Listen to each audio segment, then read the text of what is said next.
Hey everyone. Sorry, I didn't realize what time it was. It's been one of those days. Um, as I was coming home from running errands, I turned on YouTube and they're doing closing arguments. So I figured let's go ahead and I've got a bunch of stuff I have to do, but I'm going to go ahead and run this. It's so funny my hair's not in the screen. I'm going to go ahead and run this. So we have this testimony right here that I'm going to run, which is about a 4-hour block. And then there is his interrogation video. And I'm not sure if you guys want to watch that or if you want to jump straight to closing arguments, watch that later. Just decide and let me know. Either way. Because there's this, then there's closing arguments and the interrogation video, and that's it. I don't think there's any other testimony after this. Defense doesn't really put on a case. So from what I can tell. All right. So I'll be here. I'm just going to shut the camera off because I'm a hot mess. See? Hot mess. Thank you, Your Honor. Good morning. Good morning. If you could just introduce yourself to the jury and spell your last name for the record. Sure. I'm Daniel Conley. Or Daniel Lawrence Conley. My last name is Connollly. And where do you work?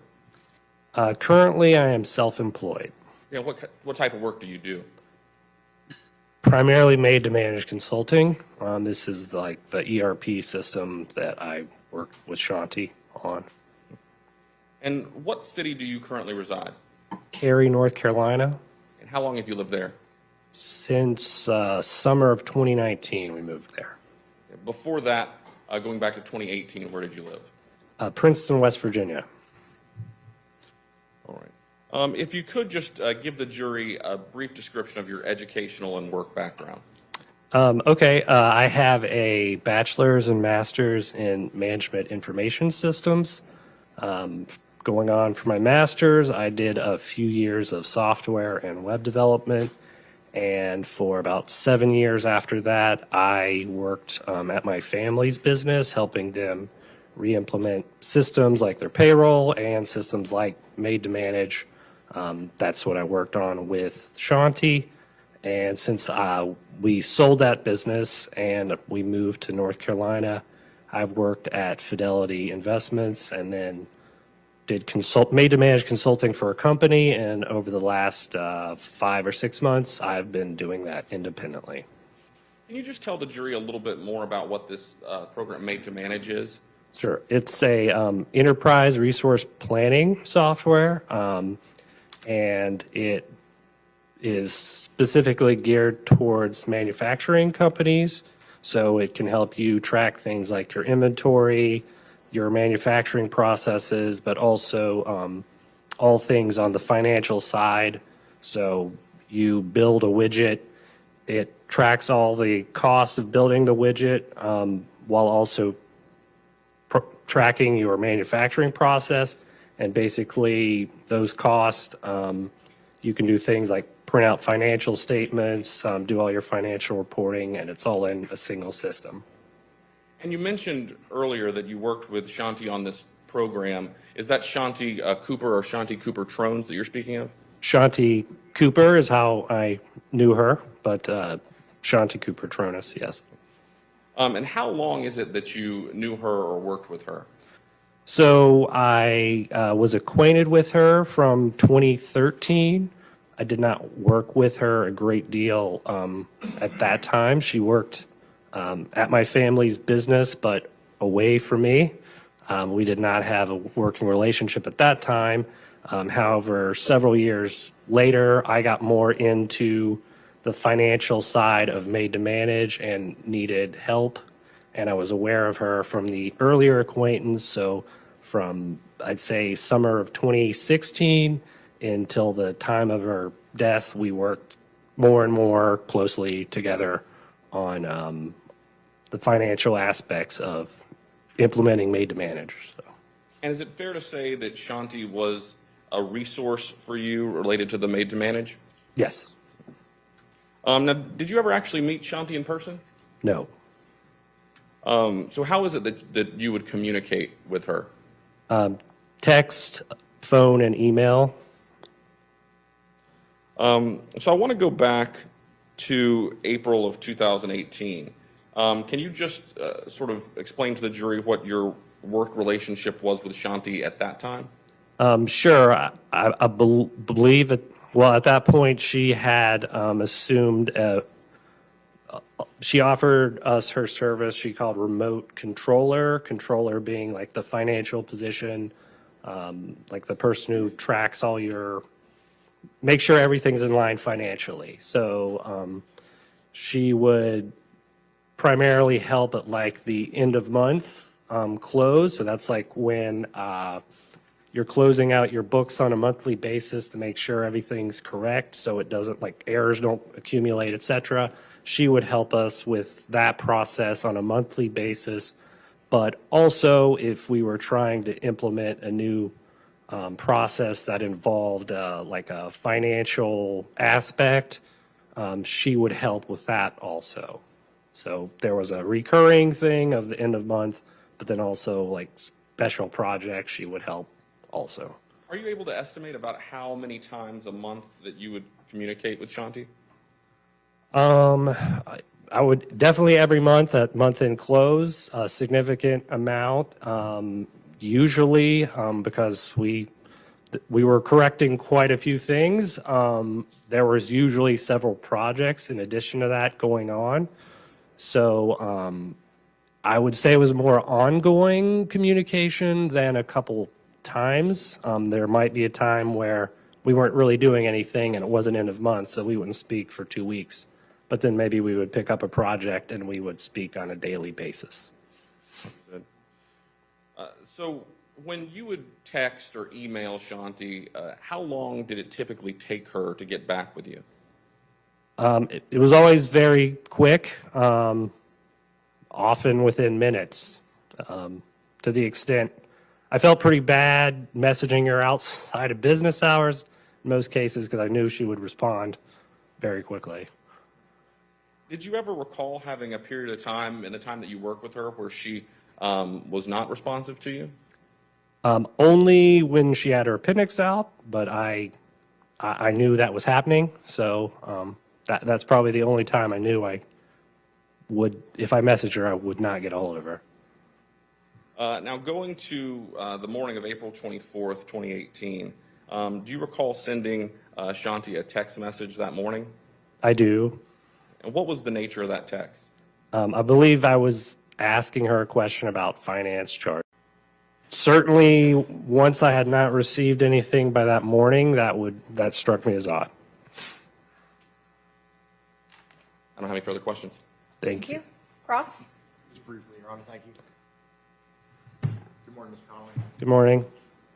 So over the course of the 2-year relationship with, or the 2 years that you were working closely with Ms. Tronnes at times, there were gaps, and you said because there were projects that would start up and you'd see her regularly, but then there would be times you wouldn't see her for periods of time or speak to her? Yes. And you were aware of her appendix surgery Yes. and subsequently the slow recovery? Maybe something was mentioned about her having some issues, but I wasn't significantly aware of any. You weren't that close. You weren't that kind of friends. Not yet, no. Okay, fair to say. And during that time of illness, that was really the only period that you had problems or delays in getting a hold of Shanti. Only during the acute illness, I mean, when she was at the hospital. Were you aware that she was going through some sort of dental situation, had a dental emergency going on that day? No. So no telling if she was just sleeping that morning? No. The text message that you sent, there was nothing absolutely urgent about that text, was there? No. And you didn't even follow up with another text that morning in reference to the lack of response? No. I believe I sent some additional texts in the afternoon. Thank you. Any redirect? Briefly, Your Honor.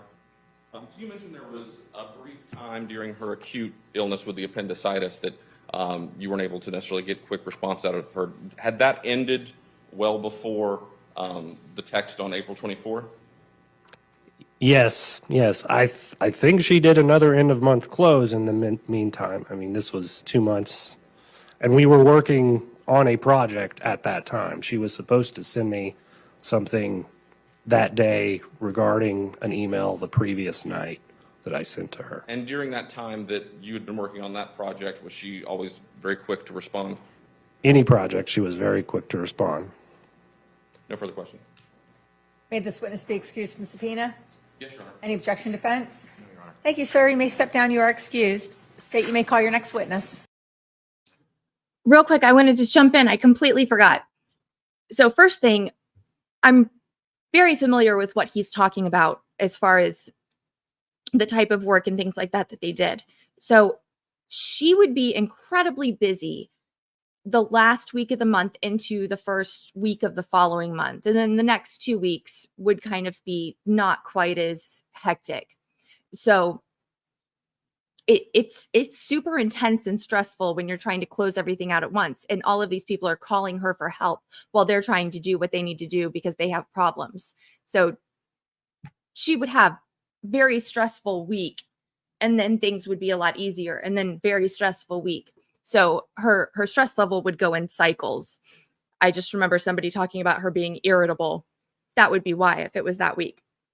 But I rewatched the 48 Hours episode last night, and there was a couple things that I just wanted to share with you guys because I found them very interesting. But keep in mind that this is not evidence entered into this case. This is just side conversation from that episode. There was someone who was interviewed on the episode that was talking about a club in Orlando called Club Orlando. And someone referred to it as a gay bathhouse. I have no idea what it is or anything else, but they said that the financial records showed that David renewed his membership every 6 months. And then an employee was interviewed and they played the interview. And he said he had seen him there and he had seen them there engaged with another man. So they were... And then somehow, they were alluding to the fact that that was part of the motive that she found out about him and he reacted. The sheets that turned up miraculously after a while, there was also a green cord. It was one of those dog tethers you put in the backyard where it's like a chain and it has like a plastic wrap around it so it doesn't kink. So they said they took it because David was suicidal, but they turned it over after his prior defense attorneys learned that cops had installed a surveillance camera across the street from his house and were watching everything that was going on. And they saw the investigators, the private PIs that the defense had hired coming and going from his house. So I think they figured, oh, they saw us taking evidence out. We have to turn it over. But nobody's really talked about that. There was a jailhouse snitch that was roommates with him for a while that they interviewed who said that David admitted to killing her and said it was because she found messages on an app on his phone that he had hooked up with other men. The ring was kind of considered the smoking gun by the prosecution because according to his story, there was a break-in and her ring was worth $15,000. And that was the primary thing taken. There was like $5,000 worth of cash taken and that ring. And they found that stuff in his suitcase when they searched his mother's house not long after the fact. The last thing is they went up and visited his ex-wife in Minnesota, I believe it is, and talked to some friends. And several of the friends said that his ex-wife had gotten very sick towards the end of their marriage, and they believed that he was poisoning her. And they were posing the question, could Shanti's appendicitis and the slow healing afterwards had been something along those lines where he tried that and it didn't work? So which is the jailhouse snitch, said they bonded over this very rare poison. They liked exotic drugs, and they were talking about some kind of something from this really rare frog, and he said you could put that in someone's salsa to kill them or something along those lines. If you have Paramount Plus, and I think you can sign up for a free subscription that has ads in it, and you can get to 48 hours. I think it's season 22. It's 22 or 23 season number, and it's episode 2. It's bizarre, some of the stuff they talk about. And it's this current defense attorney that's going on about his extracurriculars. All right. Thank you, Herbert. Good morning, sir. Can you spell your last name for the court reporter? I'm done. It's Herbert. And your first name is common spelling? Yes. And what do you do for a living? I'm a software consultant for enterprise resource planning software. And how long have you been doing that? About 23 years. Back in 2018 and prior to 2018, did you have any sort of business relationship with somebody known as Shante Cooper or Shante Cooper Tronnes? Did. And approximately when was that relationship formed? About 2012. And what was the nature of the business relationship? I worked for a software company that time named Consona Corporation, and they had hired Shante Cooper to be an implementation consultant, and our manager assigned me to be her trainer. So she shadowed me for 4 or 6 weeks after she joined the company to different customers we were visiting. Okay. And how long did you actually work together under the same company umbrella? I want to say 3 years. All right. Did you maintain any sort of business relationship when you stopped working under the same company umbrella? Yes. And what was that? So I left that company to go work for a private company. They hired me as a direct hire. She continued to work for the software company for a period of time before she left and started her own business. During that time, we still had a professional relationship where she would contact me if she had questions about the software or the data environment that I could help her with. And at the same time, I would contact her with questions. She had a higher level of speciality working with the accounting part of the software than I did. So if I got stuck and I had to phone a friend, that's who I would call. So it sounds like there were situations where she would phone a friend and there were situations where you would phone a friend. Yes. And we're saying phone, but what were the means of communications that you all used together? Email, text messages, phone calls. And over the course of the years that you had been working with her, both under the same company umbrella and when you guys went your separate ways but maintained a relationship, how prompt was her response time typically? I would say, so it was typical for me if I was visiting a customer, and you have to understand that if I went someplace for the first time, I would be sitting in a room at a table full of people who were all asking me questions basically at the same time. And one of the things that I learned talking to those folks was always give them the most honest answer. And sometimes the most honest answer was, I don't know the answer to that question, but I know someone who knows the answer. So I would text Shante, and then usually what I would do is immediately go outside to take a cigarette break. And by the time I got outside and had lit my cigarette, she usually texted me back.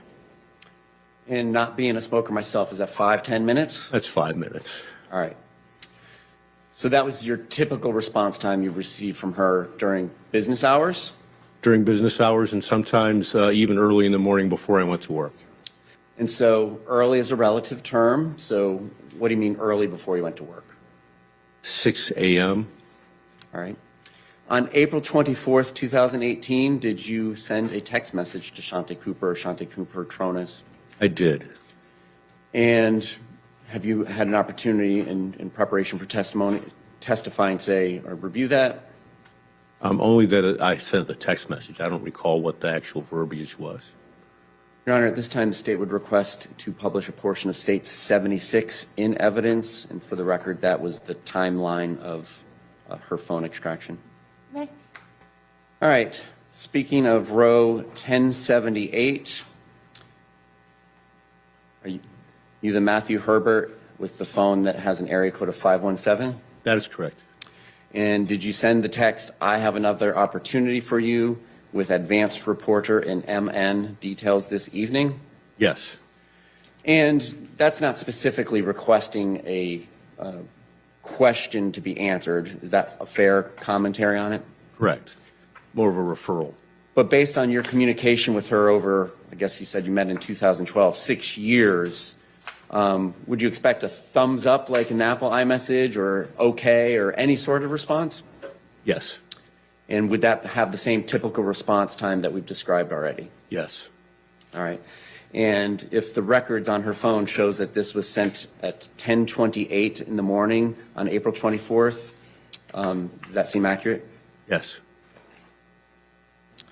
No other questions of this witness? No questions. Thank you, Your Honor. Good morning. Morning. If you could just speak up a little bit. If you could introduce yourself to the jury and spell your last name for the record. Okay, Elena Pathik, last name Pathak. And what city do you currently live? I live in Springfield, Missouri. How long have you lived there? A couple of months. Prior to living in Springfield, Missouri, where did you live? West Plains, Missouri for about 1.5 years, and before that, Orlando, Florida. Going back to 2018, where did you live? What do you mean, like specifically? No, not address. Did you live in Orlando, Florida in 2000? I lived in downtown Orlando, yes. And what do you do for work? I work for KTH Architects as a senior project designer doing architecture and interior design. Now, back when you lived in Orlando, Florida, did you know a person named Shanti Cooper or Shanti Cooper Tronnes? Yes. How did you know her? We lived in the same neighborhood. I lived in several houses downtown, both within a few blocks from her. And we knew each other because our kids were in first grade together. Did you also know her husband, David Tronnes? Yes, through Shanti. How close was it that you lived to the Tronnes? Both of my houses were probably within, the first house that I lived in was probably within a few blocks. Second house, maybe 3 blocks, 4 blocks. How often would you see David and Shanti? We would see them, I wouldn't say quite often, but we had, they would come over. We knew them because, we were both moms and our kids were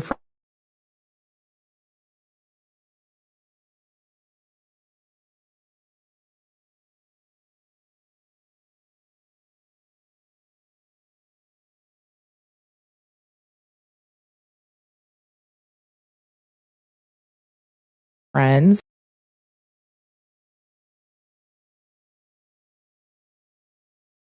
Did know them. A few years.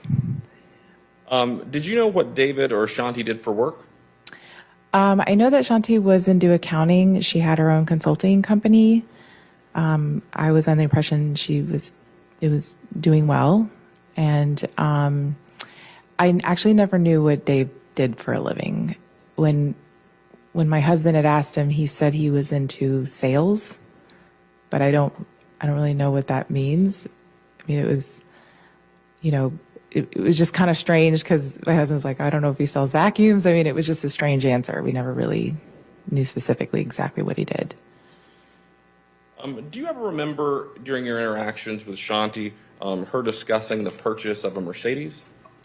Yes, because I had gotten a new car and she just seemed a little like she didn't understand why Dave kept pushing her to buy a Mercedes. And it was kind of strange because she kept saying, I'm fine with the car that I'm driving. I don't know why. Hearsay?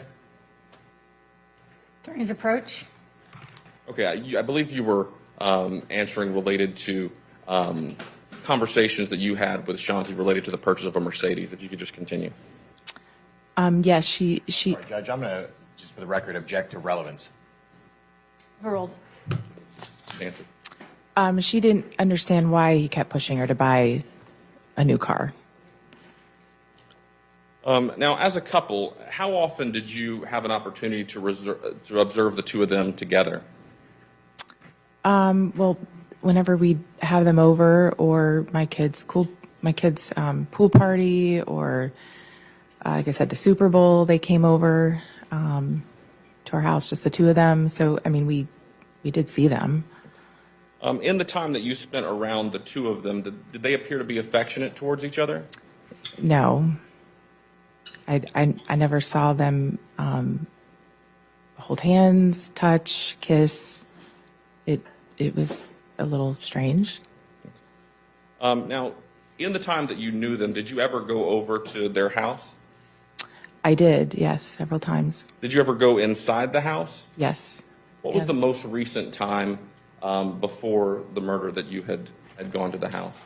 I want to say it was probably 3 to 4 months before it happened. Can you describe the house? What you remember about it? Yes, I can, because of my career. Shanti had asked me to come and look at the house, and I think she was frustrated by the I would say, lack of progress. It was in much more disrepair than the first time I had seen it. I came in and there was literally no floor, and I have to say it was a bit shocking, because normally when you renovate houses, because I've renovated many of my own houses in downtown Orlando, you wouldn't remove the floors because you want to preserve the old wood floors. We would even pull wood out of closets, to preserve floors if we had a lack of material. We would try to find ways to keep the floors. They're beautiful. I was very familiar with this house because I had looked at purchasing it years before it was for sale, or when it was for sale before she had purchased it. So I was familiar with the property, and it was a beautiful house. So to come in and see it completely gutted, I mean, there were walls removed. It was in such disrepair that the kids couldn't even come in and see it. It was just messier and worse than I had seen it. Did you ever, in addition to the sort of the area that was the majority of the house that was under construction, did you ever see any of the areas in the house that were still livable at the time? Yes, because they were living in the apartment in the back. Okay. So, yes. Did Shanti ever say anything to you about the house or the construction process? Yes, I think she was frustrated because, normally. Objection on hearsay? So the question was, did Shanti ever say anything about the construction process to you? And I believe you had started to answer. If you could just continue. Yes, she did. She was very frustrated by how long it was taking. I normally would do a project like this in 3 to 4 months, a full gut renovation on the houses that I've done. So, and she knew that. So I think for her, it was, she said it was frustrating because she was nowhere near done. And I think the second time she asked me to come to the house, it was like a desperate plea because, she wanted my opinion on what she could do to get it done, Understood. I don't have any further questions. Thank you. Thank you. Defense Cross? Hi. This Mercedes that you mentioned, isn't it true that they were buying a used Mercedes? She did not say. She just said Mercedes. And your relationship with the Tronnes family was business or pleasure? It'd be more pleasure. Your children went to school together? Yes. That was, which school was that? Blankner Boone. School. Okay, and was Shanti very happy that Jackson was going to be going to this school? She did not state that. I don't know. So she never expressed to you how excited she was about the school district? I don't know. I mean, I wouldn't assume whether she was happy or not happy. When was the last time you saw Shanti? It was right before she passed away. I believe it might have been the Saturday before she passed. She explained to you about the contract with Zombie House Flipping? She did talk to me about that when I went back to see the house. She expressed her excitement with the development and the light at the end of the tunnel. I think she was hesitant, actually. She had production beginning on May the 7th, didn't she? I don't know, because it seemed when I talked to her, it was up in the air. So you're not even aware that it had been set and what had happened and there was a production schedule? She did not make that clear to me. Were you aware that David owned the home before his marriage to Shanti? No. Were you aware that there was termite damage to the floors and that's why they were taken out? Did that ever become something that you spoke about with David and Shanti? No. So in the house as you saw it originally, you don't know how it came or why it came to be peeled so slowly back to the studs that you finally saw it to be. No, but I know that termite damage or no termite damage, I would have had that house done in 3 to 4 months. And so with a professional contractor coming in and a TV crew and production schedule, that could happen, quite frankly, in your opinion, in 3 to 4 months. I don't know because I'm not familiar with a production schedule. And what about the cost? Don't you think it's $200,000 to $300,000 to get the property complete? Objection, foundation, speculation. Sustain? You do remodeling of homes? What's that? You've done remodeling of homes, Yes, but each home is very different in its needs. but you knew this home. I did. I didn't know it inside out. And you have no opinion at this point based upon what you know about the market and the home as you saw it before and after and your conversations with Shanti and David and their design plans on a ballpark figure on what it would cost to finish the property? Objection, foundation. Overruled? I know what I've spent on my houses, and it ranges drastically depending on exactly what you're doing. Could they make this house livable for $200,000 to $300,000? Objection, calls for speculation, foundation. Sustain? One moment. Nothing further. Thank you. Redirect? No, Your Honor. May this witness be excused from subpoena? Yes, Your Honor. Any objection, defense? No. Thank you, ma'am. You may step down. You are excused. Can you please state your first and last name for the record?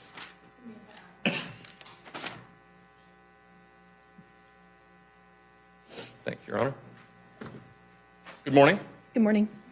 If you could just introduce yourself to the jury and spell your last name for the record. Yes, my name is Samantha Adams, ADAMS, And what city do you currently live in? Madison, Alabama.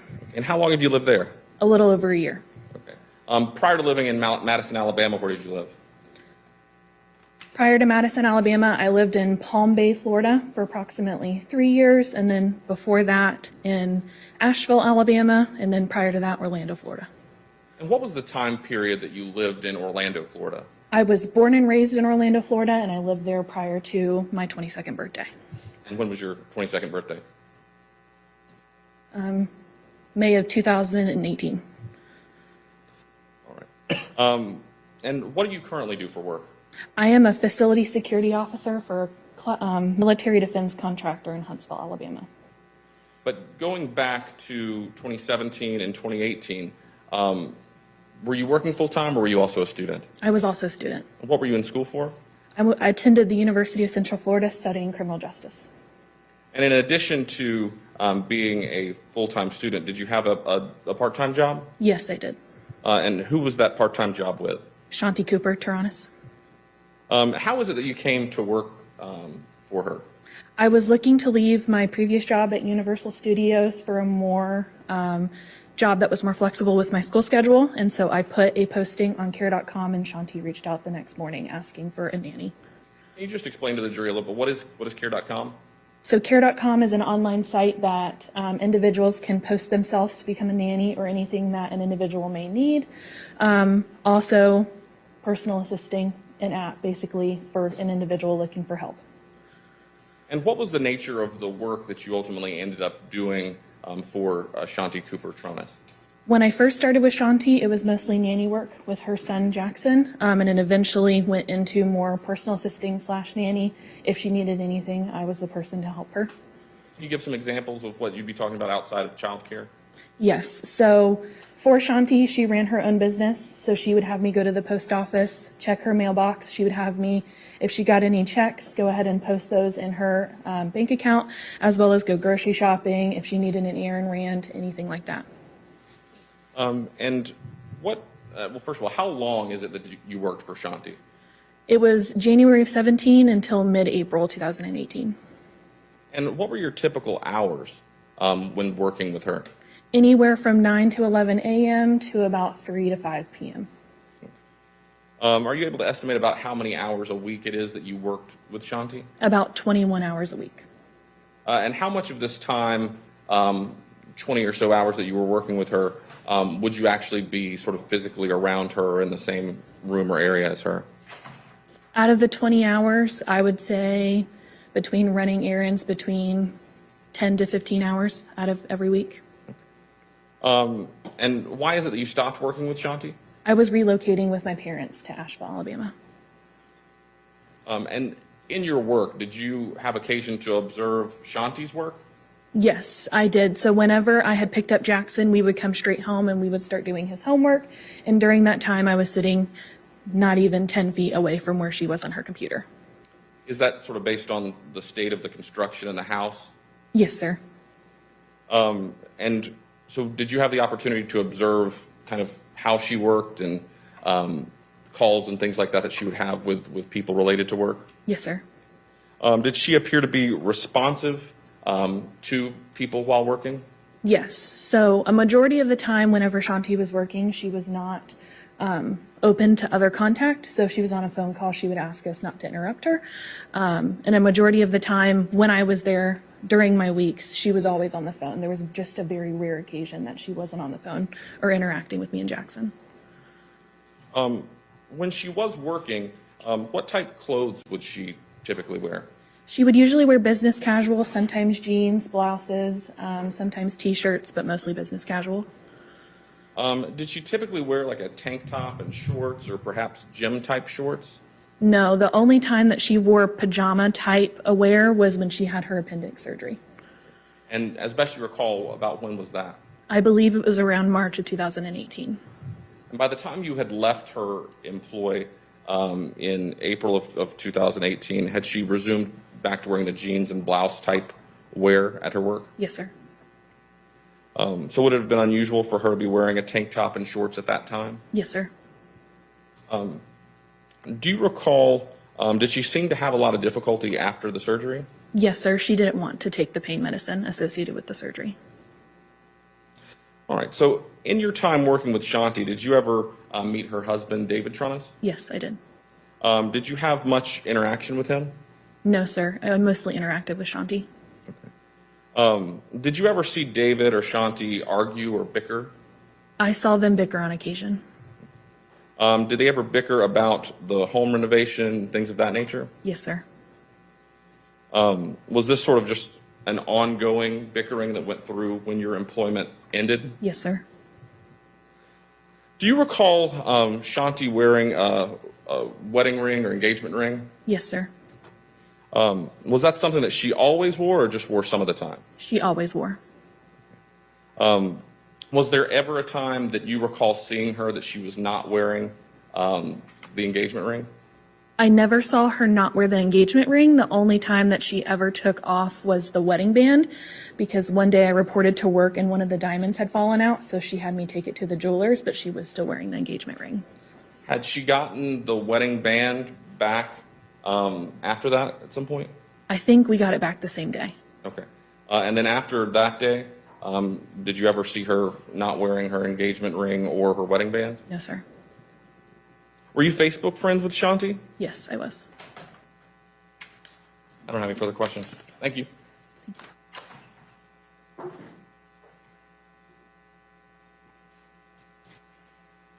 morning, Ms. Adams. Good morning.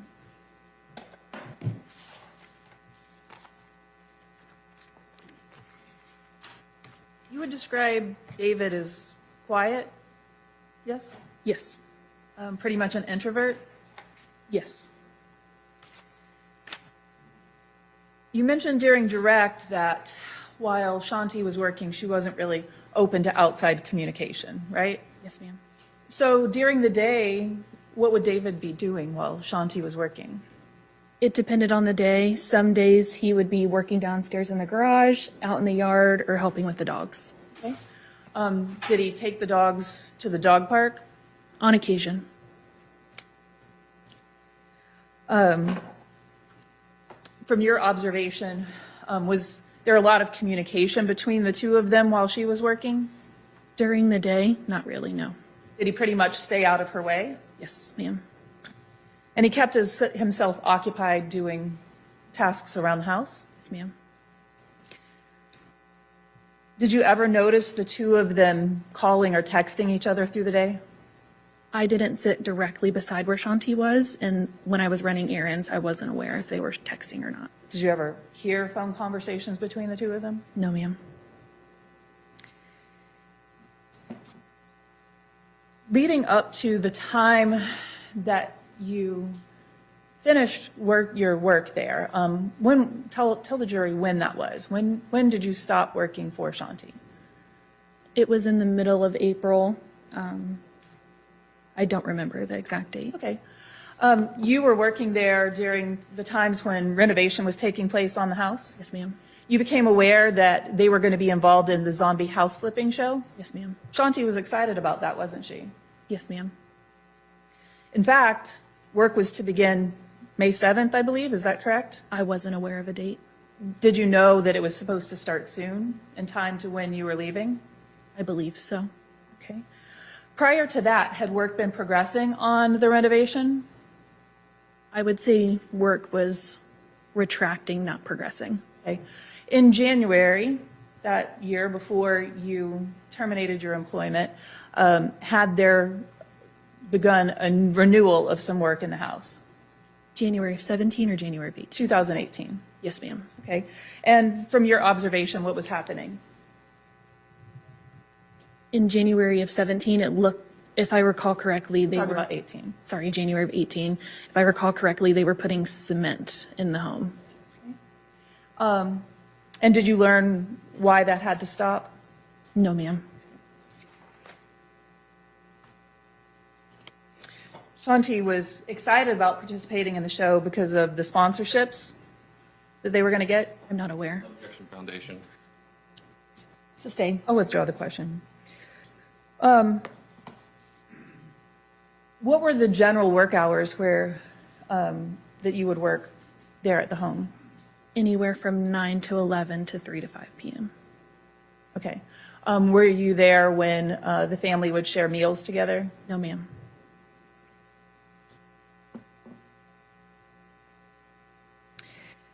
During the time that you worked there, did you have an opportunity to observe either David or Shanti and their interactions with contractors or workers that were working there? No, ma'am. I was usually doing other tasks.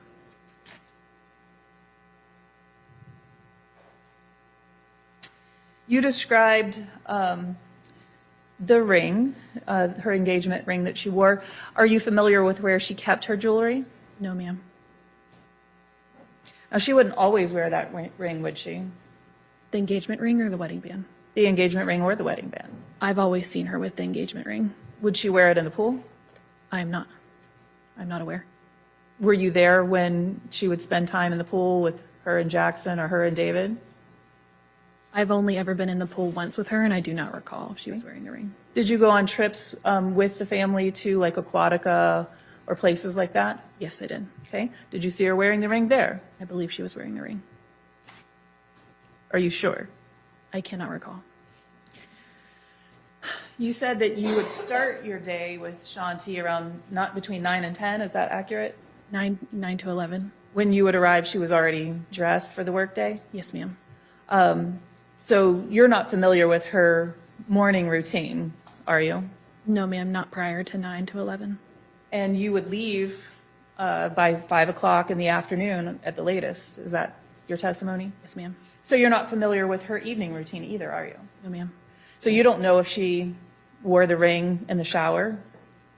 No, ma'am. You don't know if she took it off at night before she went to bed? No, ma'am. You don't know if she put it back on in the morning when she woke up? No, ma'am. You indicated that normally she would be wearing business casual clothing. You mentioned except when she was recovering from her surgery, correct? Yes, ma'am. Would she wear more casual clothing when she wasn't feeling well? I do not recall. But you did notice that after the appendectomy, correct? Yes, due to her surgical scar, she could not wear tight pants.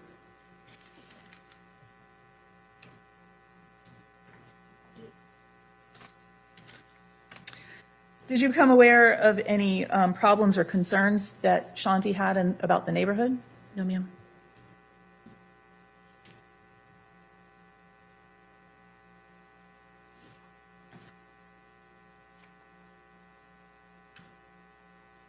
Prosecutor asked you about conflict, and you said that you observed occasional bickering.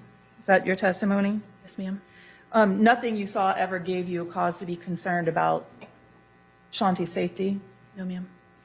You never saw any marks or bruises on her? No, ma'am. In fact, you never saw Shanti confront David about concerns about their living situation or any frustrations with that, did you? No, ma'am.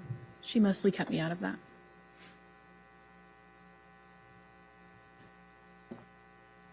Let's talk about the specific description of the house. You worked there for almost a year and a half. Yes, ma'am. You were very familiar with the residence, Yes, ma'am. both the main house and the apartment and garage area? Not really the main house, mostly the garage area.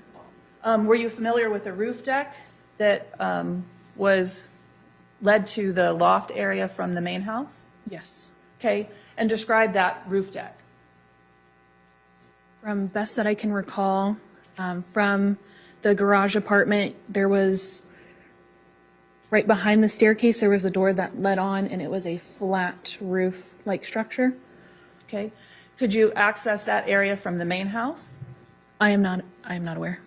But there was a door upstairs, correct? Yes, ma'am. All right. And you could access that loft apartment from the garage area, yes? Yes, ma'am. From that rooftop area? There was an external door. Yes, ma'am. From the breezeway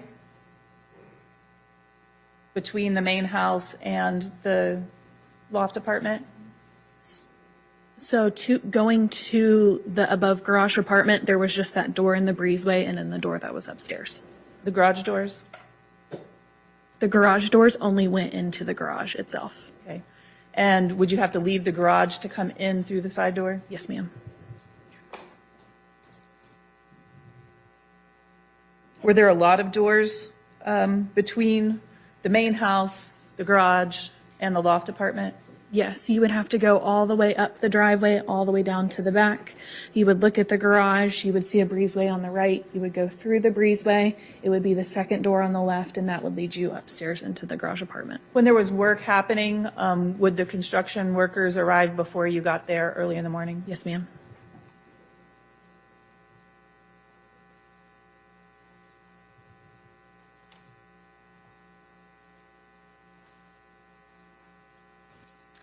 You indicated that your work duties included going to the post office, running errands, depositing checks. Did you ever make withdrawals for Shanti?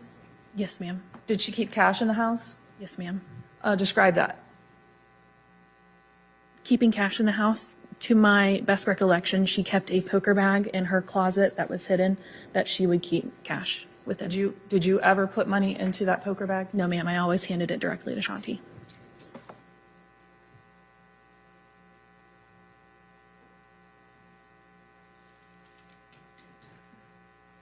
from your observation, was David actively working and supervising the contractors when they were there on site? Yes, ma'am. That would include, did you ever observe him like also doing tasks, picking up lumber, picking up supplies, making those kind of business activities? No, ma'am. I have nothing further. Thank you. Any redirect? No, Your Honor. May this witness be excused? Yes, Your Honor. Defense, any objection? No objection. Thank you. You may step down. You are excused from subpoena. Please, the court. May proceed. Can you spell your first and your last name for us, please? Sure, it's Sean, S-H-A-W-N, last name Johnson, J-O-H-N-S-O-N. Where do you work? I'm employed by the Florida Department of Law Enforcement out of the Orlando Regional Operations Center in the DNA Biology section. What's your background in education, training, and experience in that area? I have a Bachelor's of Science degree in biochemistry with a minor in chemistry. I've been with FDLE in the biology section for approximately 26 and a half years. I completed 2 separate training courses. One dealt with conventional serology, which is the identification of body fluid stains, and then the other portion was DNA analysis, and they both were approximately about a year in length. Do you go through any continuing testing as well? Continuing education, is that what you're referring to? Education and then testing with blinds that you must be successful in identifying? Yes, I'm required to do, I believe it's 16 hours now of a continued education throughout the calendar year. And then I'm also required to take 2 proficiency tests per year. And a proficiency test is a mock trial, or not a mock trial, but a mock case with a scenario. And I run that proficiency test alongside other cases. And then the results are sent out to the company, and they will grade it pass or fail.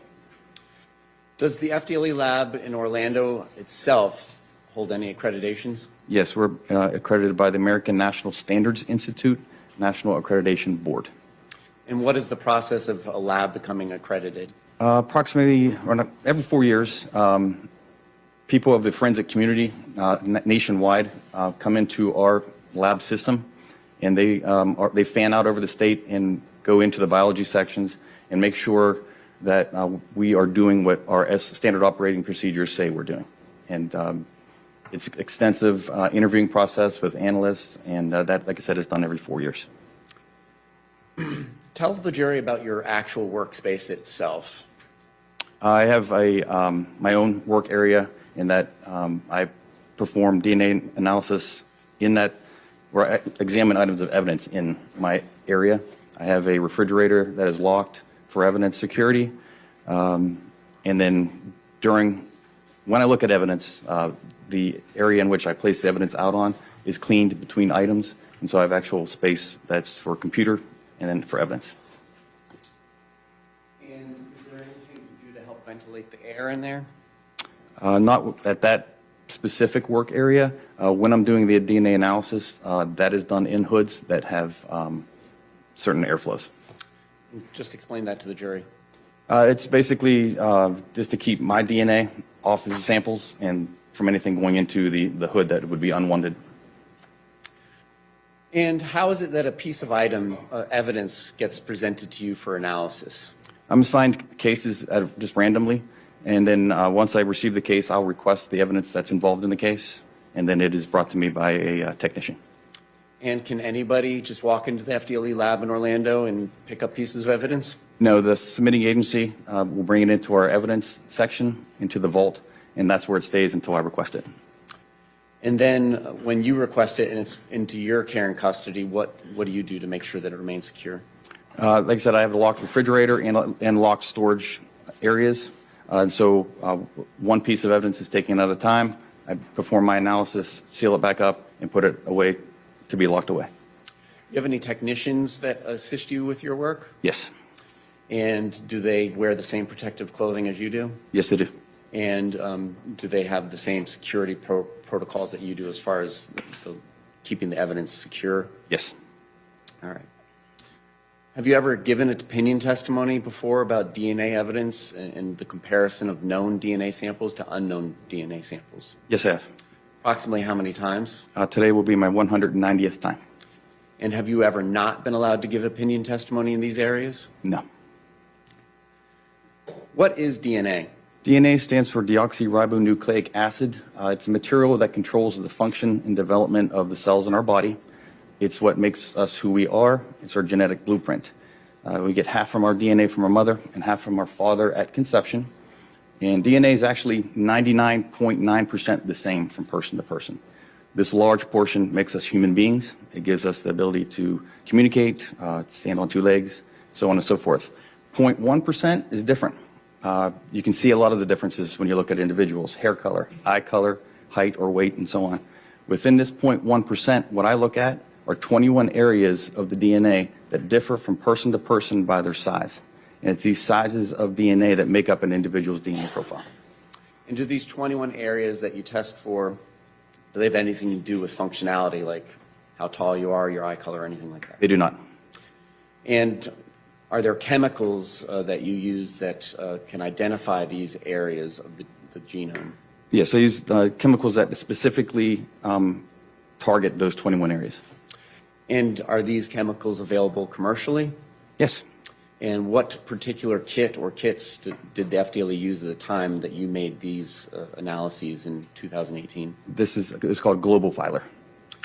And is this a Global Filer a product that is accepted in the forensic DNA community? Yes, it is. And what other purposes besides the use in a criminal case would Global Filer and these other commercial kits serve in the scientific community? They're used in research, cancer research. They're used in paternity cases, and they are used in identification of remains in mass disasters such as 9/11. Prior to doing DNA analysis, do you do any other sort of chemical analysis of some samples that are provided to you? Sure. If a stain is red-brown in color, indicative of blood, I'll do a chemical presumptive test for that stain. And it's just adding a series of colorless solutions to the stain or to a rubbing of the stain. And if those colorless solutions turn pink, then it's telling me that it's chemically positive for blood. All right. Were you provided known samples in this case to analyze, and then I'll have you explain what a known sample is? Yes, it was. What is a known sample? A known sample is a sample that the source is known.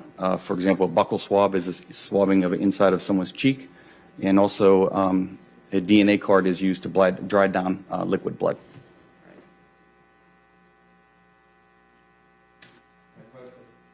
T, which is 35 in evidence, and S, which is 46 in evidence. You may.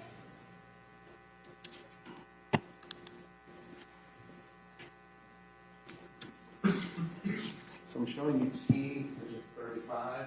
First, do you recognize this item? Yes, I do. And how do you recognize it? The FDLE case number, the exhibit number, and then my initials are on the seal and then on the date that was opened.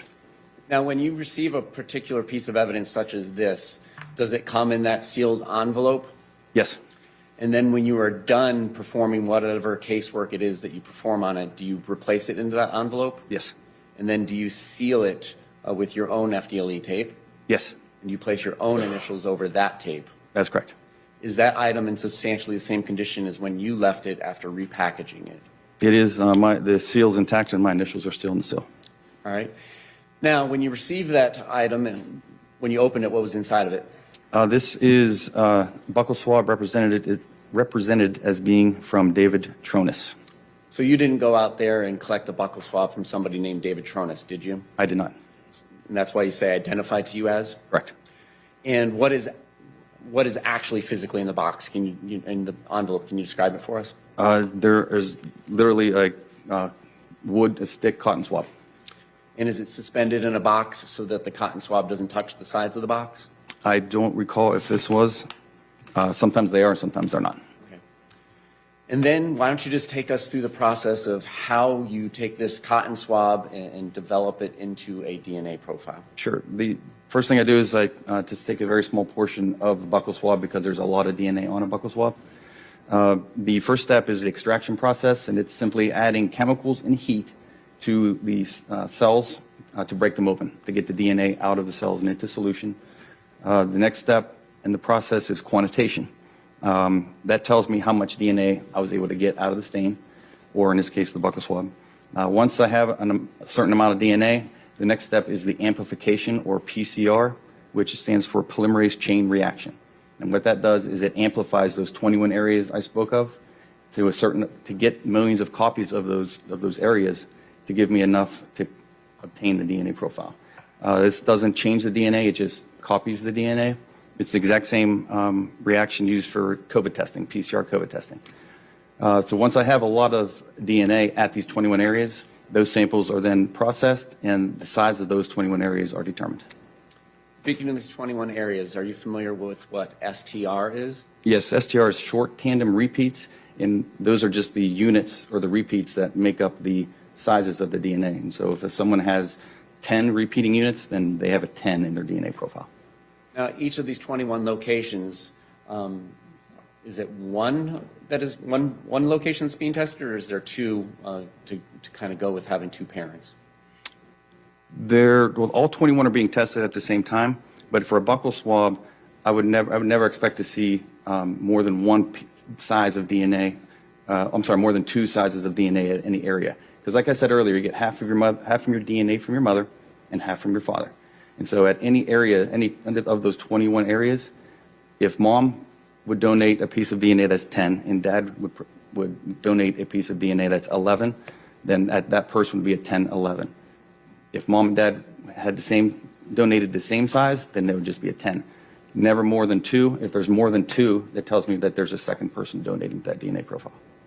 Okay, so somebody could be 10-11, or they could be 10-10, for example, if both parents donated the same amount of short tandem repeats. Correct. All right. And taking this exhibit T, 35 for in evidence, were you able to develop a full profile at all of the 21 locations that kit tests for? Yes, I was. Now turning to S for identification, which exhibit number? My exhibit number or your exhibit number? Our exhibit number. It says 46. Okay.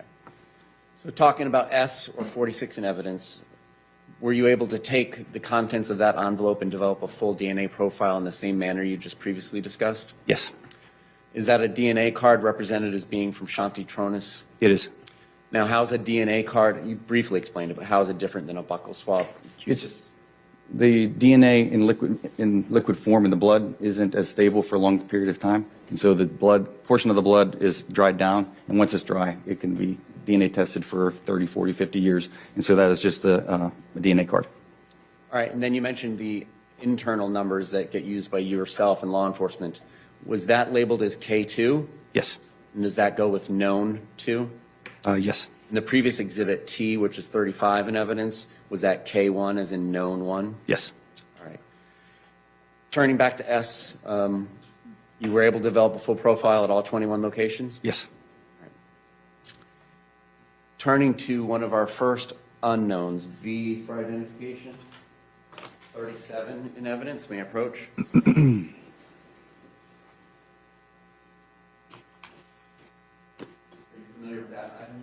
I am. And what do you recognize that as being? It's my Q1, which is hand swabs represented as being from David Tronnes. And is that similar to buccal swabs that are taken from inside somebody's cheek when swabs are presented to you as being represented from somebody's hands? Yes, I didn't take them myself, if that's what you're referring to. Yes. Right. But inside the contents of the envelope would be another Q-tip in a box. Correct.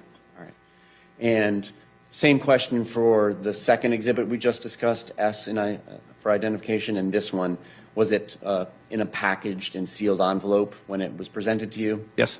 And when you returned it to law enforcement, had you sealed it with your own evidence tape and initialed it? Yes, I did. All right.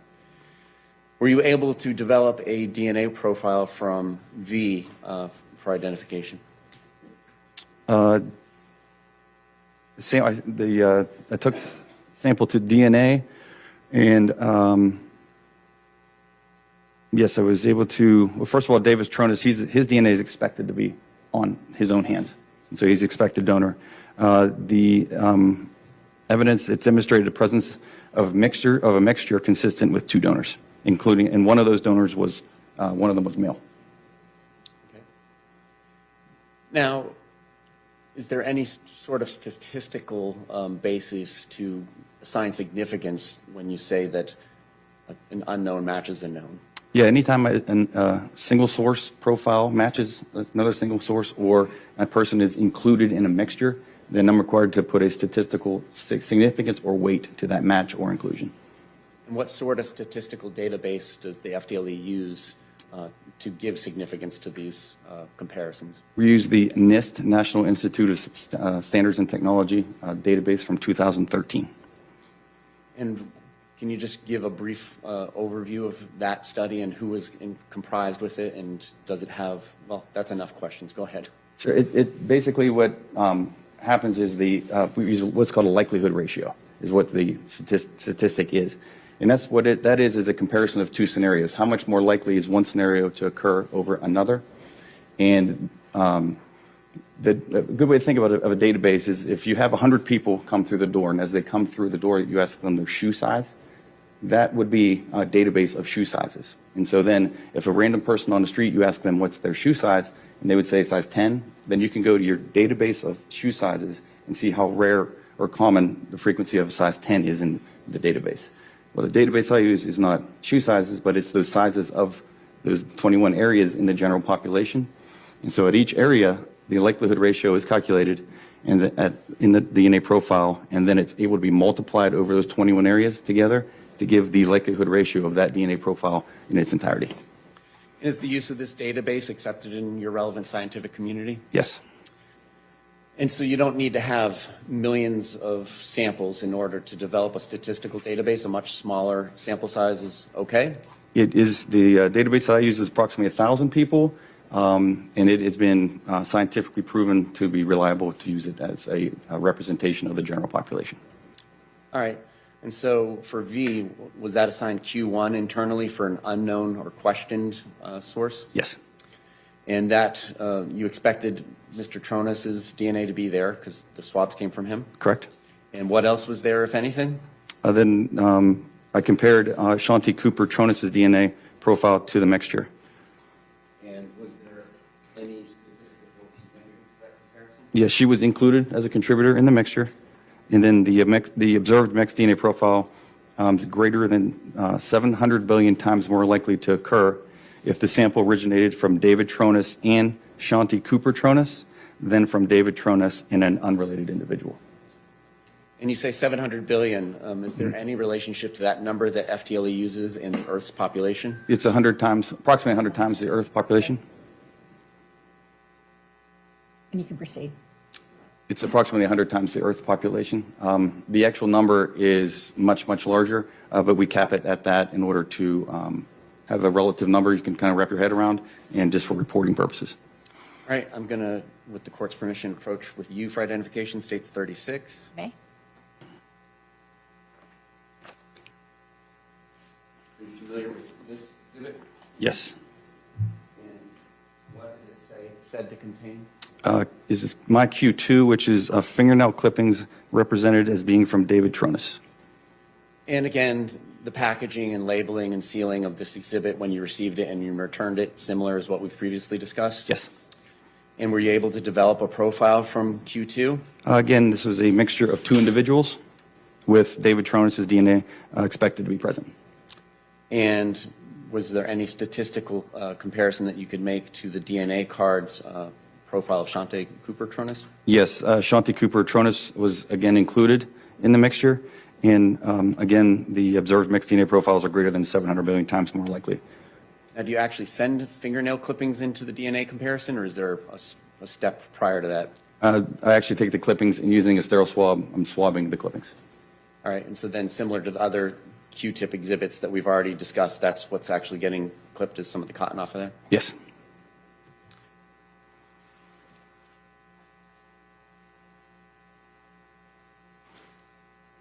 M, which is 39 in evidence. You may. Are you familiar with this exhibit, sir? Yes, I am. What's it said to contain? It's my Q3, and it's pajama pants represented as being from David Tronnes. And Did you identify any areas on these pajama pants that might be suitable for possible DNA testing? Yes, I took 2 samples from the pajama bottoms. And prior to going to DNA profile analysis, did you do any presumptive chemical analysis? Yes, on this exhibit, the 2 stains that I took forward gave chemical indications of the presence of blood. Was the internal number on this exhibit Q3? Yes. And the 2 stains that you were talking about, what were their sub numbers for identification? Q3A and Q3D. Q3A, did that presumptively test positive for blood? Yes. And where was this cutting from? I have to refer to my notes.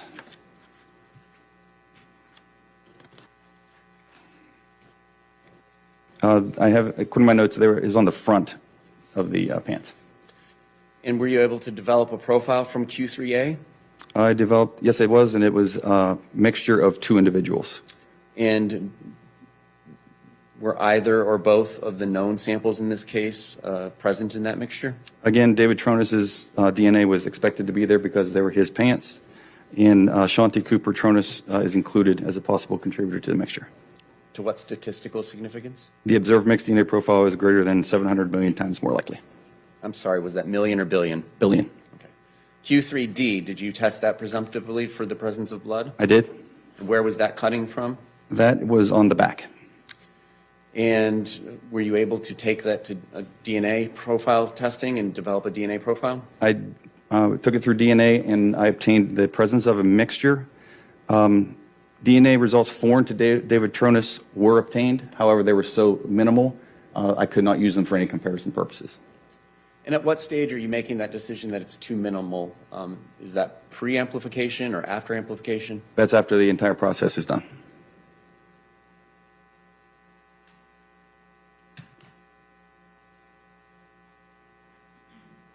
May I just have standing permission to approach with this witness? Of course. Thank you. I'm approaching with AI for identification, which could be 40, 46, or 48, depending on the clerk's writing in the date. AI for identification, though? You familiar with that item? Yes, I am. And does that have an internal number?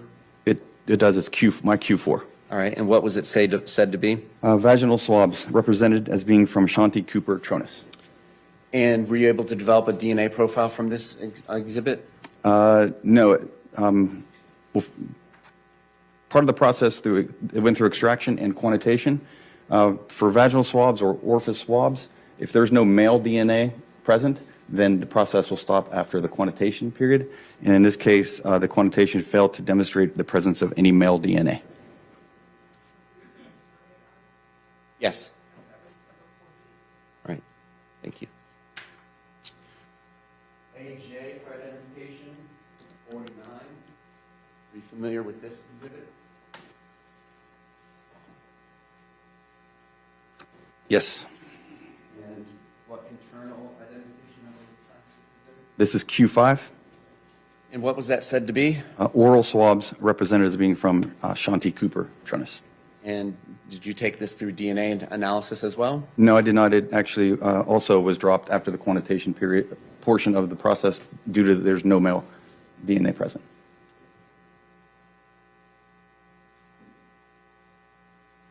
P for identification states 43. Are you familiar with this item, sir? Yes. And what internal identification number was assigned to that? This is Q6. And what was that said to be? These are anal swabs represented as being from Shanti Cooper Tronnes. And what was the result of your analysis on this exhibit? These tested positive for the chemical indications of blood. However, they also were stopped after the quantitation period or process because there was no male presence, no male DNA present. R for identification, 45 in evidence. Are you familiar with this item, sir? Yes. And what internal identification number was assigned to this item? Q7. And what was that said to be? Neck swabs represented as being from Shanti Cooper Tronnes. And did you take that through the DNA profile testing process? Yes, it did. And what were the results? In this case, there are neck swabs from Shanti Cooper Tronnes, so her DNA profile is expected to be there. And in this case, there was no DNA foreign to her on this item.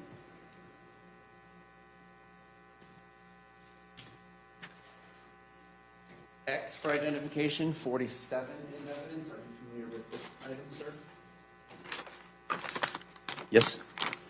And was this item assigned an internal identification? Yes, so it's Q9. And what was that said to be? I broke them down into Q9R and L. They were from the right-hand fingernails, represented as being from Shanti Cooper Tronnes, and the left-hand fingernails represented as being from Shanti Cooper Tronnes. And did you swab those fingernails prior to putting cuttings from the swab into the DNA extraction process? Yes. And what were the results of the analysis of Q9R and Q9L? Again, there was no foreign DNA present. Q for identification states 44. Are you familiar with this signature? Yes. And did it have an internal identification number? Q8. And what was it said to be? Hand swabs represented as being from Shanti Cooper Tronnes. And were you able to take that exhibit through the DNA analysis process? I did. What were the results of your findings? There was the results due to their complexity of the mixture I obtained. I was not able to use it for any interpretation or comparison. And can you just break that down into a slightly more expansive answer, but not Sure. an hour-long answer? There was just too much information there. It was so complex that there's no way I could assign any of those pieces of DNA to anybody involved. And does that mean, is there a cutoff, like 3 people, 4 people, or what sort of cutoffs is there, if there is a cutoff, before you say it's uninterpretable because there's too much DNA present? If there's more than 4 contributors present, it's definitely too complex. But then also, if there's degradation, if the sample isn't going through the process due to something maybe on her hands or chemical or something like that would affect the amplification process, then it would also be too complex. Are you familiar with touch DNA? Yes. What is touch DNA? It's anytime you touch something, you are shedding skin cells. So if I would touch the bench and swab that, I'm leaving skin cells, but I would not expect to get my DNA profile just from that one touch. But if I would sit here and rub it for a half hour, swab it, I would expect to get my DNA profile. So it basically touch DNA is everywhere. All right, and throughout our daily lives, if a human being goes around touching things all day without washing his or her hands, is it possible to accumulate foreign DNA? Absolutely, yes.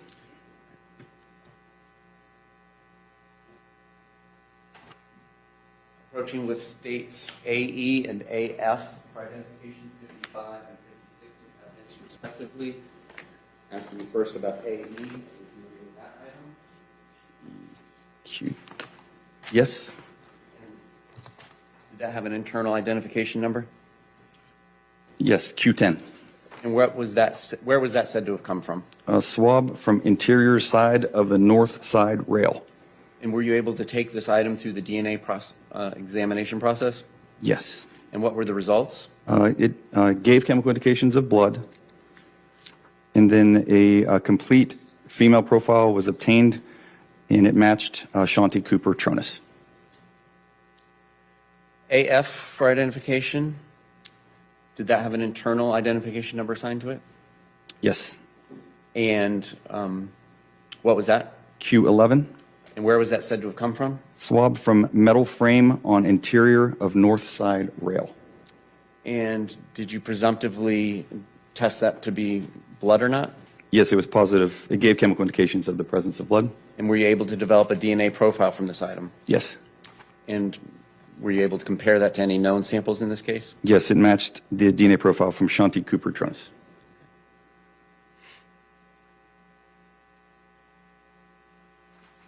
AR for identification states 58.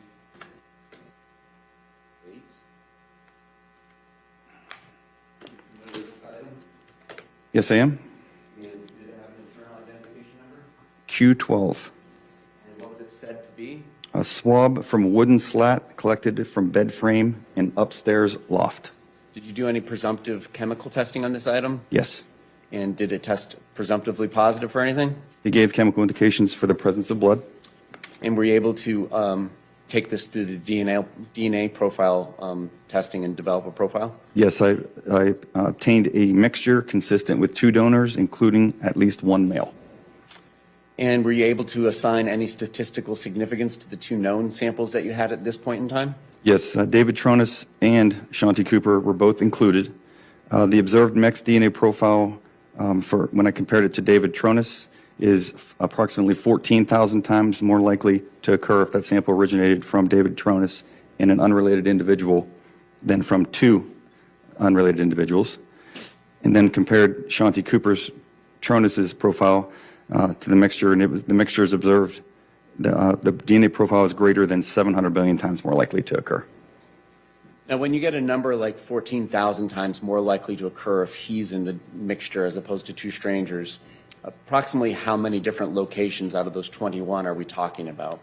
It's hard. It's just much, much less than 21. So the range is basically, that's the lower end. And so if the person DNA profile is not there, or it's there, or if it's not there as much as another individual's, then that likelihood ratio will reflect that.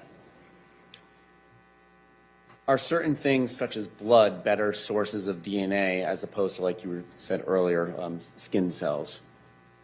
Yeah, it depends on how many skin cells that are there. In the example I used, if I would touch the bench here and then a drop of blood was put there, then I would expect the DNA profile to be coming from the blood.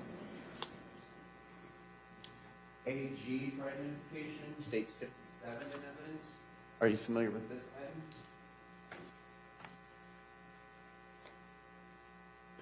Yes. Does it have an internal identification number? That's Q13. And what was that said to be? A swab from wooden slat collected from the bed frame in upstairs loft. And what were the results of any analysis that you did on this item? It gave chemical indications of blood.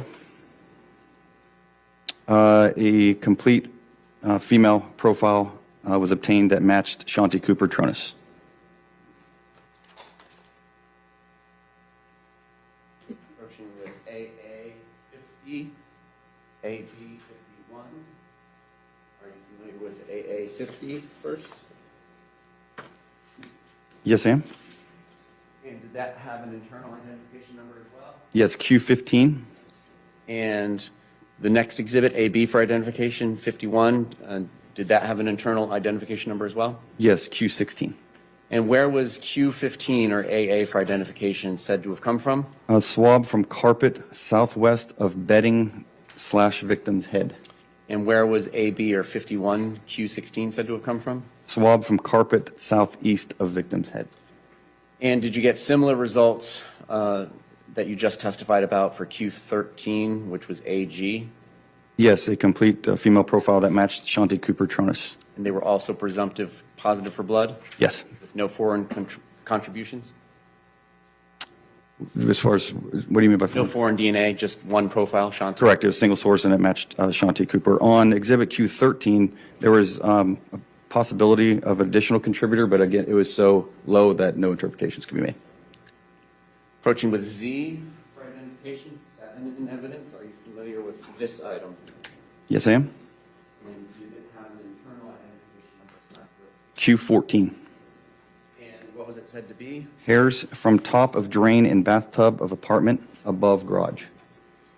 And did you do any presumptive testing on the hairs? No, for hairs, I'm just looking for root material. The DNA, the STR process that's used, I need to have root on that hair. So if you pluck your eyebrow and you see that large chunk of meat on there, that is a lot of DNA. So I went through all these hairs and found that there were 3 hairs that were suitable to take on to try to get DNA information from. And then did you sub-label them as Q14A, B, and C? Yes. All right, tell us about 14A. 14A and 14C had the similar DNA results. It was just too limited to make any interpretations. They were not interpretable. And how about 14B? And 14B, it was dropped after the quantitation period process or step because there was no DNA on that hair.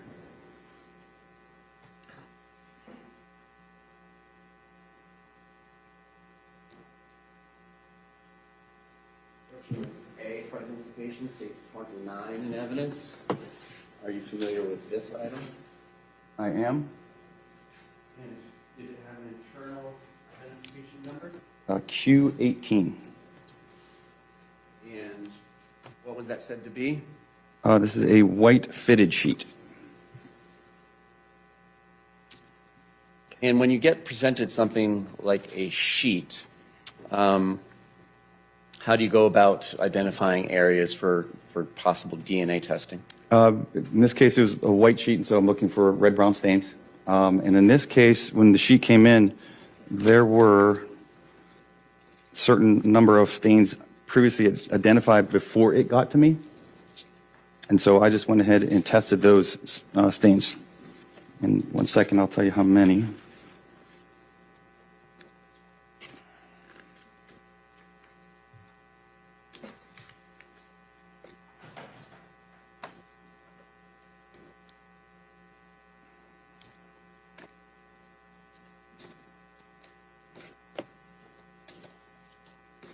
Sorry, there was Q17 also before that, so just trying to find the... I know, I went out of order. That's okay, I got it. It was 19 stains of various colors and of shadings of red-brown staining that I tested. All right, let's talk about stain 2. Did you presumptively test that for blood?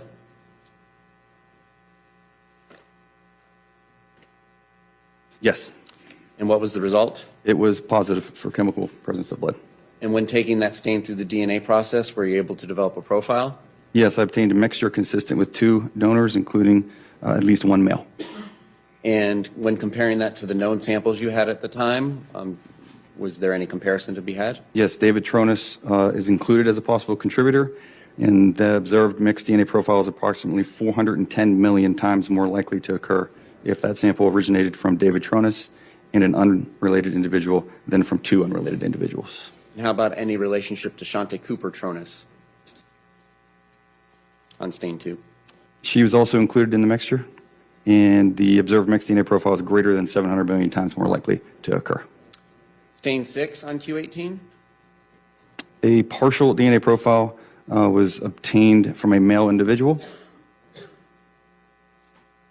And did you compare that to the sample from David Tronnes? I did. It matches David Tronnes, and the observed DNA profile is greater than 700 billion times more likely to occur if that sample originated from David Tronnes than from an unrelated individual.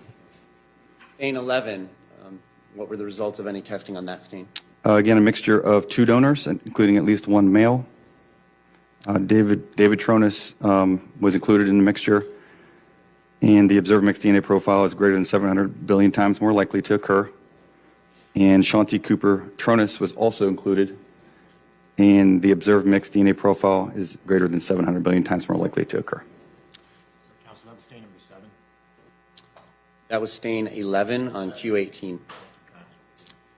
Stains 15 and 17, were you able to develop any DNA profile from those 2 stains? Yes, the same complete DNA profile from a male, and it matched David Tronnes. And by match, is that the terminology for over 700 billion times more likely? Yes, in this case, again, it was 700 billion times more likely. Stain 19, what were your results, if any? I obtained a mixture, however, it was too limited to be used for any interpretation.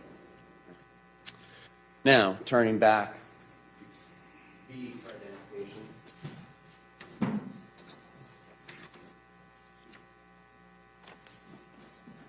Are you familiar with this item?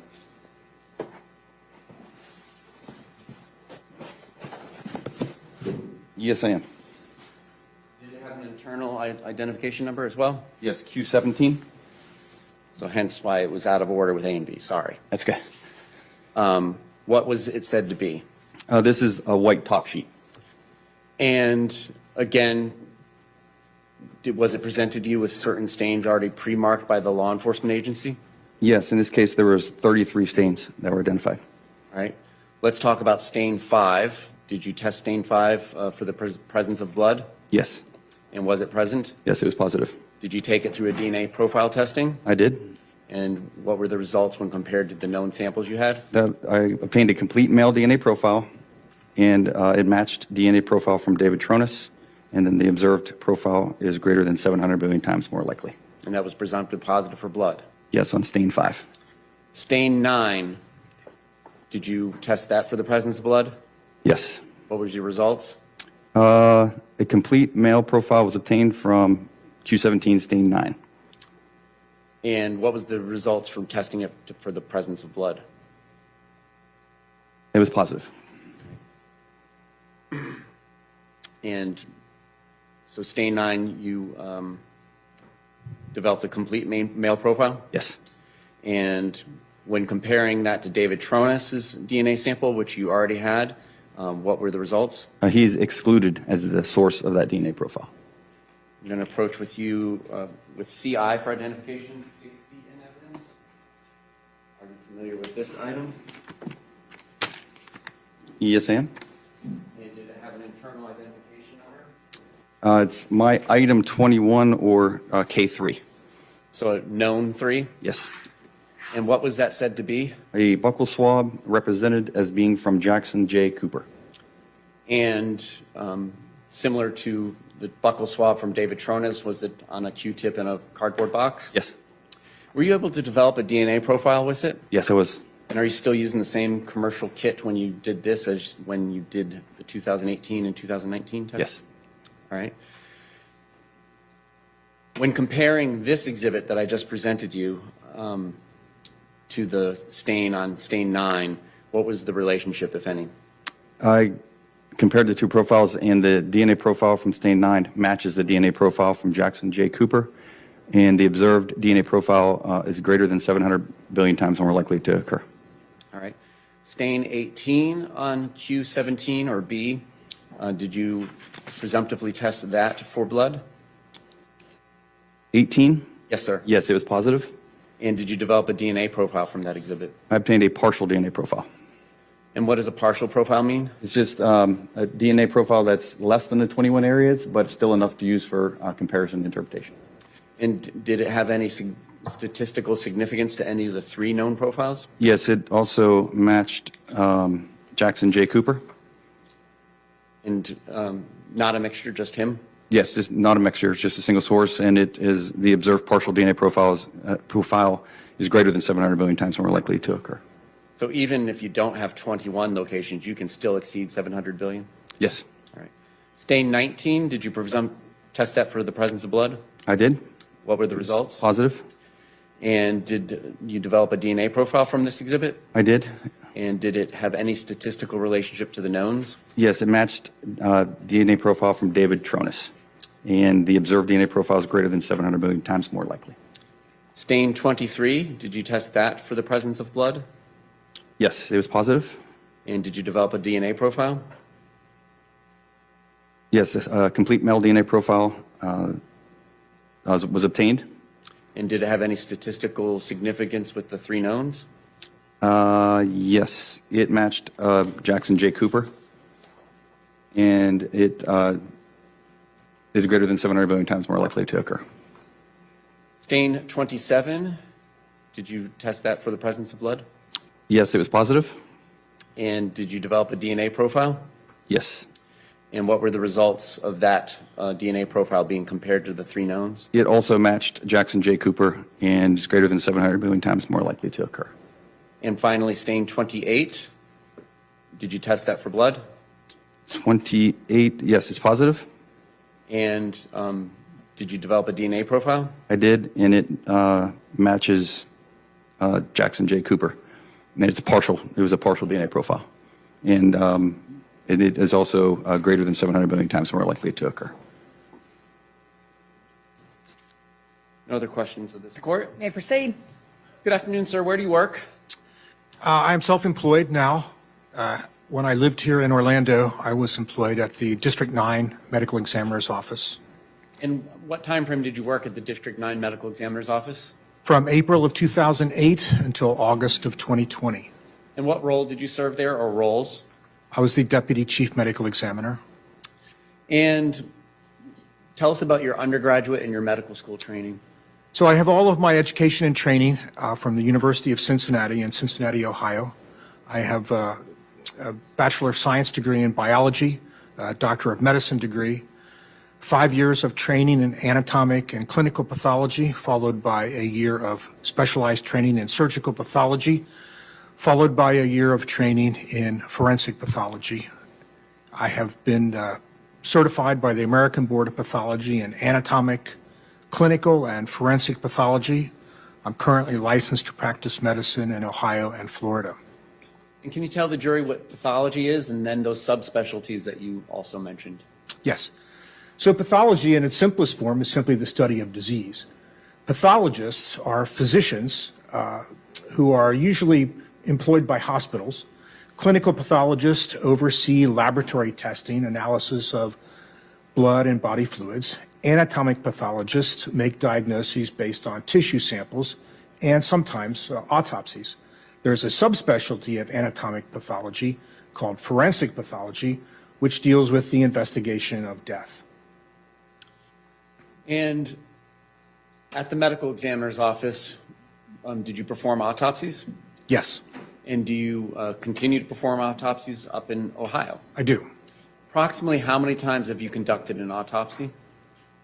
Well, I have personally performed over 7,000 autopsies and been involved personally in death investigations for a total of probably 10 or 11,000 individuals. And did you perform an autopsy on somebody identified to you as Shante Cooper Tronnes? I did. Your Honor, at this time, could we reread the stipulation to the identity of the deceased? And if you remember at the very beginning of the trial, I read you a stipulation and I told you at that time that certain facts, if they're stipulated to by the parties, the facts must be accepted as true by the jury. The amount of weight you put in the facts, that's up to each one of you individually. However, a stipulation, again, if it's agreed by all the parties, it's to be accepted as true. The Assistant State Attorney, Michael Joseph Smith, and Defendant David Tronnes, as well as his lawyer, Richard Zielinski, stipulate that the identity of the deceased in this case is Shante M. Cooper Tronnes. May I approach the witness with BR for identification, which is partially in evidence as states 68? You may. Is the autopsy process documented with photography? It is.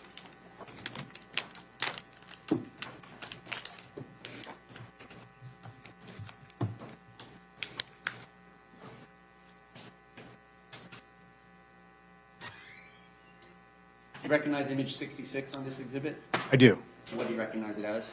That is the deceased Shante Cooper Tronnes as she presents in our morgue after she's been placed in the body bag and transported to our facility.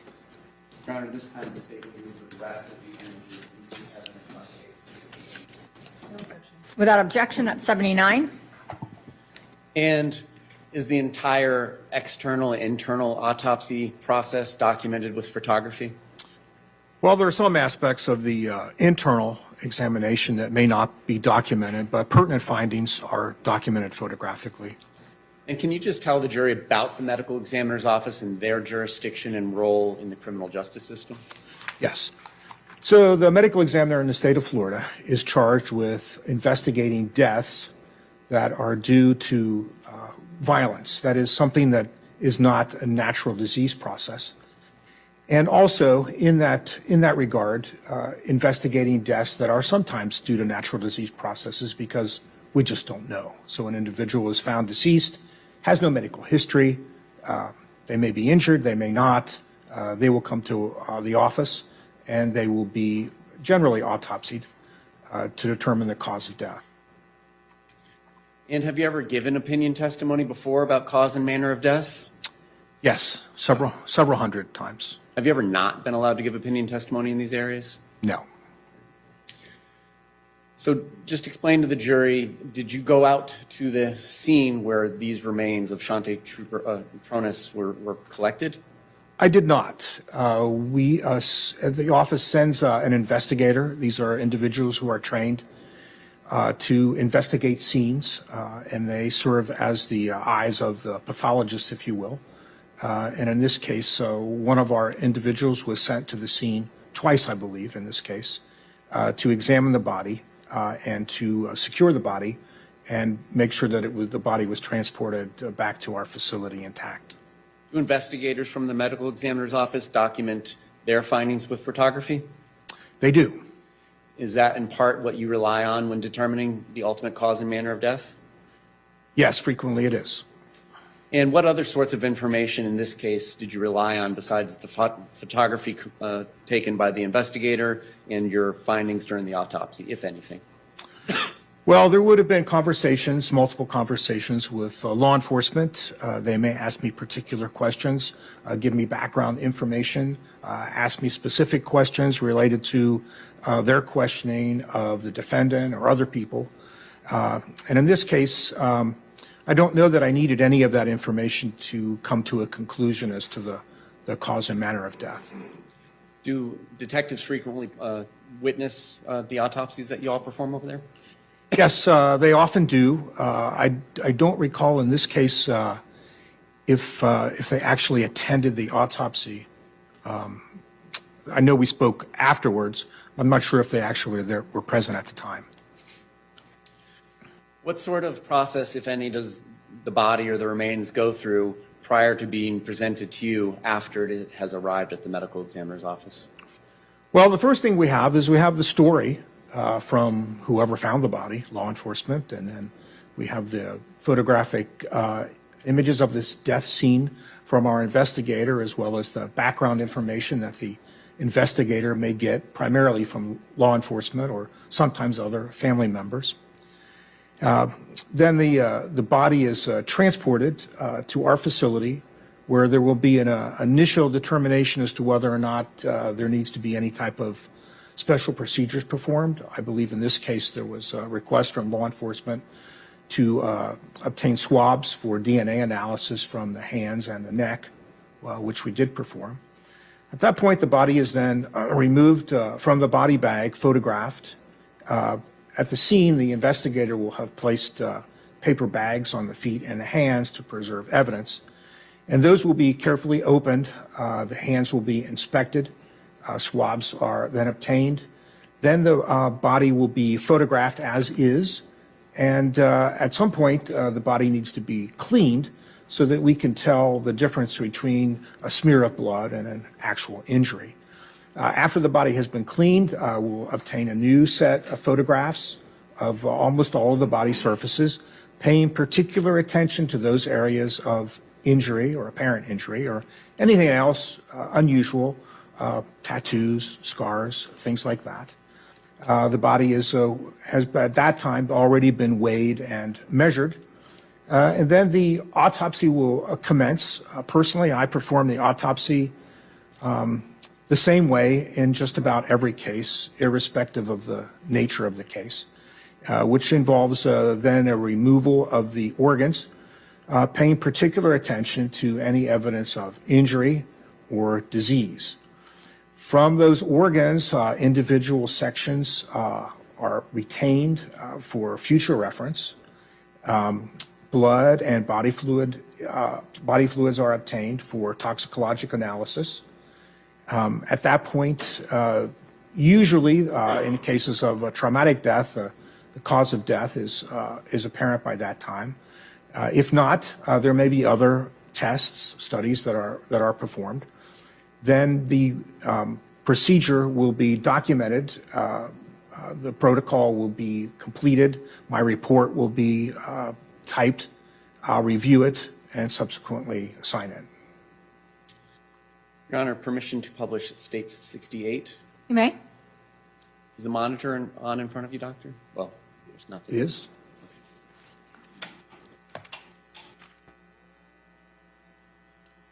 Image 66. What are we looking at here? So this is the decedent, and this is right after the bag has been opened, and there's smeared blood on the decedent that was probably didn't look like this at the scene, which is one of the reasons we take the scene photographs. Does the medical examiner's office have its own case numbering system? We do, and you can see that it is indicated on there as case number 18-0726. Is the medical examiner's office a law enforcement agency? No. But you work with law enforcement agencies on many of these cases? Yes. And is the date recorded on the date the autopsy is performed? It is. Image 71, what are we looking at here? So we can see here the decedent's left hand, and you'll notice that there is a paper underneath that hand, and that is the cut paper bag which was placed on her hands at the scene by our investigator.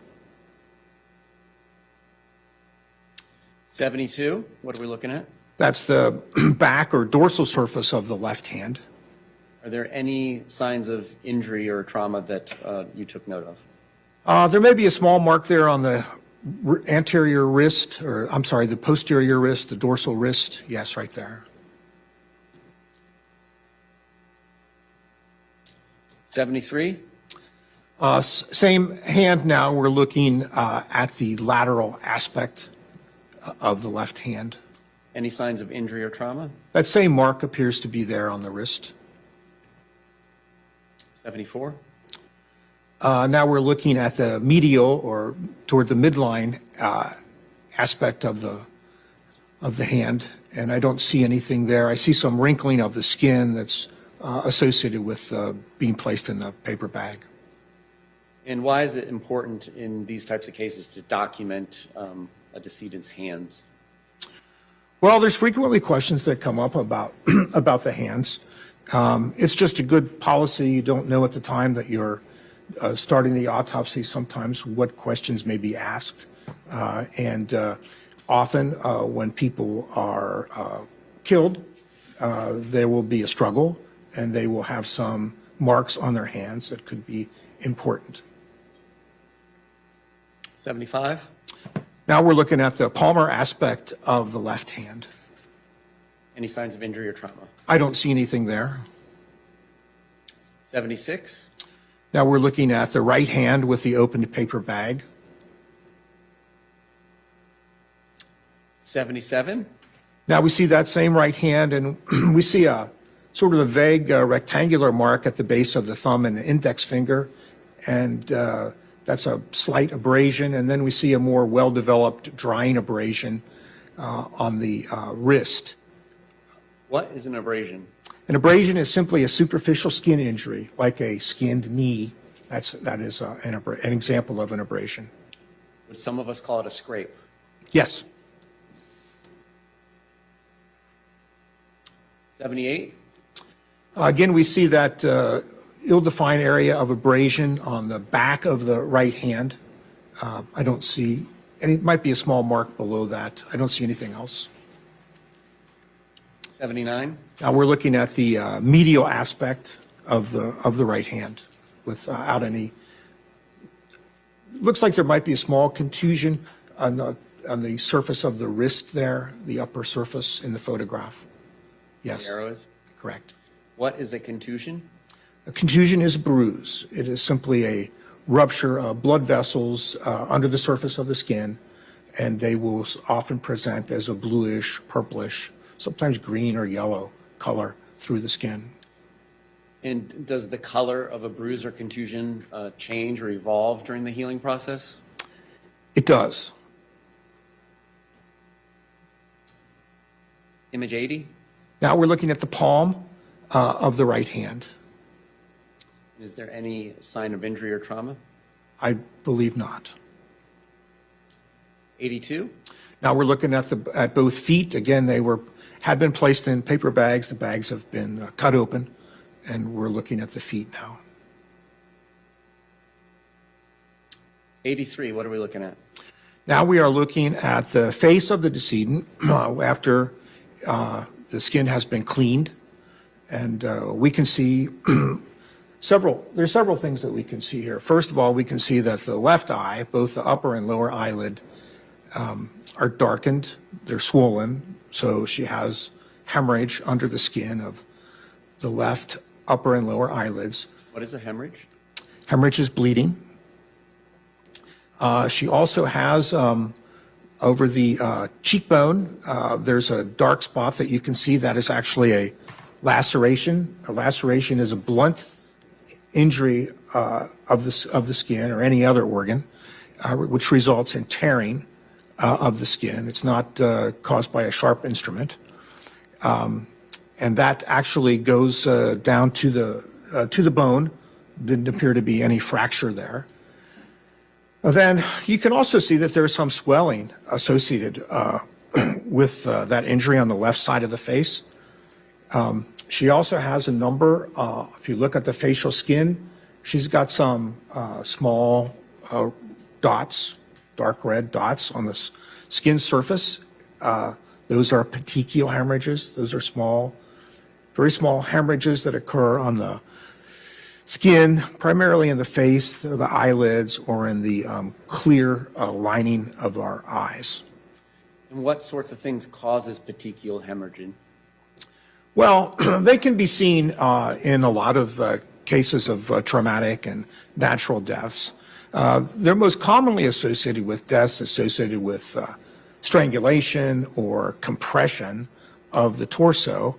And although they can occur in many circumstances, it's a matter of degree. So usually in a case of strangulation, and they are present in the vast majority of cases of strangulation, you will see quite a few petechial hemorrhages.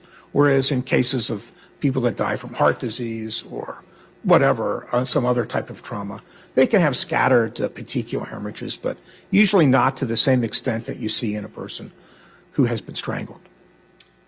What causes the swelling of tissue when it's been injured? So I actually looked that up, the petechial hemorrhaging, yesterday, and you don't have to be dead to have it. It can happen anytime. And like straining causes it. So like intense straining, like lifting an incredibly heavy object, things like that. It's a cat.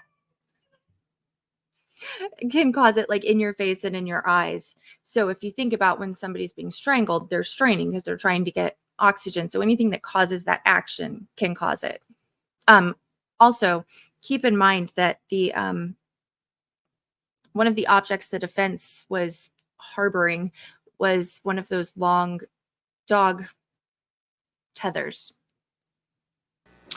Well, when the tissue is injured, there's actually a leakage of fluid from the vasculature, and that's what causes the swelling. And is that process the same in somebody who is alive versus somebody who is deceased? No, we wouldn't expect to see swelling once the person no longer has a heartbeat. So turning back to this photograph, the injury involving the left eye and the eyelids, does that seem to be indicative of pre-death because of the swelling?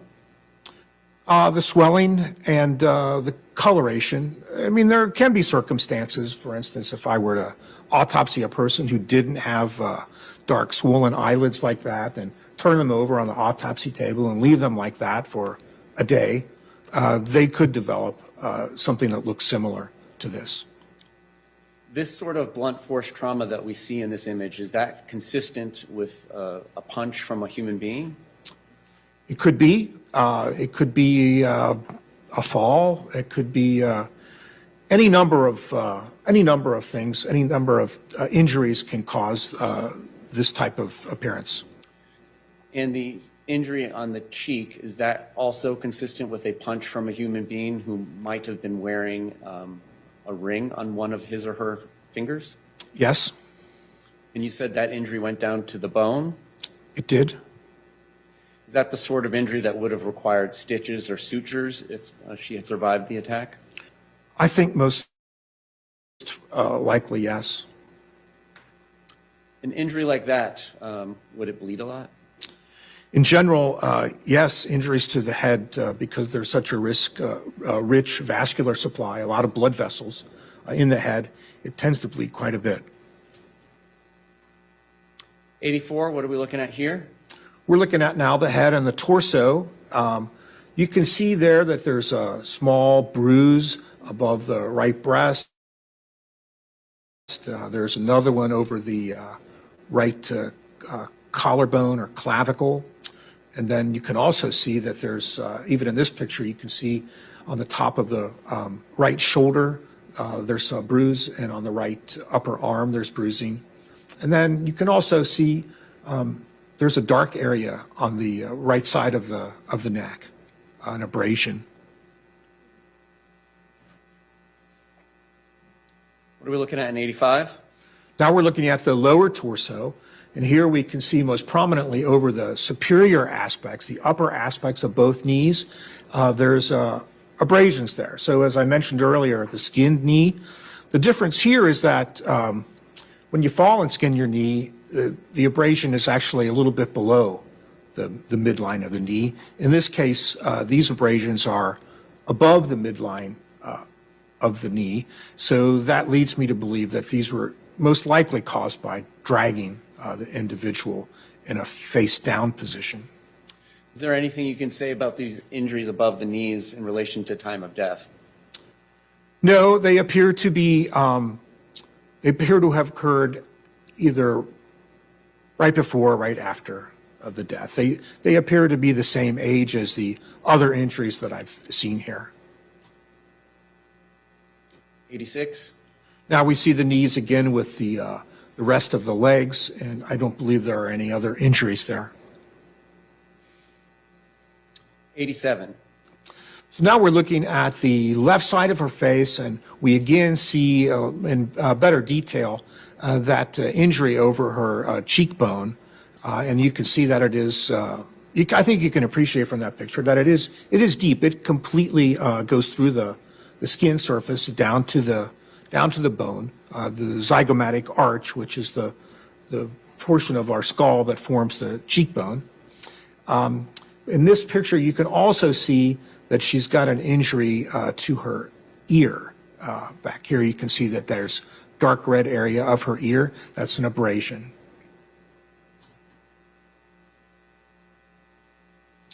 88? Now, this is a close-up of that injury in the cheekbone area. And so now we can see that not only is the skin split there, but you can see that there's a surrounding abrasion, which is termed an impact abrasion. So this is an example of a blunt impact injury which caused a laceration of the skin and a surrounding abrasion. 89? That's a close-up of that abrasion on the left ear. 90? Now we see the right side of her face, and she's got a couple of things going on here. Number one, you can still see a lot of those small dots, those petechial hemorrhages on the skin. You can also see now that on her right cheekbone, just below it, she's got some discoloration there. That's a bruise. And then also she's got at the angle of the jaw, the mandible here, in this location, she's got another area of bruising. And then you can also now see that more prominently, you can see that area of abrasion on the anterior neck. What's the actual physical mechanism that causes petechial hemorrhaging? What's going on with the blood vessels? Well, so the blood vessels, in the case of strangulation, we have a compression of the neck, compression of the vasculature. It's very difficult to compress the carotid arteries, which are the major blood supply to the head. However, it's relatively easy to compress the jugular veins. So in cases of strangulation, often what occurs is the blood can still get into the head through the carotid arteries with some force, but it can't drain. And under that pressure of the blood continuing to be pumped into the head, but being unable to drain, small blood vessels burst and produce the petechial hemorrhage. Image 91? Again, we see that contusion around the chin, most prominent on the right. There's a little bit on the left. And now we can also see that there are those petechial hemorrhages. They appear to be present above a certain line of the neck and not below it. Again, we can also see that linear abrasion on the right side of the neck. 92? So now we're looking down at the top of her right shoulder, and we can see again the same types of injuries, there's some abrasions there. Seem to be completely surrounded by an area of bruising. And what are the sorts of things that cause abrasions surrounded by contusions or scrapes surrounded by bruises like that? Well, any blunt trauma can produce this picture. You see these kinds of things in cases of strangulation because it's either the attacker or the victim.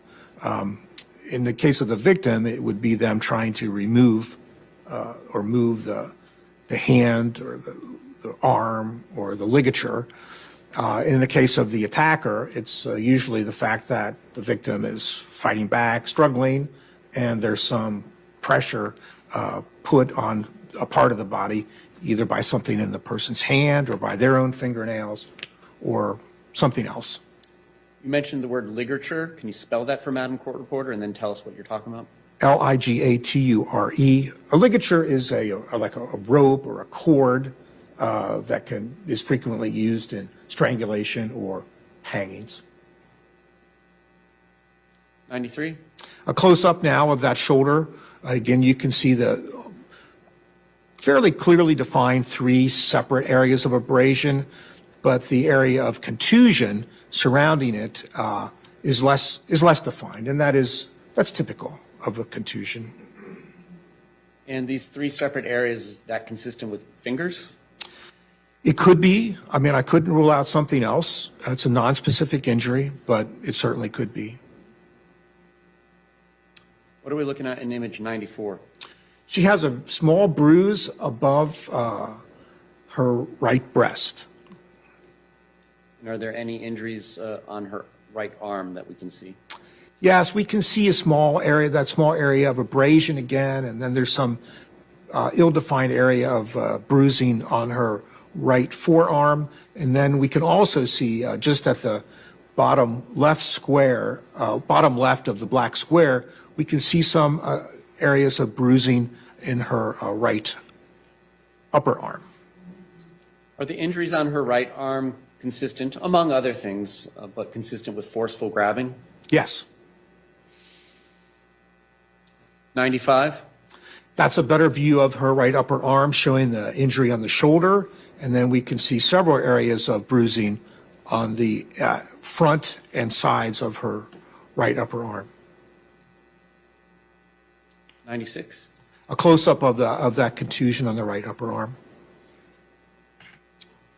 98?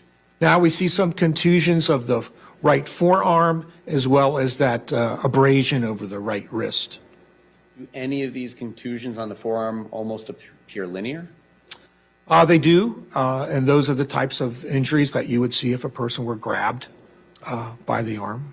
Linear that was my fault using that word. Straight line-ish? Yes. 99? A close-up of that. You can see how sometimes when you get closer to the bruise, it seems even less well-defined, and that's just the nature of the injury. And again, these sorts of things that we're looking at, is that something that is indicative of pre-death injuries? Yes. 100? What are we looking at here? We're looking at that area of abrasion. Again, that's a superficial injury of the skin, and it's dried. It's dark red. You can produce abrasions in individuals after death. They tend to have more of an orange-yellow appearance than this. 101? Again, the right hand showing that pretty well-defined abrasion and some contusions on the back of the right wrist, and then also at the base of the thumb and the index finger, we see that sort of triangularly shaped. I think it's actually a very superficial abrasion. Among other things, are those contusions or bruises around her wrist consistent with fingertips? They could be, yes. 102? A close-up of that triangular area of superficial abrasion on the right hand. 103? Now we have the palm of the right hand, and I don't see any injuries there. She does have some sort of bluish discoloration of this part of her hand, which is something that I see in a lot of people who are deceased that have no trauma whatsoever. So I'm not saying that it could be an injury, but I think it probably isn't given the location of it. 104? So now we're looking, I think, at the palmar aspect, and now we have a little bit more in that area, not just in this area at the base of the thumb, but moving on to the rest of the hand. So I believe that is most likely an injury there. 105? Now, what we're doing there is we're pulling up the upper lip to expose the inside of the lip. So the outside of our lip is like skin. The inside is not. It's a what we call a mucosal lining, and you can see that she has that dark, deep purplish coloration there. Those are contusions, and if you look over on the left side of her cheek, you can see that it's much darker red there, and that's actually, there might even be some adherent blood clot in that photo. It's hard to tell, but she does have quite a pronounced area of laceration, again, a tearing of the skin in the inside of the left cheek. Is that consistent with blunt force trauma being applied to the outside of her mouth? Yes, it's the kind of injury that you frequently see in an individual who's been punched, but it could be due to some other blunt impact injury, or could even be due to, an individual's face being driven against a hard object. 106? Same view, but now it's the lower lip showing that we have the same type of contusion, and these injuries, these bruises are caused when the rather soft part of the lip is pushed against the hard teeth, producing an injury. And did she in fact have a cracked molar? She did. I believe it was tooth number 2, the right second upper molar was cracked. Now, I don't know when that occurred. That could have happened prior to the rest of the injuries. And so number 1 would be your backmost molar, and then Yes. number 2 is the second one in? Correct. 107? So now we have a better view of the inside of her left cheek, and there's not much in that picture that's normal. Perhaps the very bottom of that, where I believe that's most likely my finger there, pulling her cheek open. The rest of it is lacerated and.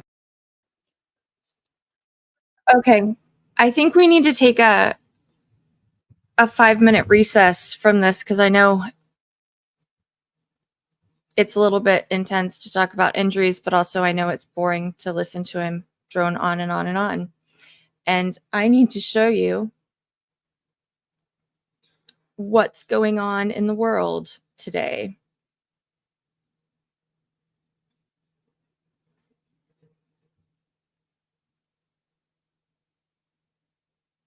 Oh, wait, did I do it with audio? Gosh, I always forget that, hit that button. Share screen, share with audio, share that, share. Oh, move me. Check this guy out. Appear and default on her bond obligation to appear in court as scheduled. So the court will issue an order of bond forfeiture, bench warrant to issue for her arrest and for her to be held on a no bond hold pending further proceedings in the case.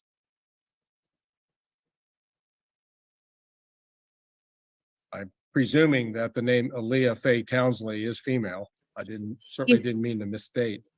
Eating, smoking, shirtless, So that walking around. bond is ordered Like- forfeited, no bond hold pending further proceedings in the case. What else? There's nothing further on the Townsley matter. We'll jump back to one that I skipped over earlier. Ah, Silas David Littlebrave, hold on, let me put my cigarette in my mouth so I can unmute my phone.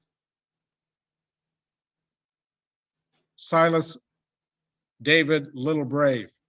come on the meeting with your audio.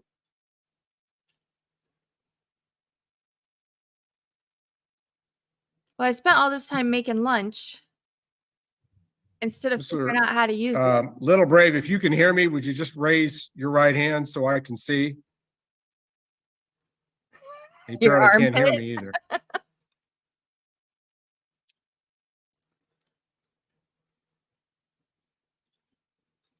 Oh, thank you, Debbie.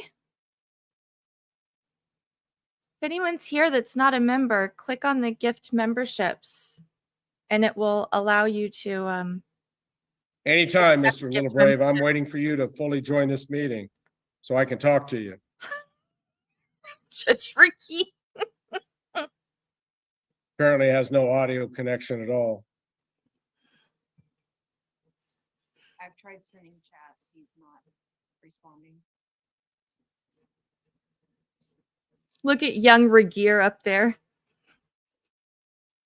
Right. Court security have any insight here? I'm gonna put a note up to see if you can read it real fast. Please. OMG. I'm open to any reasonable suggestion here to get him involved in this. He's not as good at the stoic face as Regier is. Little Brave? Oh, that's his name.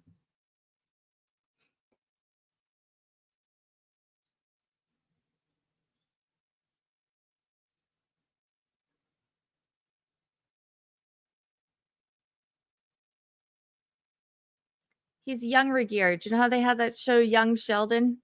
Because he looks so much younger. It's like the teenage version, the entry-level version.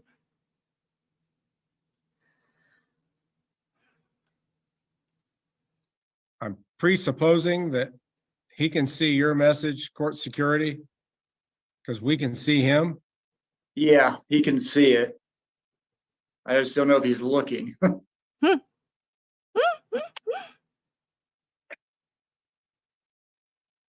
What? Oh, look, that's my name. Oh. Yeah. He's communicating now. Thanks for that. Well, I definitely want to communicate with him. I bet you do.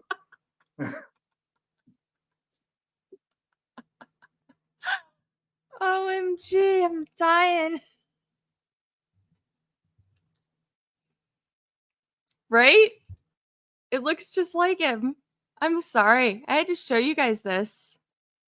I'll put it back on the trial in just a second, but I was watching this on my other screen, dying.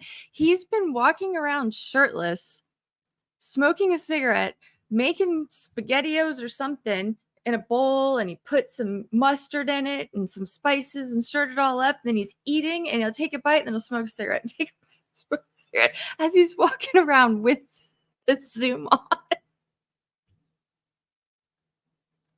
What is wrong with people? I'm not sure exactly what he was indicating earlier. I took it as, wait a moment. And then he's disappeared from the picture. So I feel a bench warrant coming on. I'll give him a minute to come back. Up, there he is.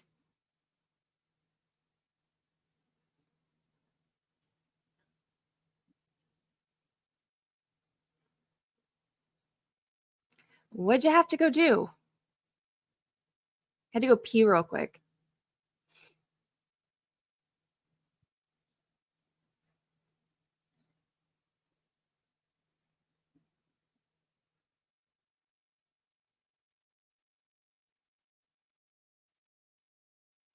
Hold on, let me go inside. There's better audio inside.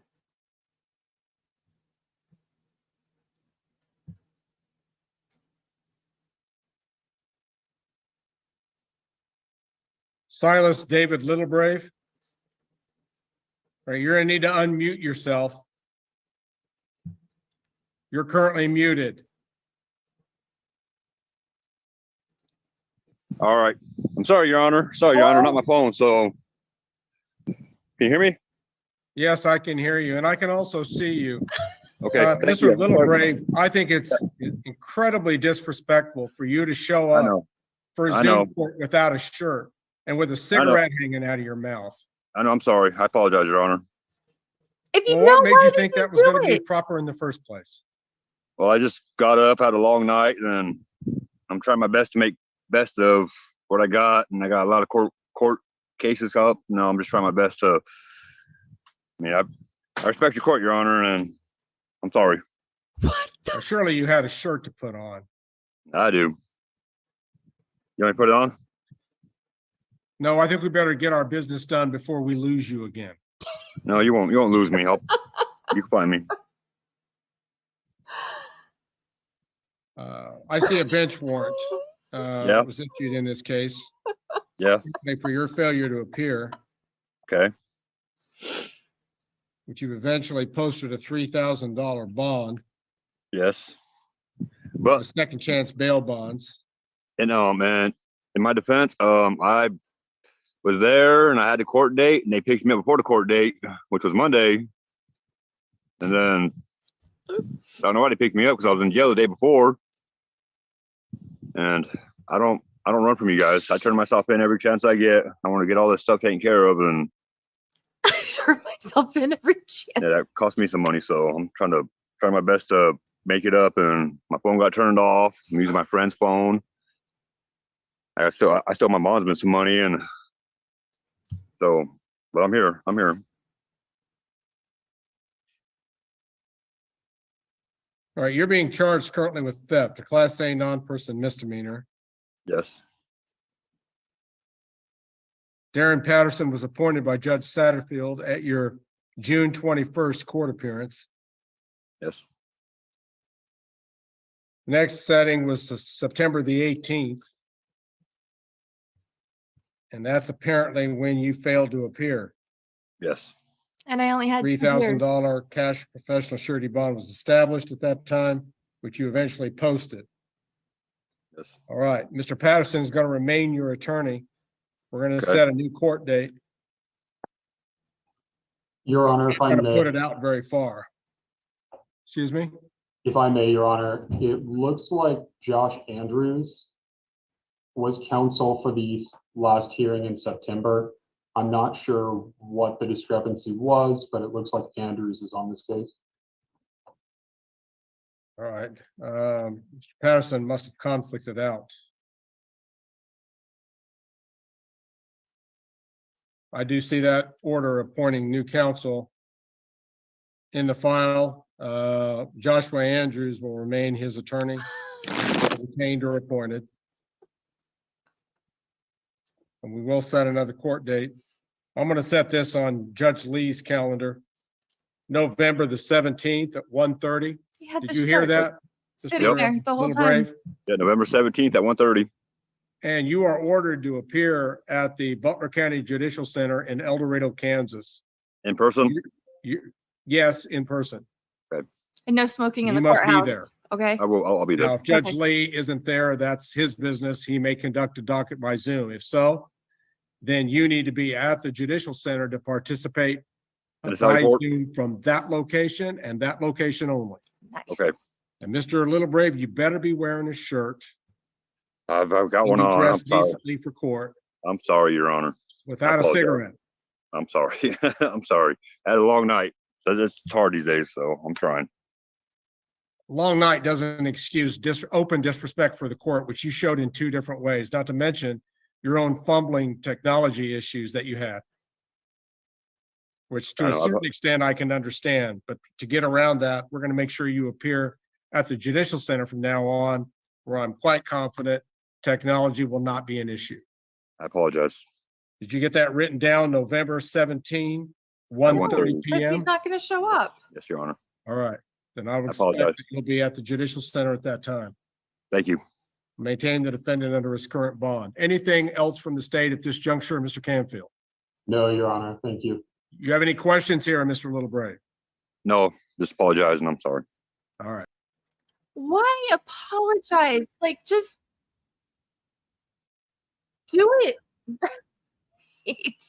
Like, you had a shirt sitting right there. Put it on. Like when your first reaction is, yeah, I know I shouldn't have done that. Don't freaking do it.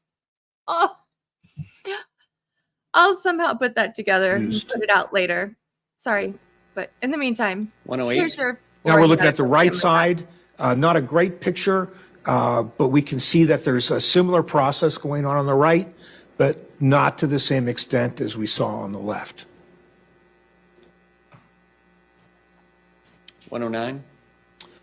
Now we have a small area of abrasion over the left hip, and I don't know if we can see much in the way of contusion on her arm there. Difficult for me to see from that photo. And then there looks like there's a small abrasion on her left side of her chest below the breast. 110. These are the contusion on the forearm. Again, at the close-up, it seems to almost blend in with the rest of the skin. 111. We can see a very small area of contusion on the back of her left wrist, and perhaps some contusion on the back of the hand, also at the base of the index finger. 112. That's the base of the index finger, and we can see that the crease that you see there, the indentation, that's due to a wrinkle in the paper or the bag. That's not an injury itself, but you can see that there is a bruise there, an area of dark and purplish discoloration. 113. Now we see an area at the costal margin, that is the margin between the rib and the abdomen on the left, and we see an area of bruising there. Where the pointer is? That's correct. 114. Now we see a better image depicting the bruise that is above her right breast. 117. And then very small areas of bruising above her left breast. 119. That's the area of bruising, and then you can see centrally there's very, very small pinpoint areas of abrasion and centrally located within that bruise. Consistent with blunt force trauma? Yes. 120. Now we're looking again at that left costal margin between the rib and the abdomen. We can see that there's a small area of abrasion there. 123. And now we're looking at those areas of abrasions on the front aspect of her knees. 124. A close-up showing the area of abrasion, and you'll notice centrally it seems to be confluent. It's all the same color. And but as we get out to the edges of it, it appears to have more of a pinpoint type of pattern. And that's due to the, you see how the surface of the skin there is not completely smooth. Each hair follicle has a small muscle associated with it, and it causes the flesh to be raised there, goose flesh or goose pimples that occurs even when we're dead. And what happens is when you drag the surface of that skin, it's the areas that are most prominently raised. They're the first areas that are going to be abraded. And so centrally, it doesn't matter. It's all abraded there. But as we get out to the edges of that, only the areas that were raised now appear injured, and the rest of the intervening skin is normal. 126. Just another photo showing the abrasion over the knees. 127. And again, probably better demonstrated than this picture than in the previous. You can see how, as we get to the periphery, that the area of injury is limited now only to those raised areas of the flesh. And what, if anything, can you tell us about the center-ish area of the lower left abrasion that's darker colored than the rest of it? It's just an area that was subjected to more pressure and bled a little bit more than the surrounding area. 129, just with scale? Same area of abrasion. What are we looking at here in 132? Okay, so now this is a good picture of her anterior neck, the front of her neck. And so we see again on the right side of her neck, there's that area of abrasion, which in some of the pictures looked like a straight line. But in this picture, you can see it's not really a straight line. And then in addition to that, you'll see these small areas of abrasion, and then you'll see a number of these petechial hemorrhages. There's also just to the left of the midline, you can see there's a fairly well-formed contusion there. And then on both sides of her jaw now, you can appreciate in this picture that she has these sort of reddish, purplish contusions on both sides of her jaw. These injuries taken together, are they indicative of anything to you? Well, at this point, not having done the internal exam, but seeing what I saw now, I think any forensic pathologist with even a minimal experience would say this is probably strangulation. 133? So now we're seeing with the ruler in place, we're seeing those small areas of petechial hemorrhage and abrasion, and at the top of the ruler there, you can see the area of bruising on the jawline. 134? Same thing, we're looking now and we see areas of abrasion, we see the contusion, we see the injury to the left cheekbone, and also the injury to the left ear. And notice in this picture how it's not just that area of abrasion on the ear. I'll demonstrate it on my right. It's not just that area of abrasion here, but the whole top half of her ear is discolored. That is also a contusion. Indicative of blunt force trauma? Yes. 135? Now we can see pretty clearly here the small pinpoint hemorrhages, the petechial hemorrhages spread over the face, the skin of the face and the upper neck. Seems to stop at a line about midway in the neck, which is often seen in cases of strangulation. And then we also see that area of contusion, more well developed and visible on the jawline than it is on the left side of the neck, but that is also an area of injury. 136? So now we're looking at the left ear, and then it's been folded forward, and we see two injuries here. One is the crescent-shaped injury between where the ear attaches to the scalp, and that is again a blunt force injury. That's a tearing of the ear. You could just imagine if more force were applied, it might just loosen the entire ear. And then below it is another relatively superficial laceration. It's going through the top layer of the skin and into the subcutaneous tissue, the tissue below the skin, into the soft tissue. You can see a little bit of adipose or fat tissue in there, and the rest of it is mostly muscle. Is anything that we see here consistent with her having worn kind of a stud earring, which had the pointy part still poking out and then the back clasp?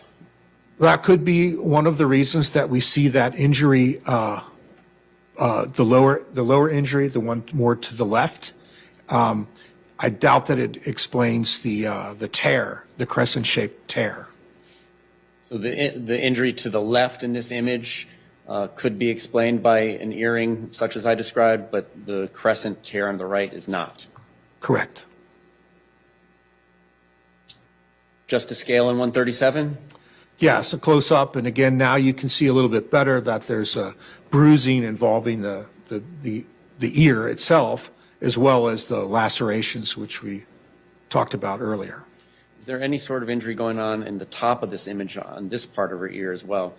Yes, that looks like another area of abrasion, probably related to the other larger underlying, more square-shaped area of disruption. 138? Now we see again that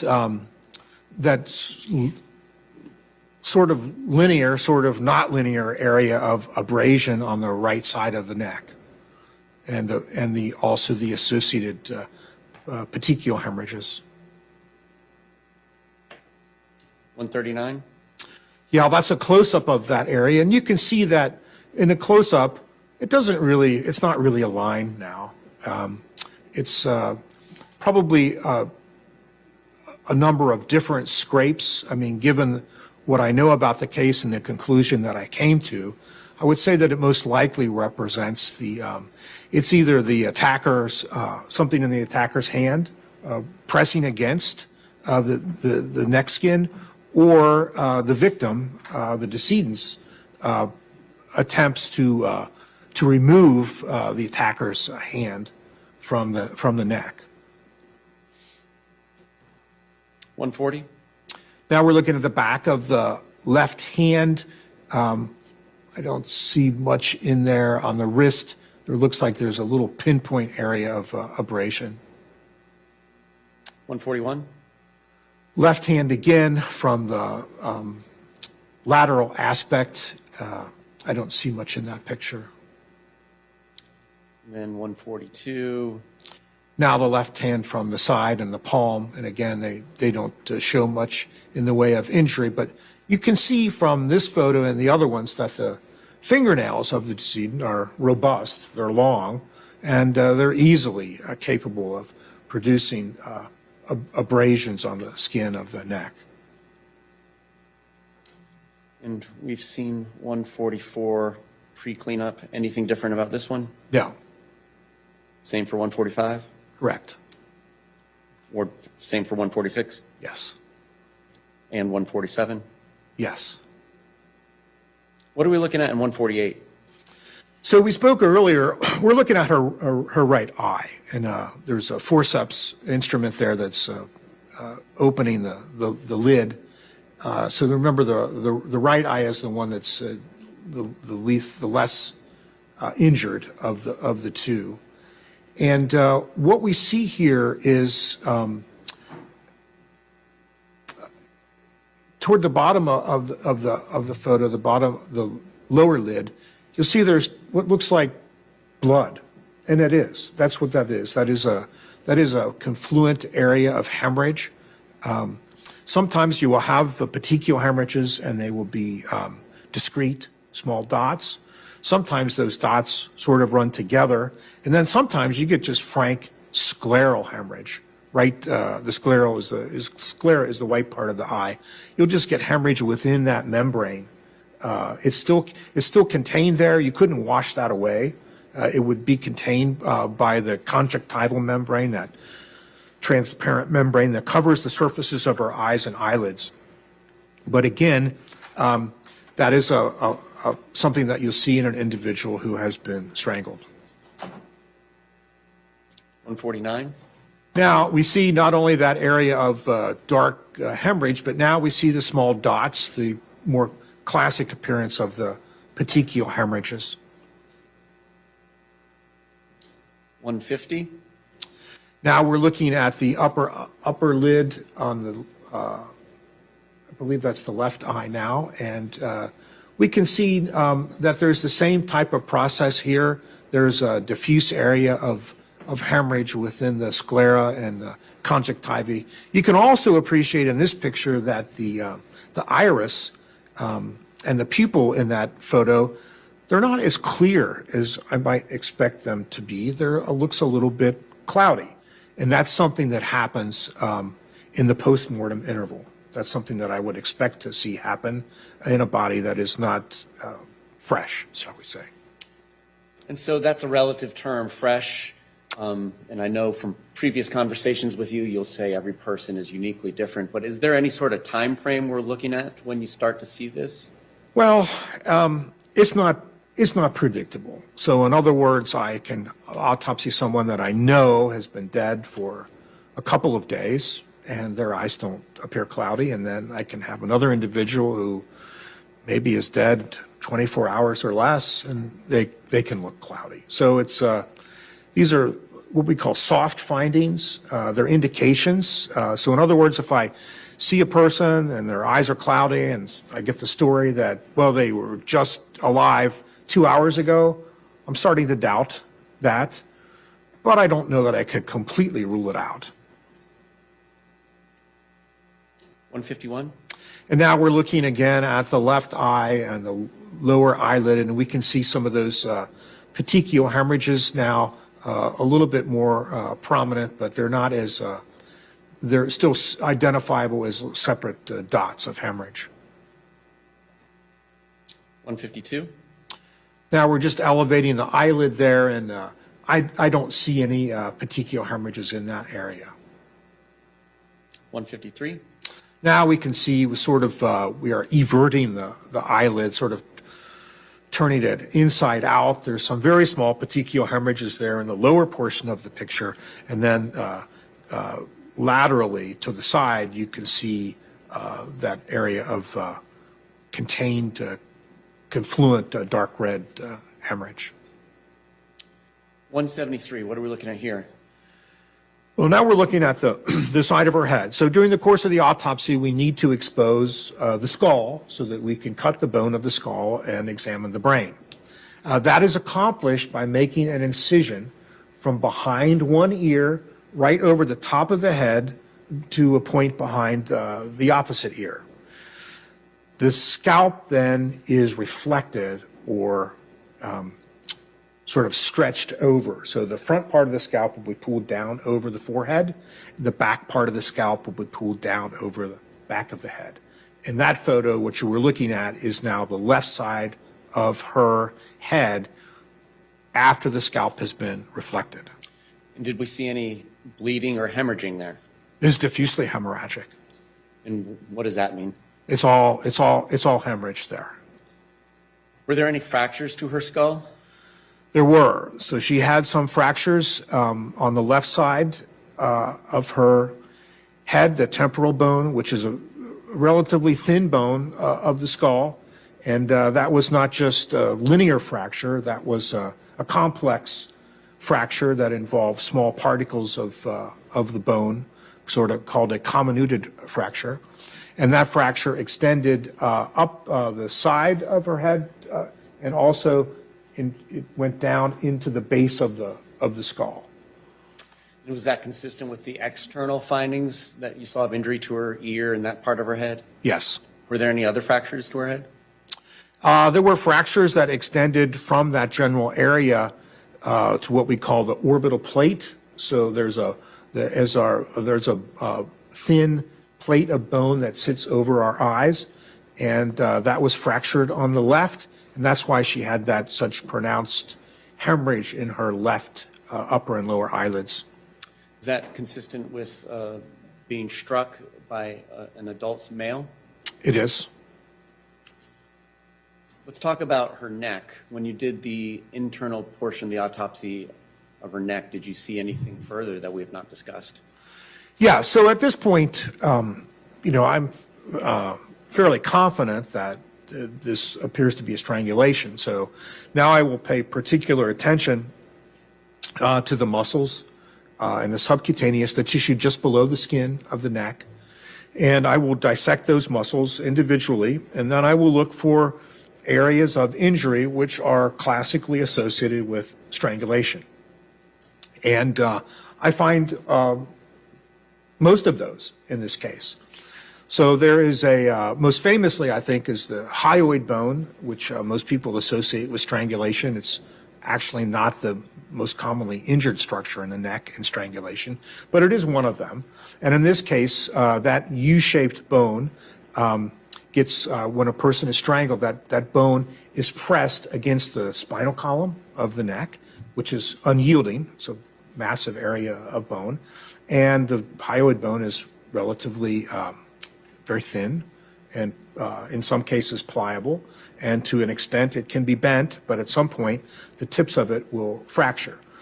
Now, I know that this was something that occurred while she was still alive because there was hemorrhage in the soft tissue associated with fractures on both sides. The other structures that are commonly injured are injuries to what's the thyroid cartilage. And we can all feel the thyroid cartilage. In men, that's the Adam's apple. That's part of the thyroid cartilage. Now, the thyroid cartilage has two horns that come up, and they actually communicate via thin wisps of fibrous tissue with the tips of the hyoid bone. And in this case, both of those horns of the thyroid cartilage were fractured. In addition to that, she also had hemorrhage in the muscles that were overlying the larynx and in the soft tissue that overlies the thyroid gland, which is present on either side of our neck. And those, and she also had some hemorrhage in the thin layer of the cervical spine, the bony part of the neck. She had some hemorrhage into the soft tissue there. So these are all markers of force. These are not injuries that in and of themselves are going to kill a person. They just indicate to me that force has been applied to the neck, consistent with strangulation.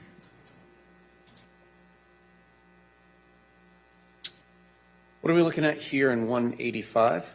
So at the time of the autopsy, as I mentioned before, we did obtain swabs from the hands and the neck. And this is the packaging photo to indicate these are the specimens that were obtained. They have the case label on them. That little thing that looks like a seagull is actually my initial.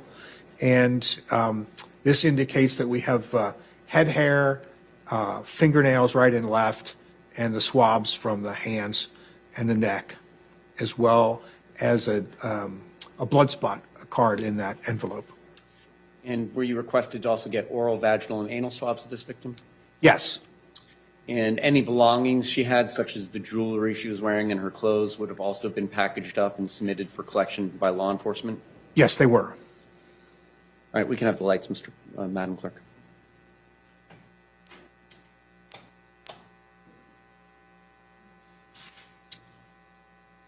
Any other external or internal findings relevant to cause and manner of death that we have not discussed yet? She also had fairly prominent hemorrhage in the back of the tongue, the base of the tongue, and then some less prominent areas of hemorrhage on the sides of the tongue, probably due to interaction with her own teeth. The hemorrhage in the back of the tongue is something that is often seen in cases of strangulation. Is there some distinguishment? Is there a distinction, there we go, between manual and ligature strangulation to be made? Yes. So how can we strangle a person? One way you can strangle a person is by using a rope, a cord. That's a ligature. And that produces usually a pretty dramatic, line. Sometimes it's, even deep, right across the neck. It's very similar to what we see most commonly in people who hang themselves, which we see much more commonly than we see individuals who are strangled. You could strangle a person by just using the hands. And those are the cases where we tend to see impressions, small areas of bruising associated with the pressure of the fingertips. You also tend to see more injury to the larynx in those cases. And then you can also, you could strangle a person by using the broad surface of an arm or the crook of the elbow by applying similar pressure to the neck. In some of those cases, there are very few telltale marks that are left because you're dealing with a relatively broad soft tissue of an arm with the soft tissue of the neck. Were you able to come to a conclusion about the cause of her death? I believe that the cause of her death is a combination of the strangulation and the blunt head trauma. Strangulation alone, I think, is sufficient to explain the death. She's obviously been strangled. And I think the blunt trauma to the head alone may be sufficient. So in this case, I can't say for certain. I know that both the head injury that we saw there, that she was alive for both that and for the strangulation. Manner of death. What is the 5 different manners of death a forensic pathologist can attribute to a death? So, as I mentioned earlier, the whole purpose of the autopsy is why the person died, the cause of death, and that's just the physiologic derangement that causes a person no longer to be alive. Blunt head trauma, strangulation, cancer, pneumonia. But in the world of forensic pathology, we're charged not only with identifying the cause of death, but also the circumstances under which the death occurred, the manner of death. And the manners of death are natural disease, accident, suicide, person took their own life, homicide, death as a result of action of another person, and then sometimes when we can't tell because we simply don't have enough information based on the condition of the remains, or there's 2 equally likely possibilities, say accident versus suicide.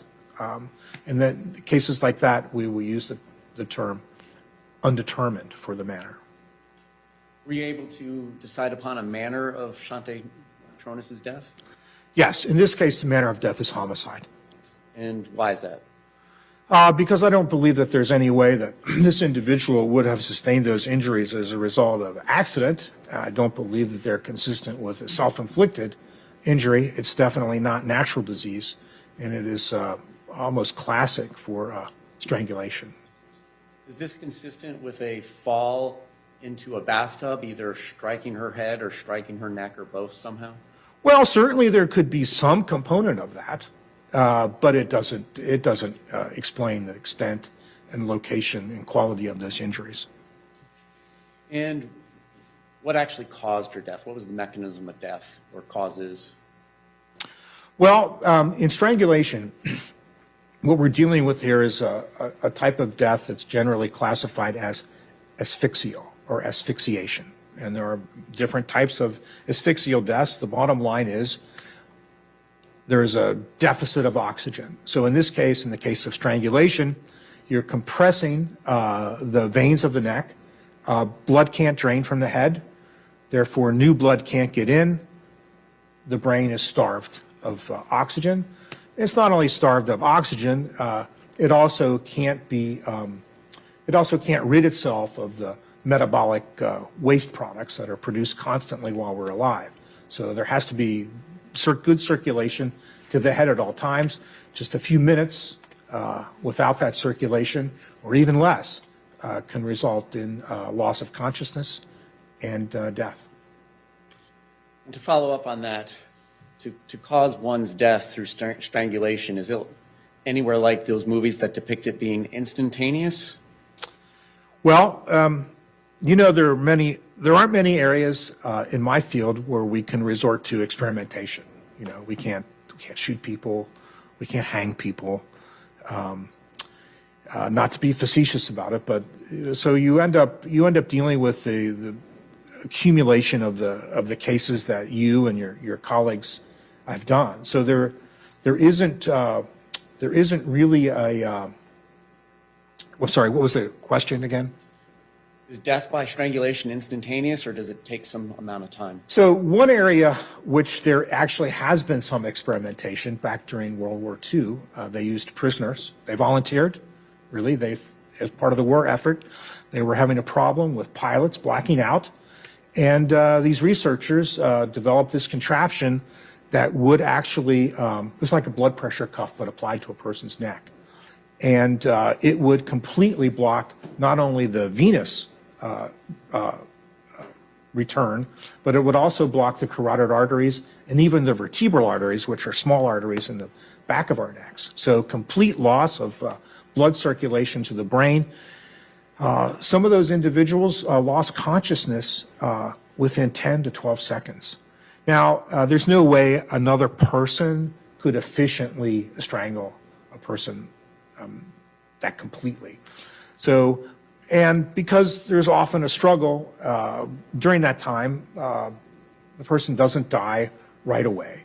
How long does it take? I really don't know because I haven't, we haven't done those studies, and we don't know how this person was strangled. We don't know if it occurred with overwhelming force all at once, or it was a little force, and then a little bit more force, and then a little bit less, and then a little bit more. But certainly you could accomplish asphyxiation within a period of minutes. That's, I think, being generous. Now, because we have a lot of people that video and post videos, we see people who have been placed in chokeholds, and some of those people lose consciousness again in a very short period of time, 10, 15 seconds.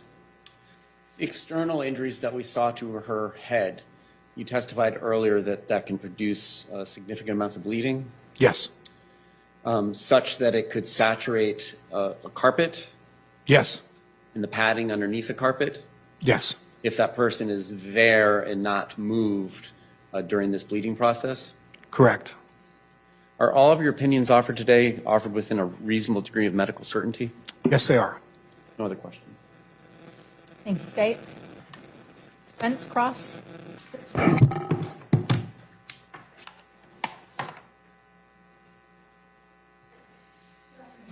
Good afternoon.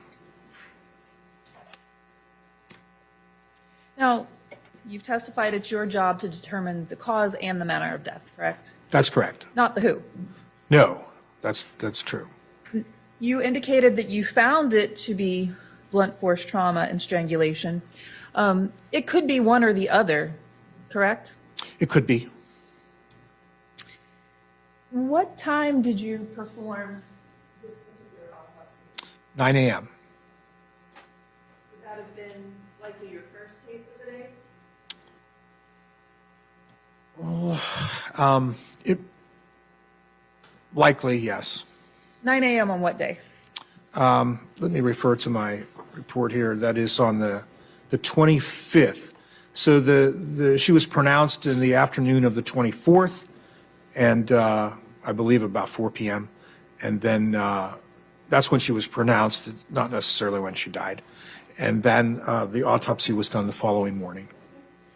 And during your direct, you talked about the fact that the medical examiner's office, they hire investigators to go out to the scene so that you don't have to do that yourself, correct? Correct. And in this case, the medical examiner investigator that went to the scene was Ralph Kalachi, correct? Correct. As part of his duties, does he prepare a report? He does. And what's the purpose of that report? It's so that I can have a hard copy of what the circumstances surrounding the death are before I do the autopsy. And how does that help you? Well, it's so that you know what you're dealing with.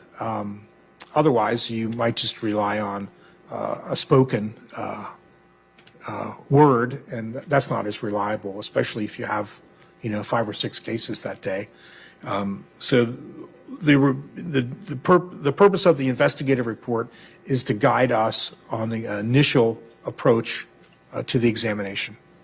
Is it important to your evaluation at all to know the status of the body or the circumstances of the body at the time that it's located? I think it is. I suppose I have colleagues who would almost prefer not to know and just proceed with the autopsy, but I don't think that's the proper way to examine. And why is that? Well, because the autopsy is a medical procedure. It's the last medical procedure that's going to be performed on the deceased. And just like an individual who goes to the doctor with some complaint, you wouldn't go to the doctor if you're having chest pain and then you get there and you don't say anything. It makes a difference. You can't look at everything in every case. So it's important to have the background information. One of the examples I frequently use is a person with a gunshot wound. If you just bring me a body and there's a gunshot wound, you might say, was there a gun present? Because if there's not a gun present, now I'm worried that somebody else shot this person instead of them shooting themselves. So the circumstances are absolutely essential, I think, in the death investigation, and you have to have the circumstances if you're going to make a determination on the manner of death. And in the report, which is in evidence, this is in evidence as Exhibit 69, medical examiner investigator Ralph Kalachi indicated on that report that rigor is minor. What does that mean? I don't know. That's not a term that I would use, but I'm assuming that he means it's not full rigor. Okay. So when a person, rigor mortis, which occurs unfortunately in a varying rate at the time of after death, is just stiffening of the muscles. At some point, the rigor will be either broken manually or will pass naturally. So in this case, I'm interpreting his term minor to mean that it's not full rigor. That could mean that the person just died. You got there within an hour or two. In that case, you should probably notice that the skin is warm still, as opposed to being cold. And if you do find a deceased person and they have just died within that last hour or two, they won't be completely stiff. They will still be rather flexible. Rigor will then proceed. Eventually, they will be in full rigor, and depending on the body habitus, I mean, if there's large muscle groups involved, it can be very, very stiff. It can be like a chore, to extend, for instance, the arms or to flex the legs of a person who's in full rigor, and it's almost impossible to open their mouth if they're in full rigor. So after a period of time, the rigor will pass, and you will be able to flex the joints and open the mouth. When you examined the body on the morning of April 25th, the body was in fixed rigor at that time? No, in my examination, the rigor I described as passing in the extremities, and remained somewhat fixed in the jaw, but yet I was still able to open the jaw. And then in Investigator Kalachi's report, he also indicated that the lividity is unfixed. How did you interpret that? So that is a term that we will use. Livor mortis is another we call postmortem phenomenon, and when we die, the blood's no longer circulating, so it tends to pool based on gravity. So if you're laying face up, the backside of your body will be dark red, purple. If you were to change the position of the body before the lividity is fixed, it will shift. So you can have a person with lividity on the posterior aspect of the body. They're relatively fresh. You turn them over, and that lividity from the back completely disappears, and now it's all in the front. At some point, you're not going to be able to do that. And one of the ways that we train our investigators to assess that is simply by taking a finger and pressing the area of lividity to see if it blanches. So if you can push that blood, if the blood is still within the blood vessel, if you can push that blood out of that space with your finger, then the lividity is not completely fixed. And livor mortis starts within maybe 20 to 30 minutes of a person's death? Yes. Okay. And does it become fixed for probably 3 to 6 hours? Well, I mean, that's what you'll find maybe in a textbook, but again, it's one of those phenomena that is highly variable, and I've not found that it's very useful to use the averages and apply them to individual bodies.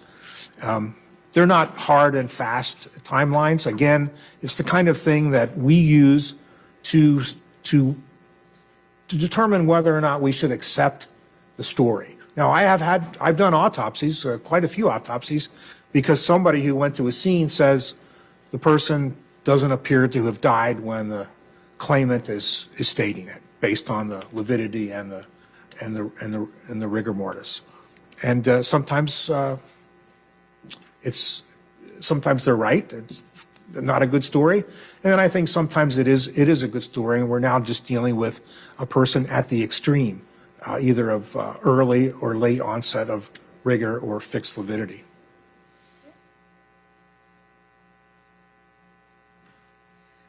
Turning to the brain injury. We saw the photograph of the reflected skull. In this particular case, would you agree that it was just a small amount of hemorrhage between the dura and the brain? Yes, I think I've characterized it as 20 milliliters just on one side. Have you encountered cases where that was enough in and of itself to cause someone's death? I've seen blunt head impact injuries with no hemorrhage that I believe were the cause of death.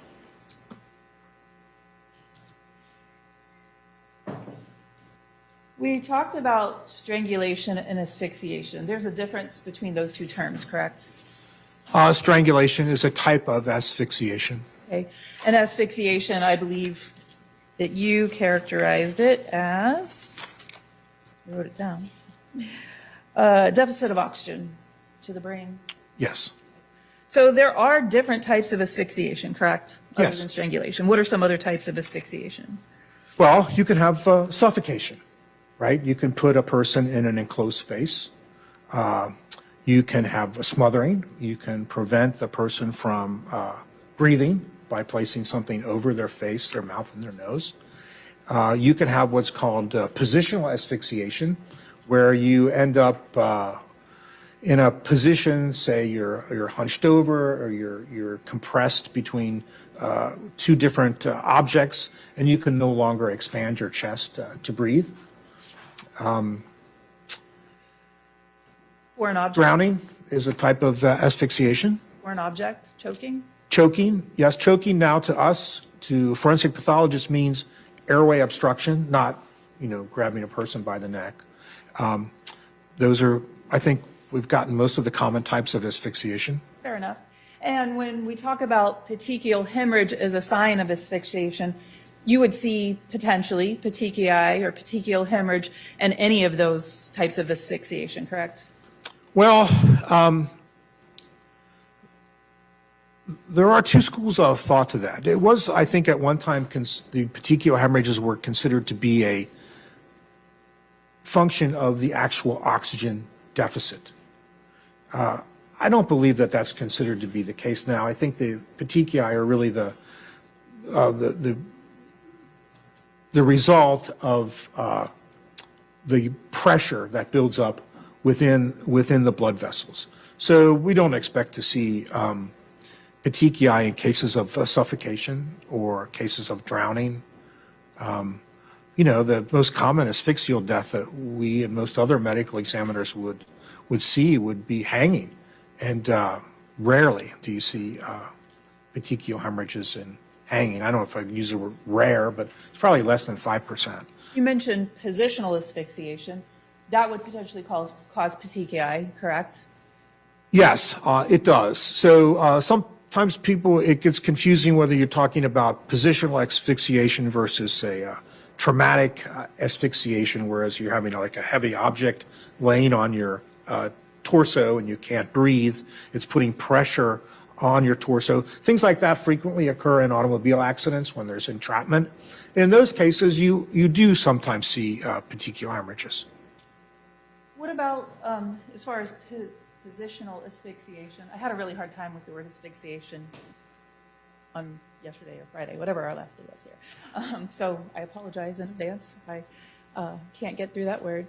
But when you talk about positional asphyxiation, I think you talked just now about compression of the chest, where there's an object resting on the chest. Is it also consistent with the body being in a particular position or posture where the blood can't flow or where the air can't flow? Yes, it can be, and these are circumstances that you often see in a person that's intoxicated with, alcohol or some other substance, and they might just fall between their bed and the wall, and they, are too intoxicated to save themselves, and they get wedged tighter and tighter. You can also see deaths like that in babies, who are not strong enough to free themselves from in wedging or entrapment. Turning to your example of the intoxicated person, what if they fell and hit their head on the toilet and then maybe slumped over a bathtub? Could that create a positional asphyxiation if the edge of the bathtub were compressing their jugular or carotid artery or both? I suppose it would be hard to get that kind of a pressure just based on the weight of it's mostly going to be your head. I guess there would be some contribution of the weight of your torso. I wouldn't completely rule it out.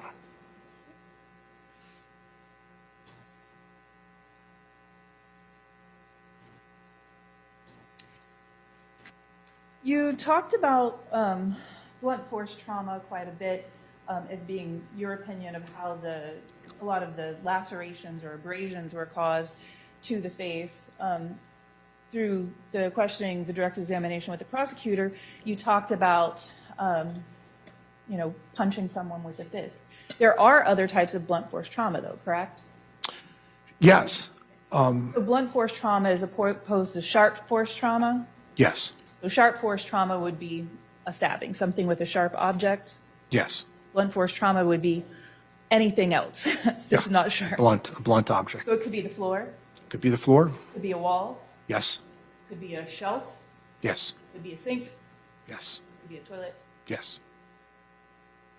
Could be a weapon of some type that's not sharp, correct? Yes. Can you rule out any of those in terms of the injuries that you saw? Well, not for each individual injuries, but taking the totality of the injuries, I don't find a compelling explanation for those injuries. Could a person strike their head on one location, hit something on the way down, and then hit the floor, creating multiple injuries, multiple blunt force trauma injuries?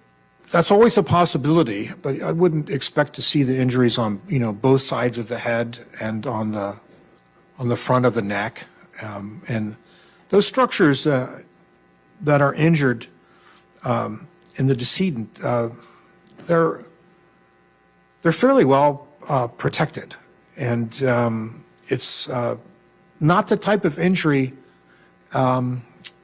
that we would see in something that is accidental in nature. You did talk about fractures to the hyoid bone. There are other explanations for fractures. I mean, you see those in other types of injuries other than just strangulation, correct? Yes, you see them in certain gunshot wounds to the head. You can see a hyoid fracture, even though it's not in the path of the bullet. In automobile accidents, you can see when there's direct trauma to the neck. What about sudden hyperextension of the neck being snapped back, maybe because of a fall or, like you said, acceleration? Yeah, so I don't know that I've ever seen that. I've read reports of things like that, but those are rare, I think, examples, and you don't have the other findings with it. What about falling against a rigid object? Yes, falling against a rigid object could potentially cause something like that, but I don't think it's going to give you that type of petechial hemorrhage, and it's not going to give you the abrasions on the neck, and it's not going to give you the strap muscle hemorrhage. I mean, it's not like I didn't look for some other explanation, but the totality of the injuries indicates to me inflicted trauma. Turning to the hands, I know that we went through all of the photographs. You talked about finding some fractures to the skull. Did you find any fractures to any of the fingers? No, I don't believe there were any fractures of the fingers. No lacerations to the fingers? No. You talked about some of the things that were collected from the body, various swabs. I think it's also been discussed that fingernail clippings are taken at the time of the autopsy. Is that accurate? That's correct. Okay. Why is that? Why are fingernail clippings taken? A person can have trace evidence collected from their fingernails. It could either be their own skin, or it could be the skin of another individual.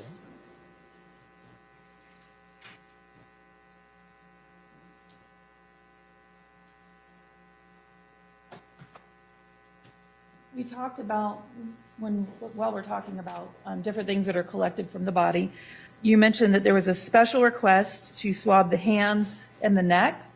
Were those things done? Yes. And in the timeline, I know that the hands were specifically bagged. Were those swabs taken before or after the body was cleaned? Before.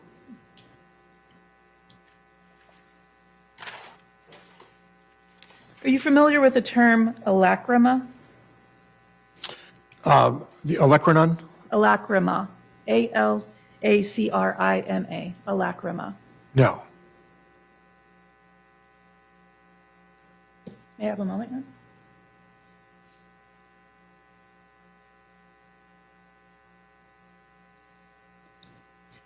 When you were conducting your autopsy, you hadn't had an opportunity to speak with the accused in this case, correct?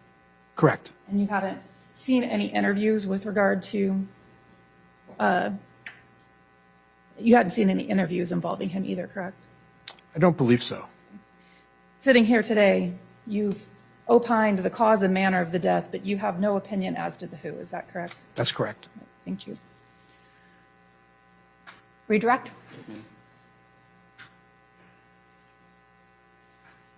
You were asked during cross-examination about rigor mortis. Yes. And again, each individual is unique based on metabolism, other sorts of things, but is there a time frame where you can say, generally speaking, it begins to onset, and generally speaking, you can begin to see it break? Yeah, generally, its onset, I think, is better characterized as being within a few hours. Probably becomes fully maximalized, maybe 8 to 10 hours, and can persist for a number of hours, and that's primarily dependent on the temperature. So if you find a person that's fresh and you get them refrigerated, they can stay in rigor for a couple days or more. And you did review the photographs taken by your investigator of the deceased at the scene, did you? Not? I did, yes. And based on viewing those photographs and reviewing his report, did it appear that Ms. Shanti Tronnes' right arm was in rigor and kind of out to her side? Yes. And what effect, if any, would that have on any attempts to move her by grabbing her wrists and pulling them above her head to move her from, say, the bathtub 20 or 30 feet to where she was found? Well, if the movement occurred right at the time of death, it wouldn't have made any difference. If you manipulate the extremities after the person is in rigor, then you will mechanically break that rigor. It can become refixed. You can get rigor to be reinstated. At some point, though, you will no longer be able to do that, and the body will remain flexible. Rigor has, we say in that case, it has passed. If one were to break rigor by moving some deceased person's arms above their head, would the rigor then reinstate in that position if left that way? Yes, as long as there hasn't been too long of an interval. And those photographs were taken, according to your investigator, in the evening of the 24th. Is it inconsistent with rigor having set in if she had been killed sometime around 11:30 in the evening or shortly after midnight the night before? I mean, just based on the photograph alone, I don't know if I could make a judgment like that. But it was my impression at the time that I did the autopsy, having taken into consideration the fact that she's in a home, ambient temperature, we'll assume somewhere in the mid-70s, and then transported to our facility in a cooler, about 40 degrees, that when I saw her the next morning, I looked at her and I thought, looks like she's been dead a day or so.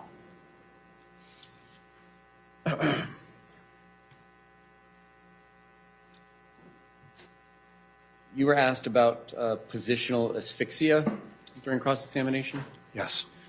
And then I believe your answer somewhat went into the totality of her injuries, but would the positional asphyxia explain all the injuries on both of her arms, her torso, her shoulder, her neck, her face, and the side of her head? No.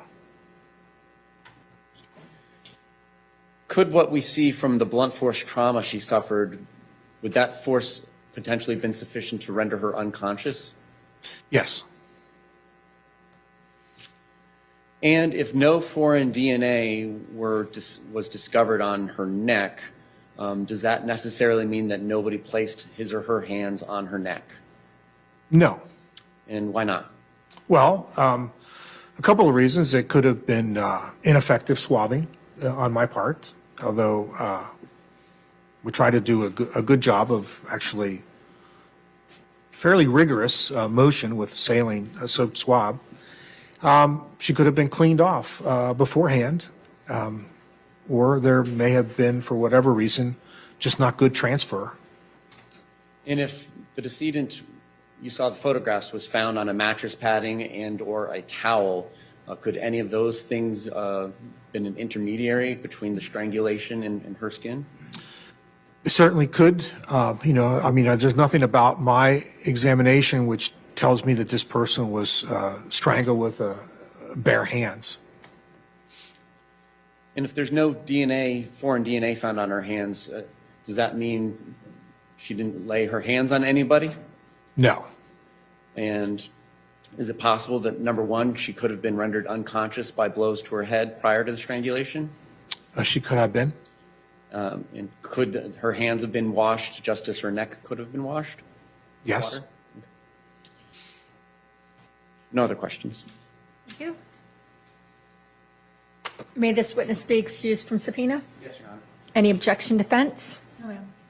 Thank you, Doctor. You may step down. You are excused. Thank you. We are going to go ahead and take a 15-minute recess. If you will follow the deputy out. Prior recess date. Your Honor, in speaking with opposing counsel, it's my understanding that their intent is to ask this detective as well during the interview about the defendant's willingness to participate in the polygraph.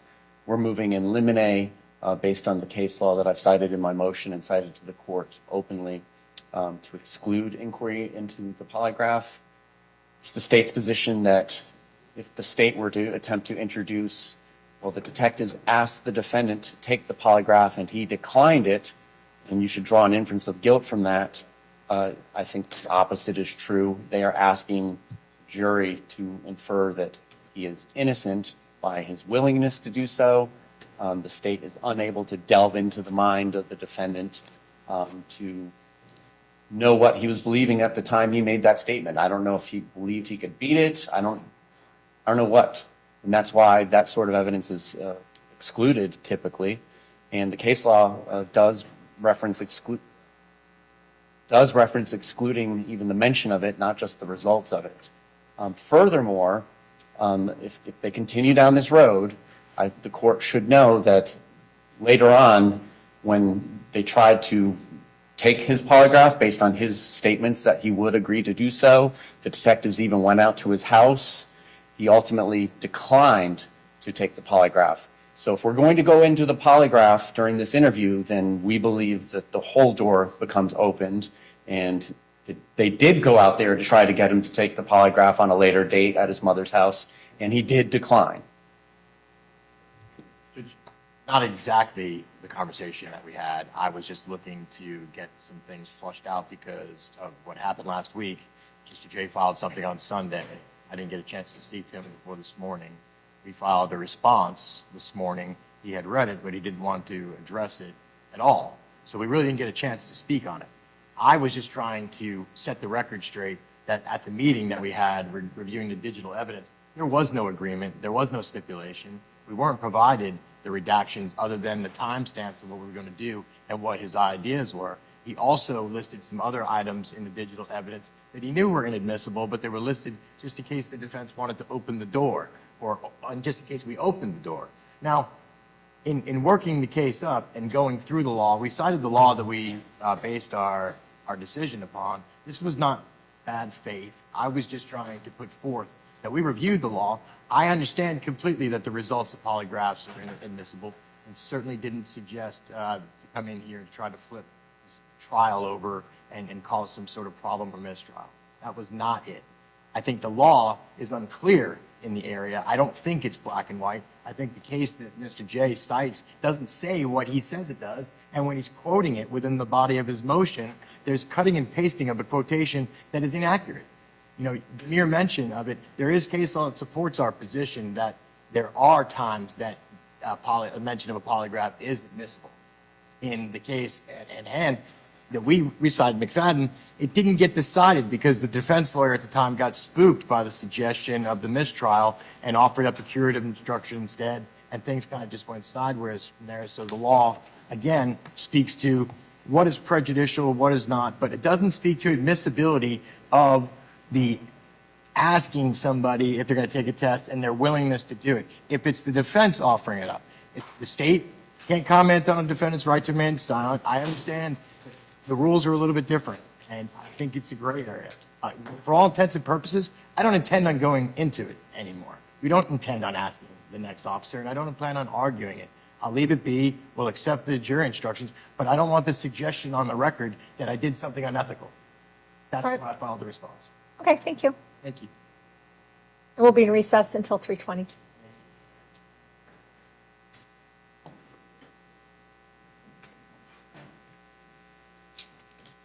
Say your name and spell it, please. Yes, ma'am. She was Detective Teresa. The judge was like, okay, thank you for wasting time, because that accomplished absolutely nothing. I mean, you put it on the record for appeal, but they didn't do anything. You're objecting to something that didn't happen, that you were foreseeing happen. It's just silly. Okay, so this is the main detective that was on the case. And they say that she had tunnel vision and only looked at him as a suspect and did not investigate any other suspects. And that was the big problem with the investigation. Also, at the end of her testimony, they're going to start playing his interrogation video. Would you like to watch that after this, or would you like me to run the closing arguments? Let me know in the comments, please. Teresa, Sprag, Sprague.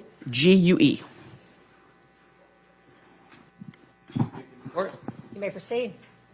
Good afternoon, ma'am. Where do you work? I work for the Orlando Police Department. How long have you worked there? Almost 22 years. February will be 22 years. On April 24th of 2018, what were your assigned duties for the Orlando Police Department? I was a homicide investigator.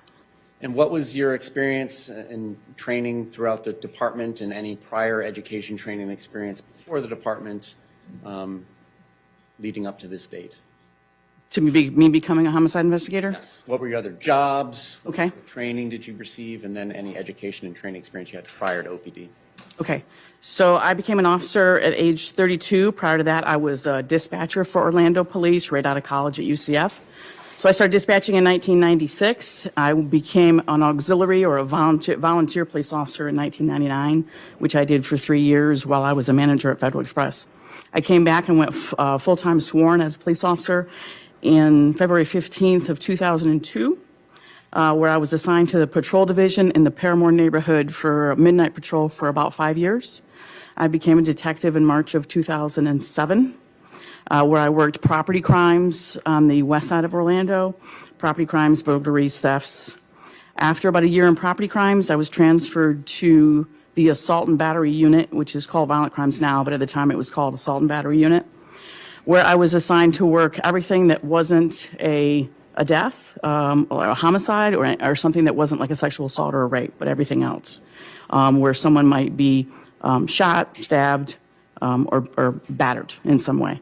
So I worked there for about a year, and then while working there, I was assigned to a specialized grant position from the Office of Violence Against Women out of the federal government. It was called the STOP grant, and it was the grant dealing with domestic violence in high lethality domestic violence in areas that had a prolific amount. So I worked in the grant position for the federal government for the Office of Violence Against Women for the Orlando Police Department for about 22 months. And then I was transferred to the homicide unit in April of 2011. So the training I have is a multitude of, I went to 5 different death schools. I've been to a multitude of seminars, conferences. I ran a homicide conference for 8 years. And now I teach homicide investigation to advanced law enforcement training in Melbourne to the Eastern Florida State College to Brevard County Law Enforcement. I teach on high lethality domestic violence that leads to murder. And I also teach on violent crimes investigation. On April 24th of 2018, in the late afternoon prior to the evening, did you get assigned to investigate the death of Shante Tronnes? Yes, actually, the officers called on our radio for homicide investigator. Officer Marsh called Detective Montford, and Detective Montford called me to the phone because I was on call that day as the lead investigator. What does on call mean? So every day in the city of Orlando, there's 2 homicide investigators on call. That's 365 days a year. So there's what's called a lead and a second. So your second will take all other death, maybe a suspicious death, maybe a natural death, maybe a suicide, an overdose, and then the lead detective goes out on the homicide with the second detective and the supervisor, the homicide sergeant. So every day someone is on call. There's 2 detectives and a sergeant on call all the time. So I would have been on call that week until I got a homicide or the week ended and someone else took over. Who was your second to be? Well, it was supposed to be Amir Paymaish, but he had left for the day. He was actually working in homicide with us. He had gone home for the day. And Detective McClellan at the time, Sharp now, Detective Sharp came into the room. She had heard the radio call, and she asked if she could go with me. And Detective Paymaish had already gone home, so I said yes, she could go with me. All right. Where did you go? 218 East Copeland Drive is where we were sent. That's in Orange County, Florida? Yes, sir. And approximately what time did you all get out there? We got the call from Officer Marsh at 4:15. We got there at 4:48. And when you arrived there, approximately, I don't need every patrol officer's name, but what members of the Orlando Police Department were there? Well, the scene was secure. There was crime scene tape around the home and around the exterior fence. We obviously parked in the street, and then we were met by Officer Wilson and Officer Marsh, and they directed us down the long driveway to the rear of the home, and then through an open white gate to an overhang, like a hallway, to the rear of the main house to a garage apartment. Now, taking a side turn here, did you ever go into the main house that day? No, there's glass, white trimmed glass doors. So I looked, and it was very obvious to me that it was under complete renovation and uninhabitable. It was just obvious. There was a lot of construction going on.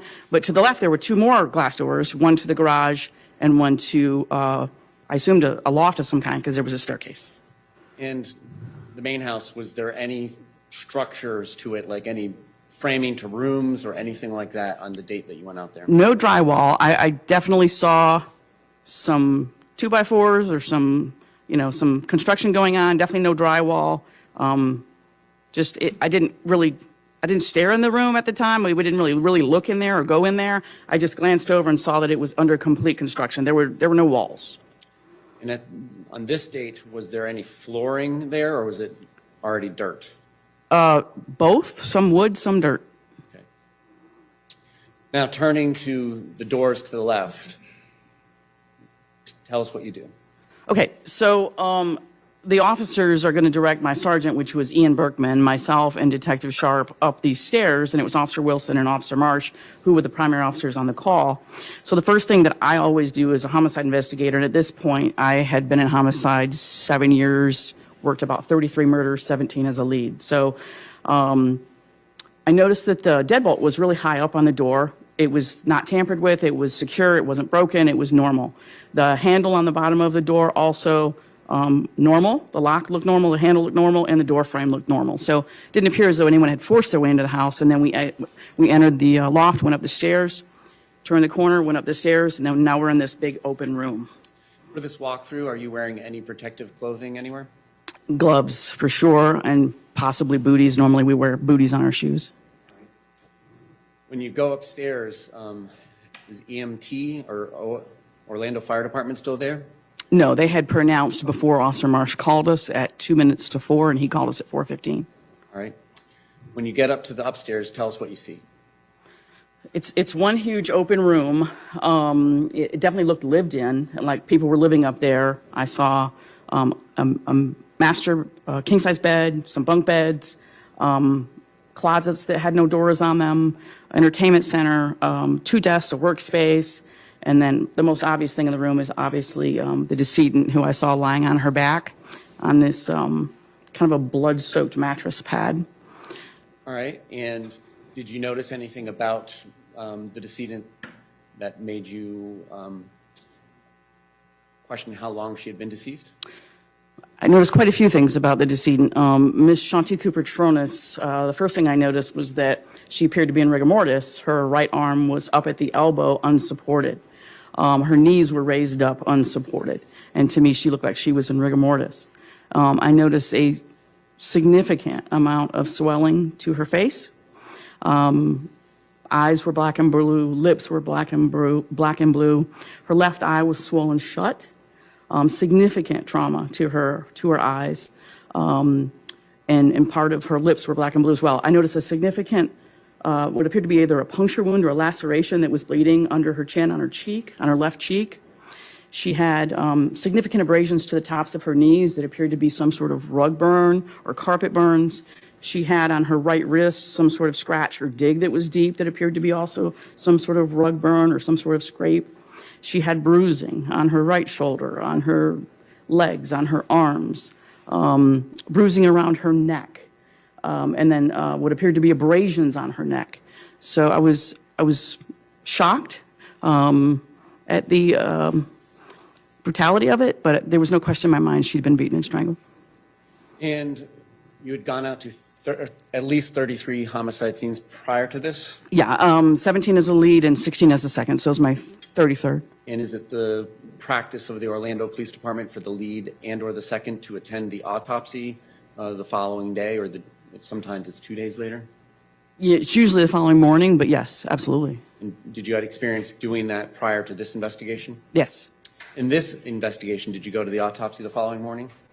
Yes, we arrived there at 10:20 that morning, right after an interview. Okay.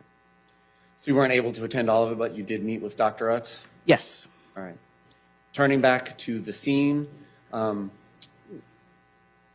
where is the bathroom in this upstairs loft compared to where you saw the decedent? So as soon as you come up the staircase, there's a door that leads to the roof, and then you turn right, and there is all the desks, the entertainment center, the couch. The decedent is lying on her back. The bed is to her right, and then to your immediate right, there's like a half-wall banister. And if you come up the stairs and turn right where this half-wall banister is, and keep going, then the bathroom is in that corner. So yes, I did look at the bathroom. In the immediate area around Shanti Tronnes, did you see anything that appeared to be water on the carpet? Only where the blood stains were. There was deep blood stains on the carpet that had appeared to have some water around them, but she wasn't wet. Her skin was not pruned. Her clothing appeared damp but not soaked. Her hair was messy and appeared damp but not soaked. But the carpet itself didn't appear wet except for where those soaked blood stains were. Did you see any signs of water similar to what you're describing around the blood stains by the bed between the bathroom and where she was found? None. Did you see any blood, like trails of blood, like had she been dragged and left those marks on her knees in that path? No blood on the carpet, no water on the carpet leading from the bathroom to where she was. The bathtub floor was dry. The tub was dry. There's dried, diluted blood on the walls. There's dried, diluted blood in the tub. The rug is pushed forward. That's not wet. The floor's not wet. The carpet's not wet. By diluted blood, what do you mean? In other words, on her body, you can tell that it's dried blood, but it's not, it hasn't had water in it. So the dried blood in the tub or the dried blood on the walls had definitely been mixed with water and then dried in that fashion. Based on your observations at this point in your walkthrough, did you reach out to contact the medical examiner's office? I did. The jurisdiction over her at that point, over any decedent in Florida, especially one that's been murdered, is the medical examiner's office. So I contacted the District 9 medical examiner's office, and I spoke to investigator Ralph Kalachi, and I told them, we're not ready for you to take her. We just got her. We just got here. So we're not ready for you to transport her, but I really do need your expertise, and we can't touch her, so we really need you to come out. So at 5:14, I called investigator Kalachi, and he and Laura Casper came out. At this point in time, what had you been told what had you been told about the 911 call or the reason for the call out? I only spoke to Officer Wilson and Officer Marsh, and they advised that they had received a call that she had been found by her husband in a tub of water, and that she wasn't breathing. So they thought they were going to, it's a signal for us is 59, but They think. Okay. But that's what you were told? Yeah, that they had responded to a sick or injured person that wasn't breathing who had been found in a tub of water in her home. And so did this inform your initial walkthrough observations? Were you looking for water? Of course. Were you looking for blood between the bathtub and where she was found? Yes. And when you said earlier that she was not wet, so on and so forth, you didn't touch her, did you? No. So is that just based on your visual observations of her? Well, you would expect, the officers got there in 4.5 minutes, so you would expect that if she was pulled out of a tub of water, that she would be soaking wet. And if she'd been in there for any length of time, her fingers would be pruned, and her feet would be pruned, and her skin would be wet. It would be more obvious to me, I think, that her clothing was soaking wet, and it just didn't seem that obvious. All right. When the medical examiner investigator came out, what happened? I asked him to, he was gloved up, of course, and I asked him to feel her hair and she had like a black tank top on that was like something you'd wear to bed, like a night tank top, and then these black night shorts with like white lace down the sides, and no underclothes that I could see. It didn't appear she had underclothes on. And so he felt the shirt, said it was, I believe, damp, felt the shorts, thought they were a little more wet, and said her hair was damp. I asked him to open her eyes because I was very concerned about petechiae, and I was also wanted to know, I kind of wanted confirmation if in my mind, if she'd been strangled, and I was looking for petechiae in the whites of the eyes. He could not open her left eye, but he was able to open her right eye, where I observed significant trauma, hemorrhaging and petechiae in her right eye. And then I asked him to feel her head for any obvious signs of skull fractures, and he said he didn't feel any. At any point, did you get a chance to review the 911 call? I asked for it on the 25th. They couldn't send it that day. That email was forwarded to someone else. I finally got it at 11:56 on Thursday, and we were in interviews all day. I think I know that I listened to it Thursday night between like 6 and 10. After this walkthrough and after these additional observations provided to you courtesy of the medical examiner's office, did you do anything else at the scene at this point in time? As far as before we wrote the search warrant? Right. Okay. So once we had the medical examiner's office there and they provided the answers that, that I had requested, Detective Sharp and I exited the house. I wrote some information down about the exterior of the home so I could write the search warrant, and then we left at 6:12. Where did you go? Back to Orlando Police. We got there at 6:40, and I started the search warrant for the residence just before 7. It took me about an hour to write it, and I submitted it to the judge at 8:04.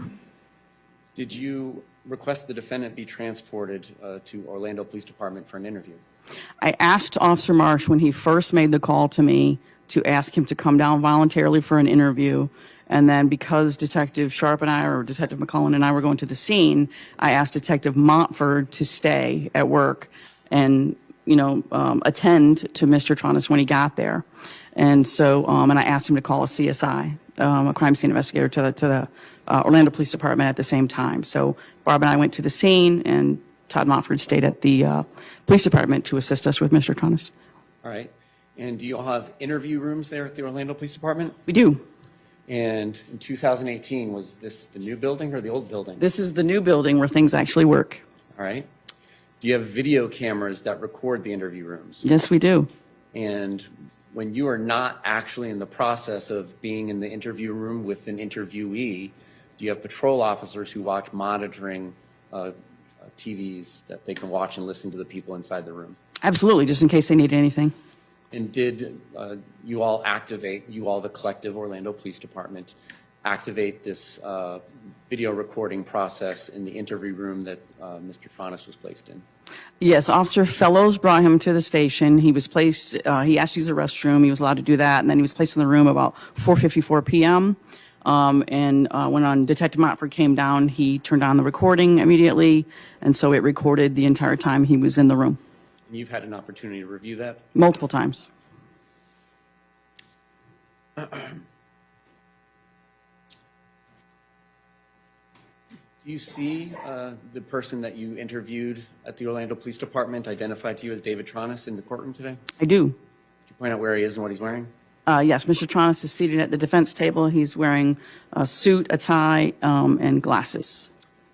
May the record reflect she's identified the defendant. What is different, if anything, about his appearance today as opposed to April 24th, 2018? I would say he, in April 24th of 2018, he was completely shaven, no glasses that I recall him needing or using at the time. He might have needed them, but I don't think he had them with him. And then his hair was rather short, almost like a crew cut or like a really short haircut. All right. Do you know somebody named James Cooper or Jim Cooper? I do. And who is that in relation to the deceased, Shante Tronnes? It is her ex-husband. That evening of April 24th, 2018, did you interview him as well? We did. Unfortunately, our officers asked Blankner Elementary to have his father pick him up at school. Him? Mr. Cooper, have his father pick up Jackson. Okay. She had an 8-year-old boy. She has an 8-year-old boy. I think he's older now, but the officers called Blankner, had our dispatch call Blankner and say, have his father come pick him up because his mother won't be able to do that. We probably should have thought that through a little more because Jim Cooper showed up with his 8-year-old boy to the scene. We probably should have anticipated that happening. We didn't. All right, back to my question. Did you and Detective Sharp or McClelland? Well, I told my sergeant to send him to us. I mean, he's there. He wants to know what's going on, obviously. So I said, please send him to us. So he came to the Orlando Police Department, and I submitted the search warrant at 8:04, and we interviewed him at 8:10. So the point I'm leading to is you didn't have an opportunity to start interviewing the defendant right away. We couldn't because Mr. Cooper showed up as soon as he left the house. As soon as he was able to leave the house, he came to us. Okay. All right.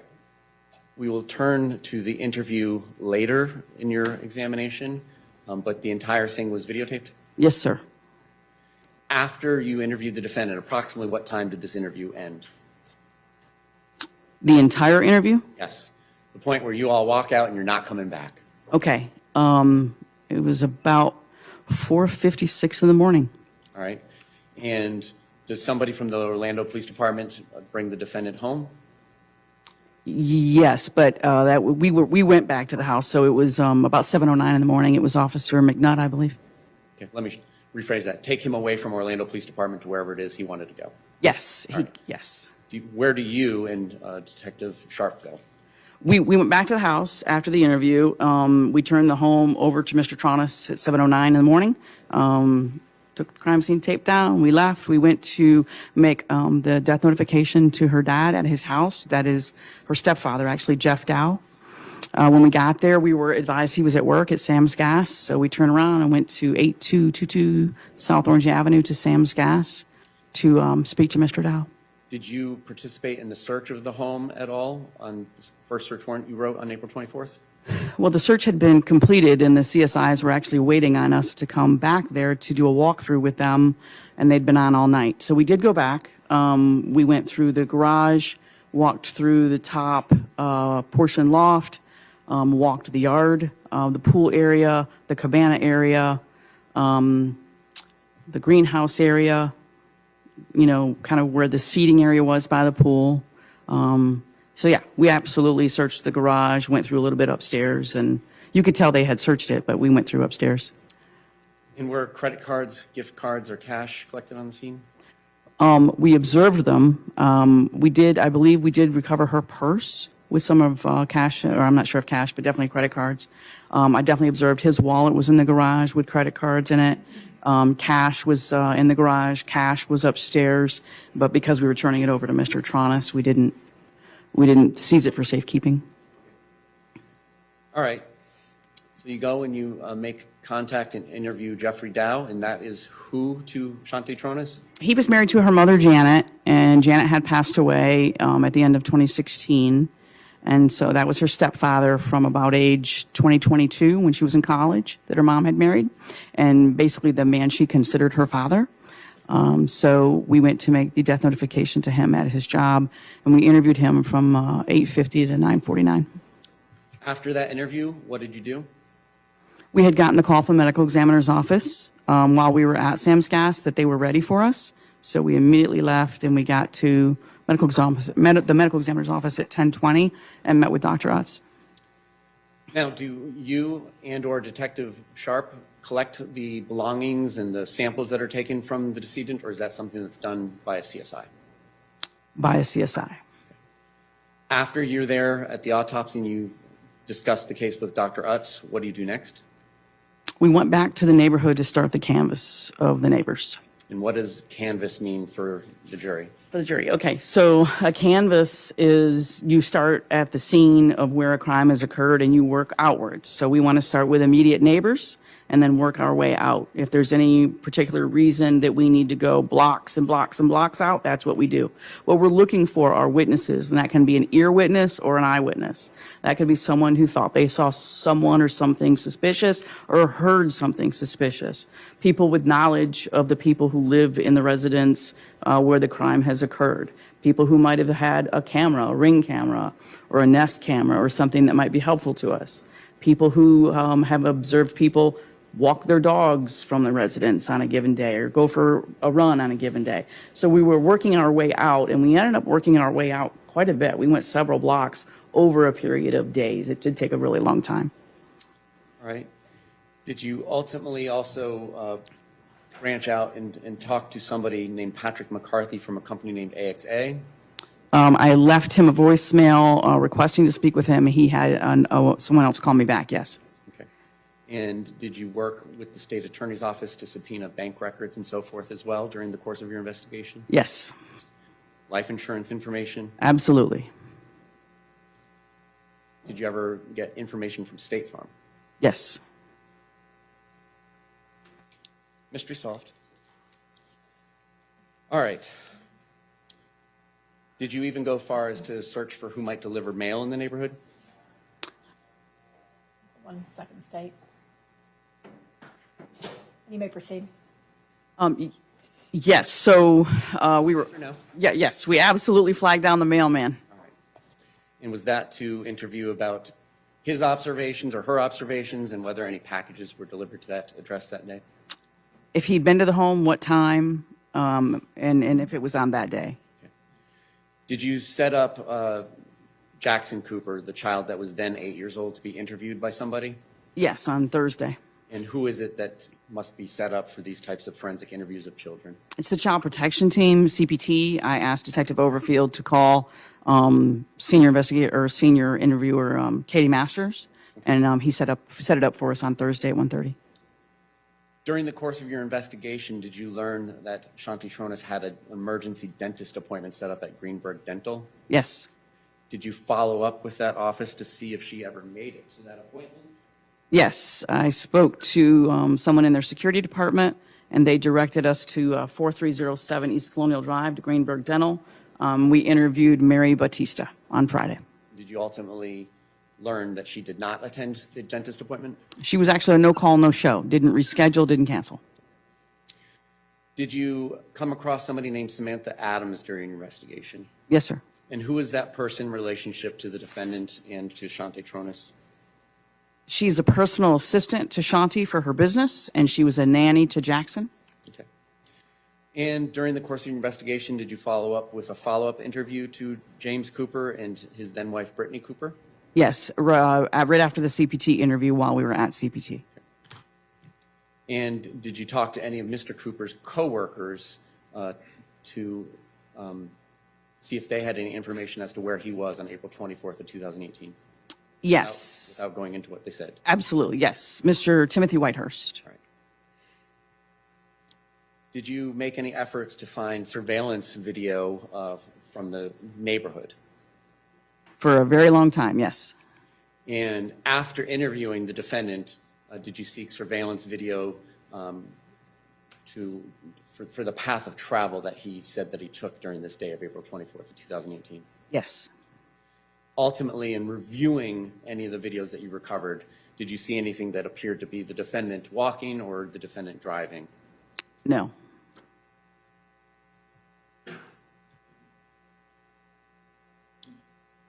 Did you have the Florida Department of Law Enforcement install any cameras to watch the property at 218 East Copeland? Yes. When did that occur?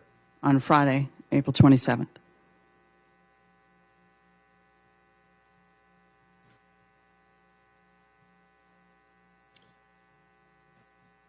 Did you speak to, well, strike that. Did you ultimately interview Shantae Tronnes' biological father as well as what her stepfather, Jeffrey Dowd? Yes, Kishan Matani. I did that on Saturday, the 28th. Ultimately, in speaking to people throughout the neighborhood, and ultimately after you had that camera installed, did you interview somebody named Billy Lane, who was a private investigator? Yes. And is it safe to say you were conducting more canvassing in this area of time between April 24th and April 30th? Yes. Did you conduct a second search of the home? On April 30th. And what was the purpose of this search? Several things. We had already had the interview completed. We had already spoken to Dr. Utz. We had observed the autopsy. So I wanted latents done of the door, front and interior and exterior of the front door.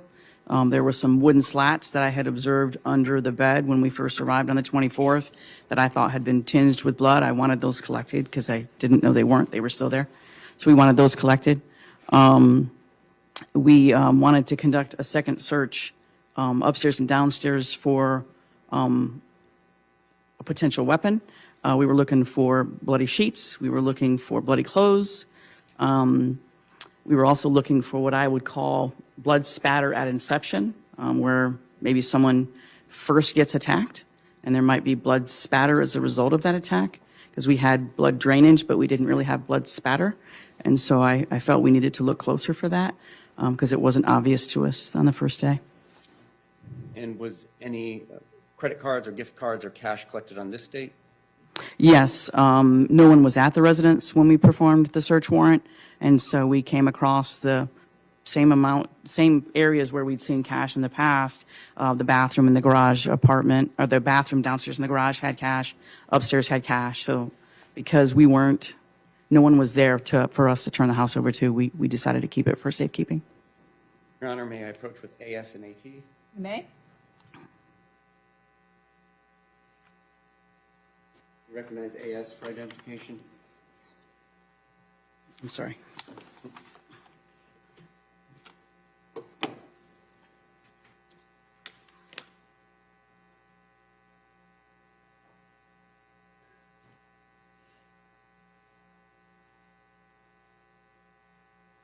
Yes. And what do you recognize it as? These are items removed from the home. Probably, I believe it was from her purse because this is on 424. Items from her purse. These are credit cards, all in Miss Cooper's name. MasterCard, Visa, insurance cards, all from the house. AT for identification.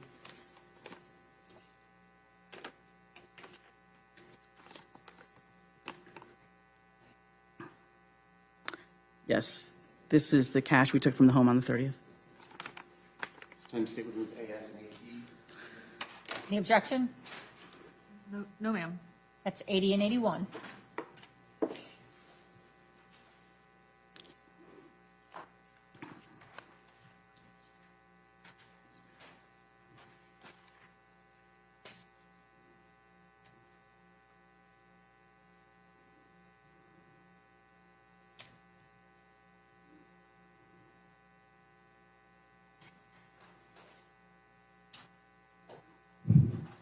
Ultimately, during the course of your investigation, did you learn the result of the latent lifts that were conducted on the 30th of April? Yes.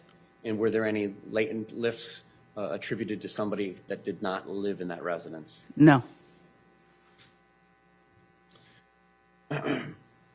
Ultimately, was a third search warrant executed on the residence? Yes, on May 24th. And what was the purpose of this third visit to the scene? Strictly for blood evidence. I felt as though we still needed to know where this event occurred. Where was the inception? Where did it start? And I felt, even though we had examined the foam on the bed and the bedding and the bed as it sat there, I felt we'd missed it. And I felt we needed to go back again and really, really examine that bed, even if we had to take it apart. But I just felt we'd missed it. Did you ultimately take it apart? We went back and took it apart. And what was collected from it, if anything? Blood evidence. What part of the bed was collected from it? Oh, so as soon as you walk upstairs and she's lying on her back and the bed is to her left, it was that bed rail, the side rail. Side rail nearest to where she Nearest to her. And that side rail was right above those 3 slats that I saw on the carpet that had the tinge of blood on the ends, that I had asked CSI Crosby, can we figure out how that got there? Like that doesn't look right. Those 3 slats under the bed have tinged blood on the ends, and we need to figure out how that got there. All right, and so had the slats already been collected? On the 30th, they were. Okay. This time the side bed rail, both the wooden and the metal part of it? It's the L bracket, the metal bracket that holds those slats. We collected that side bed rail and that metal bracket, and removing the metal bracket is what exposed what we were looking for. Now, on the 24th of April, the mattress padding that the decedent was found on, was that collected that day? Yes. Underneath it, what was collected, if anything? On the 30th, we took the carpet and the carpet padding below it. Was there ever a towel collected? A yellow towel, yes. Where was that collected from? Underneath the mattress pad. And the carpet and the padding, what date was that collected? April 30th. April 30th, we cut the blood stains and we wanted to know how deep it went, so we cut the carpet and then the padding. Did the blood stains extend beneath the carpet? It did, to the padding and through the padding, but not all the way through the padding because it did not extend to the wood below. When the padding was lifted up from the wood, could you see it on the bottom of the padding? I believe so. But it just didn't seep into the actual plywood? Yeah, I don't think it went all the way through. It did not seep into the plywood because we would have cut it if it had. Now, on April 24th, how would you describe the actual state of the bed and the bedding when you first walked in and saw the decedent? It was very unusual to me for a couple of reasons. It was it was made, but it was very disheveled. Like the sheets weren't, the fitted sheet wasn't tucked in. The top sheets weren't tucked in. The bedding didn't match. They were white, but they didn't match. The bedding didn't match. Like the sheets and the pillowcases, it didn't match. And then the brown blanket, which you would think would either be on the whole bed or on the bottom of the bed, was only on that side, only on that left side. A resource for you related to the maid to I just want to put it on the record. My sheets don't match, and I have 5 pillows, and each one has a different color pillowcase on it, and my blanket is only on one side of the bed. So if anything happens to me, don't assume somebody murdered me because of that, because some of us just don't care. manage? Yes. Now, did you ever actually meet Shanti in person? No. So how is it that you would communicate with her? Text, phone, and Were they submitted to for him to pick up and put underneath the decedent? The hour. 90? Those are.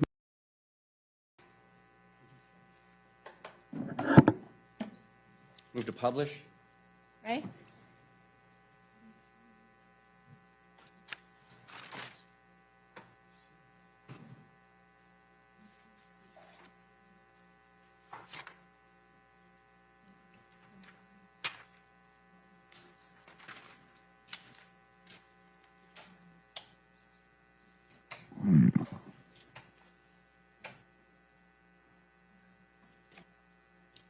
And which CSI was there present with you for that? Crosby. Gary Crosby? Gary Crosby.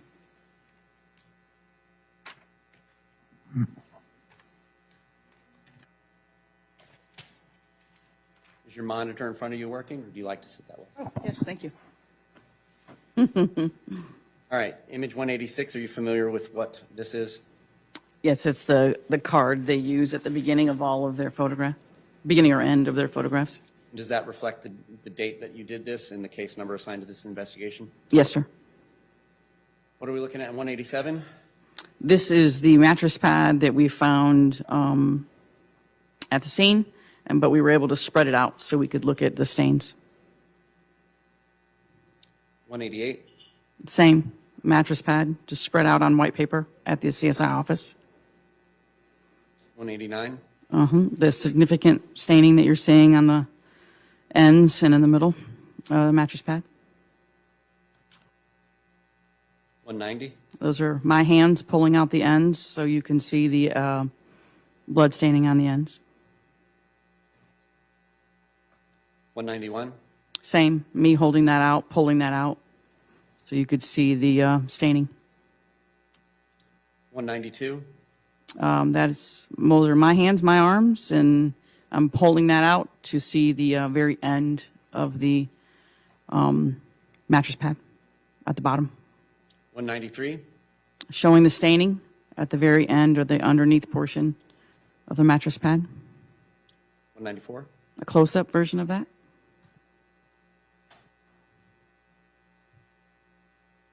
195? Moving along the end to the other side, showing the staining. 196? I think that's a close-up version of the same. 197? And then just moving along to the other end and pulling it straight so you could see the staining. 198? Close-up version of that. 199? The opposite side as we walk around, just showing it in the middle and spreading out to the sides. 200? Staining, what appeared to be diluted blood staining. 201? Kind of showing an overall from the end where we had it on the ends and then just a higher picture.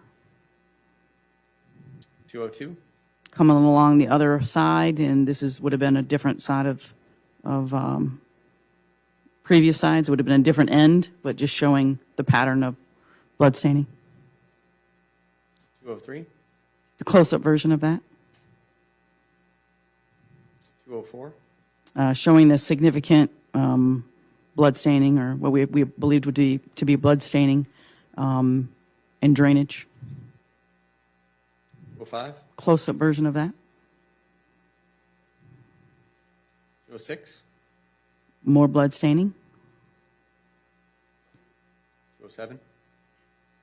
It's kind of the opposite side, showing how it went through. 208? Close-up version of that. 209? Another section showing the significant amount of blood staining. 210? Just kind of showing a pattern of how spread out it is and how many places. 11? We've kind of pulled a section back to see if there was more, and then we found some more in the center. 12? And that's a close-up version of that stain. 213? Even closer version of that stain. 214? This is, of course, the opposite side. So now we flipped it upside down. So these photographs are on the opposite side, and I'm just showing how it went through, how it stained, but it also stained long enough that it went through. 215? Close-up version of the same. It's just the opposite side. 216? Close-up version of the same, just a different angle. Thank you, Madam Clerk.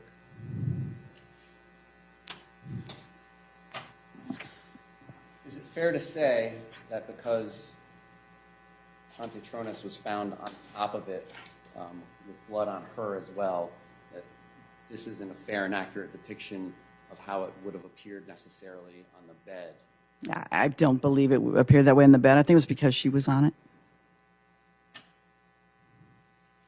During your interview with the defendant, did he say anything about how it is that Ms. Tronnes ended up on that mattress padding?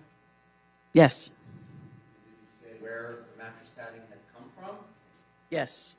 Where did he say it had come from immediately prior to being underneath her? It was on the carpet, on the floor, between the end of the king-size bed and the couch. Did you see any sheets there as well? No.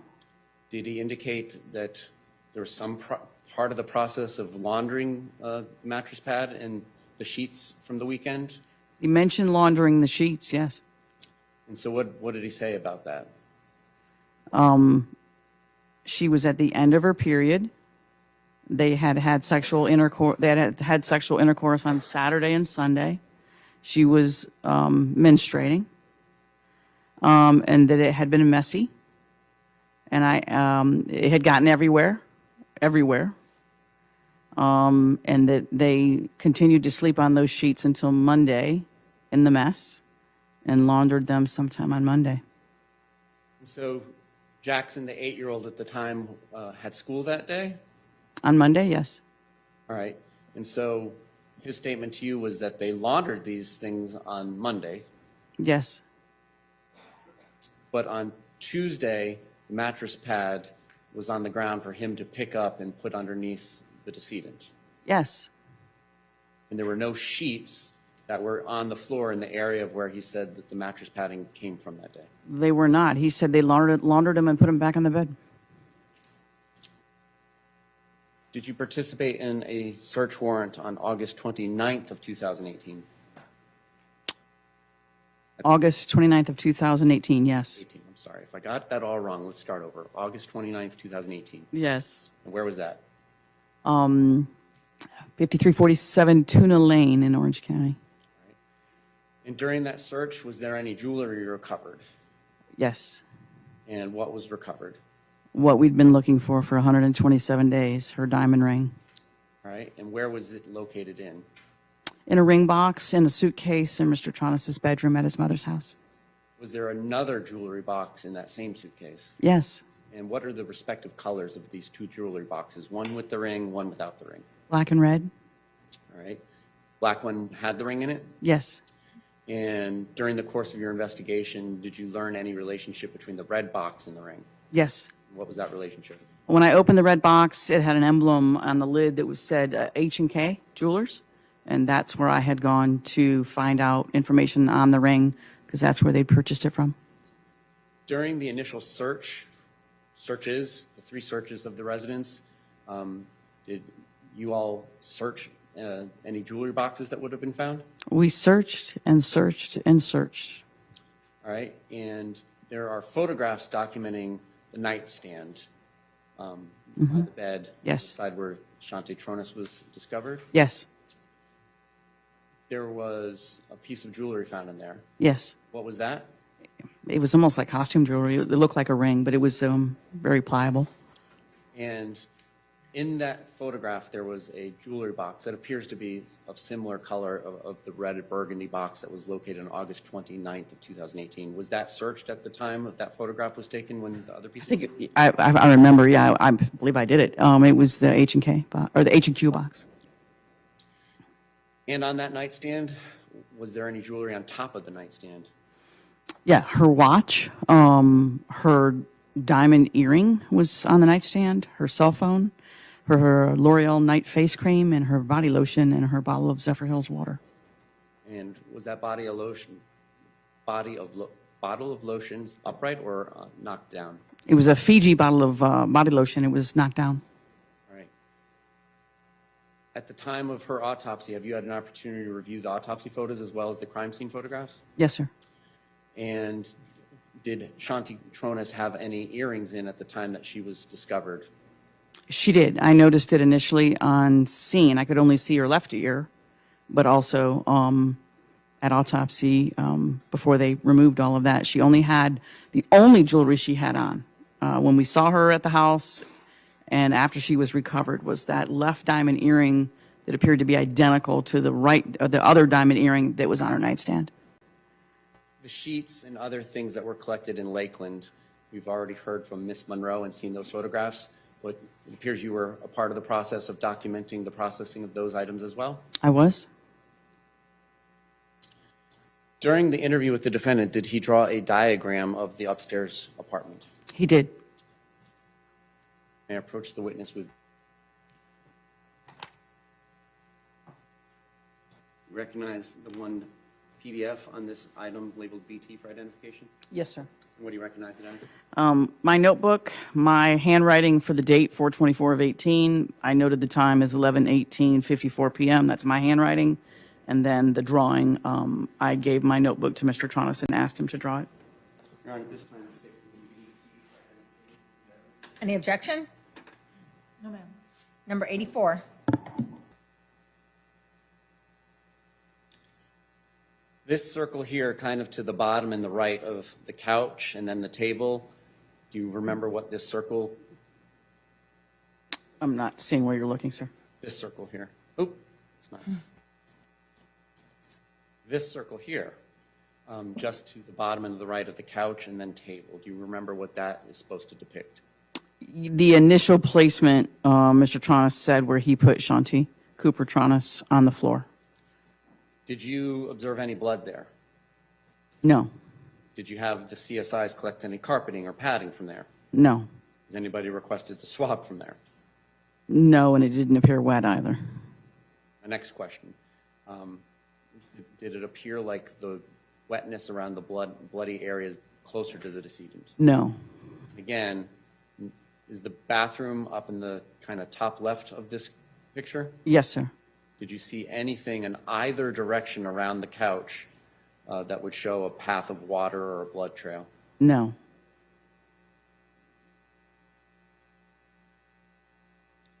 The second circle here, what does that depict? where he had moved her to and then eventually put her on the mattress pad, but I think he had moved her first and then put her on the... Did you actually spend, you, the collective, you and Detective Sharp, spend speaking to the defendant out of the amount of time that he was there, approximately? Just under 6 hours, about 5:50. And is everything that you say during an interview necessarily 100% true, or do you say some things as interview techniques to get answers? Both. I would say, we're not trying to trick anyone. Most of what we say is true, sure. But yeah, there are tactics that we use, of course. Well, at different points in time in the interview we're about to begin watching, you tell the defendant that you don't believe he did anything intentionally. Correct. Is that an interview technique? It's minimizing. It's an interview technique. Any other interview techniques that come to mind that were used in this interview prior to us beginning the publication of this interview? Probably the most popular would be good cop, bad cop. Praying, different things, trying to get him to open up to us. You mentioned earlier that he was video recorded from the point in time when he got brought into the room and Detective Montfort turned it on until everybody was gone. Correct. You've reviewed that exhibit several times? Several. May I approach with CA for identification? Recognize CA for identification? I do. What do you recognize it as? Our videotaped interview in room 6 at the Orlando Police Department with Detective Detective Sharp and I. Your Honor, at this time, the state would move CA for identification. Any objection? No, ma'am. Number 85. Move to publish. You may proceed. May I do that while seated? Yes. Requested the court read the instructions. I am getting ready to take that. Thank you kindly. No, you're fine. Thank you. And may Yes. Detective Sprag step down from witness stand since it's a little lengthy? Absolutely. Can we approach, Judge? Yes.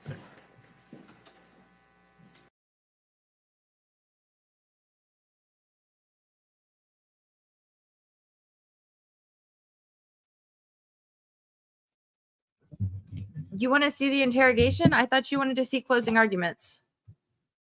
I've got closing arguments queued up.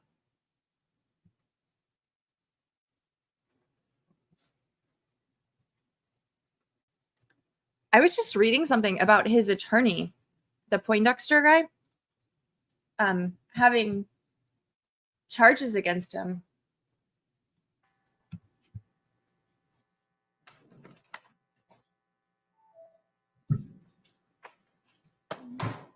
And you are still under oath.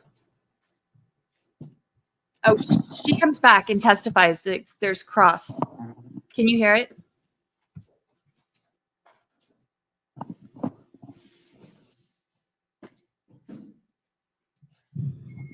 All right, before we began publishing his interview yesterday, we discussed neighborhood canvassing. Yes, sir. And seeking out videos in the neighborhood. Yes, sir. And seeking out videos along his path of travel in his car to the dog park, the Park of Americas and back. Yes. And we discussed somewhat some of the investigative subpoenas, but not all of them, I don't think. Were investigative subpoenas issued for banks where he or she or both held bank accounts? Yes, sir. Or any of their business entities or trusts? Yes, sir. And any joint accounts? Yes, sir. And the life insurance policies that were just discussed at the end? Yes, sir. As well as State Farm mutual funds? Yes, sir. Did you get Shanti Tronnes's iCloud data from Apple Yes. via subpoena? Yes, sir.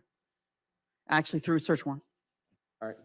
Subpoenas or search warrants are court orders. There's three Yes, different sir. ways, correct? Yes, sir. And this is in conjunction with the state attorney's office? Correct.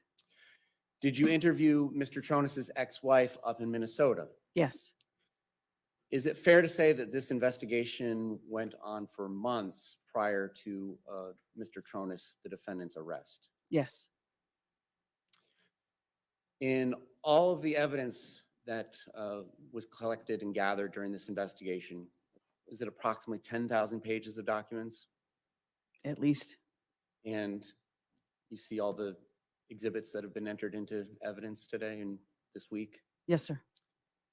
Was there anything other than the defendant's statement to you and Detective Sharp that indicated that Shanti Tronnes was alive past the steps that were shown to be taken by her phone on her iHealth application the night before at 11:19 p.m.? Objection, Your Honor. Lacks foundation.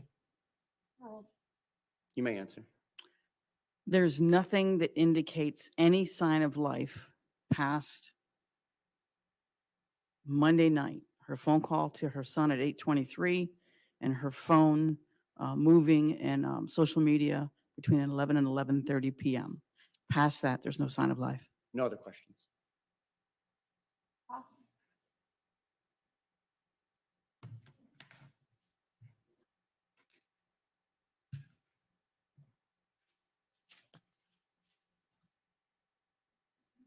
Good afternoon, Detective.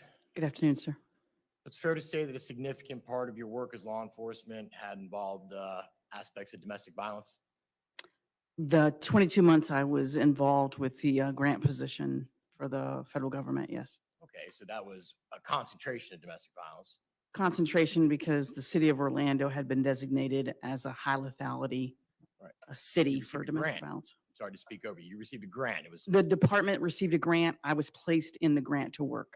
beyond that. You worked for like assault and battery, the division, before going to homicide. It's all in the same division. We worked domestic violence within assault and battery, but they had accepted the grant, so they wanted one detective on high lethality domestic violence only. All right, we heard Detective McClellan's, speaking of your abilities and, such as a bit of a, having extensive experience in domestic violence. Fair to say? Probably more so than other people at our agency, yes, sir. Detective McClellan at the time wasn't part of the homicide division, correct? Correct. She was hoping to join, She later did that summer. so she was working with you, hoping to join, and she did later that summer. Right, but I had no decision in her coming to homicide. That wouldn't be my call. When you, let's go to April the 24th, when you first arrived at the scene, fire and EMT had already left. Yes, sir.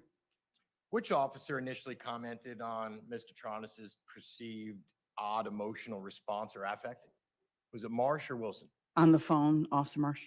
So before you even got there and laid eyes on David or the scene, you had been told something about his emotional state. I couldn't lay eyes on Mr. Tronnes. He had already been transported.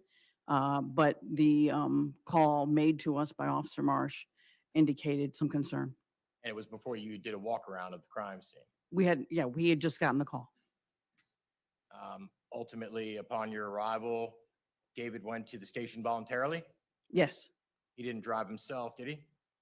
No, we asked him to come down and they drove him at 16:38. He arrived at 16:50 and he went to the restroom and was placed in the room at 16:54, just before 5 p.m. All right, so around 5 p.m., he's settled into the room that we've been watching for the last close to 6 hours. Yes, sir. Initially, the first hour or so, he's placed in a chair that he's not visible on camera, I don't think he was placed there. I think that's just where he sat. and no one asked him to move to the chair where the camera could see him. I don't believe so. They came into the room and started the CSI work. And eventually, I think they did ask him to sit there, or he did on his own. I'm not sure. All right, well, I mean, we understand the importance of the camera in the room, correct? Correct. So somebody's out there monitoring from a screen, supposedly? They can see him, yes. Well, they couldn't see him because he was sitting in a chair. He wasn't visible, right? Well, there's more than one angle. So we It's- might have had another angle that we could have It's, seen. Mr. yeah, Tronnes? it's certainly possible. There's supposed to be 2 cameras in every room. He cooperated with the request of law enforcement? As a whole? All of us? Is that what you're asking? Saying upon arrival and dealing with the crime scene technician, whoever went in there to work with him, and He absolutely volunteered to come down and cooperated with CSI Kane and with Detective Montford. Yes, sir. thank you. They photographed his clothed body at that point Yes, sir. and his clothing,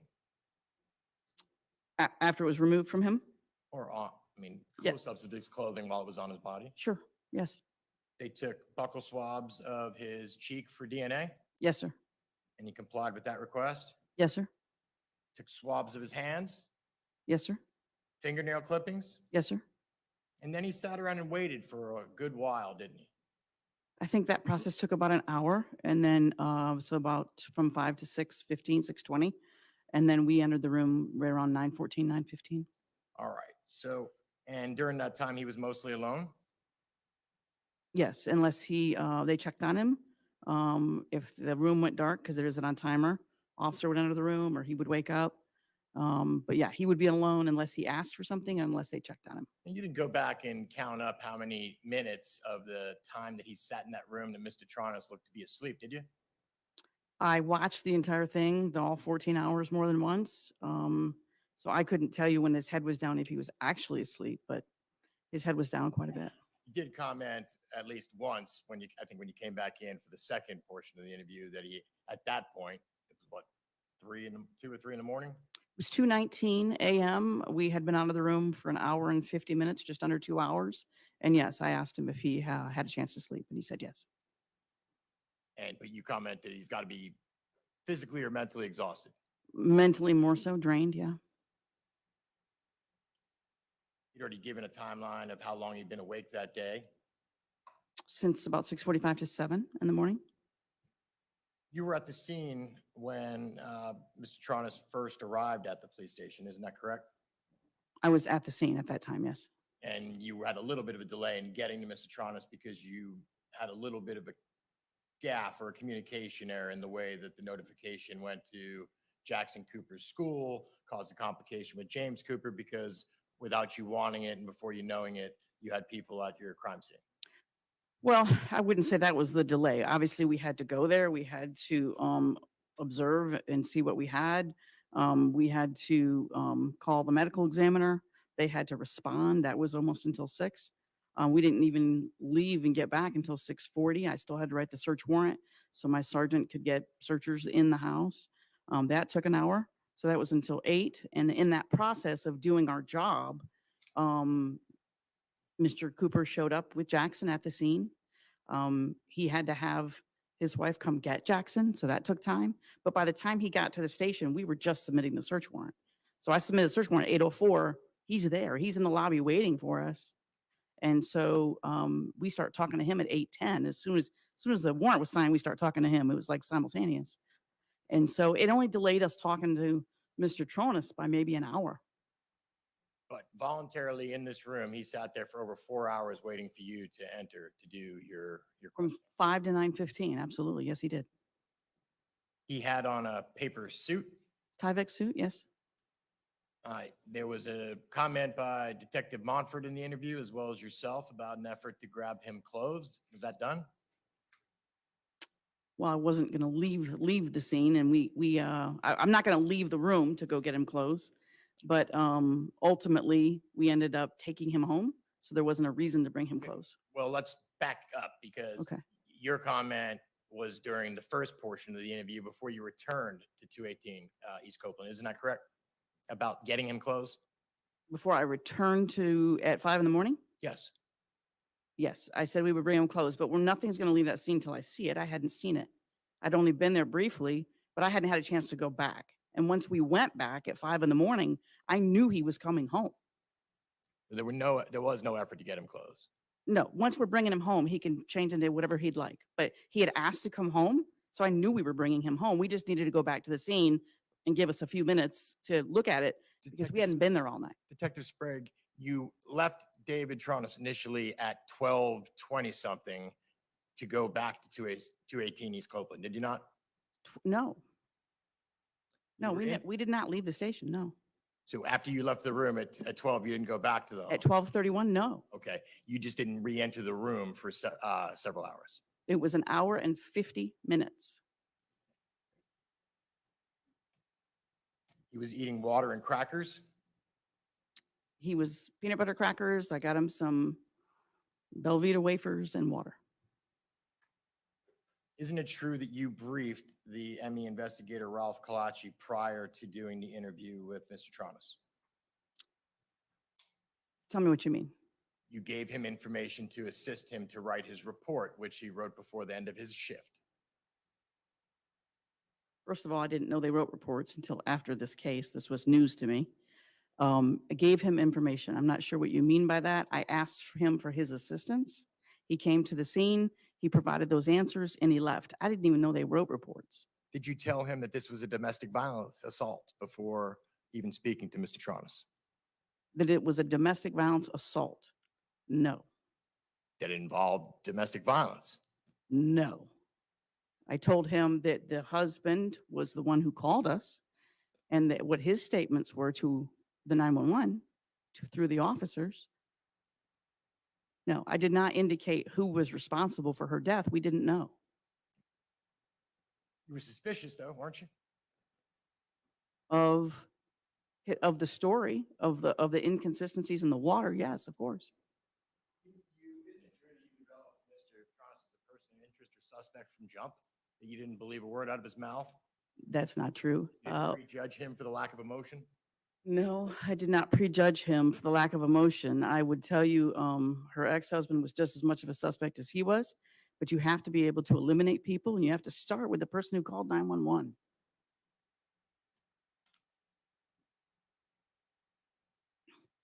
Once upon the crime scene and doing your walk around, you became concerned with some of the details you noted at the crime scene, correct? I became concerned with some of the details I noted in the crime scene. As discussed, no water, no wet, those things, yes. No, detective. I became very concerned with inconsistencies, yes. All right, we'll go through them. Okay.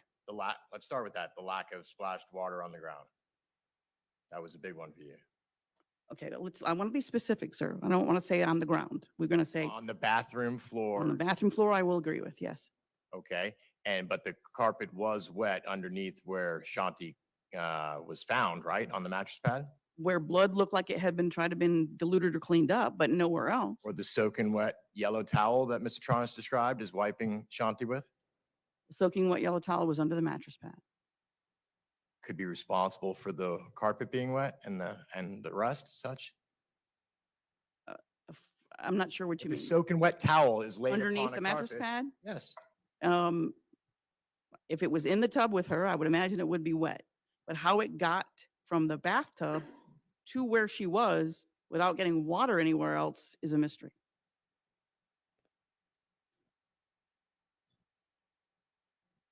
You took note of the state of the body?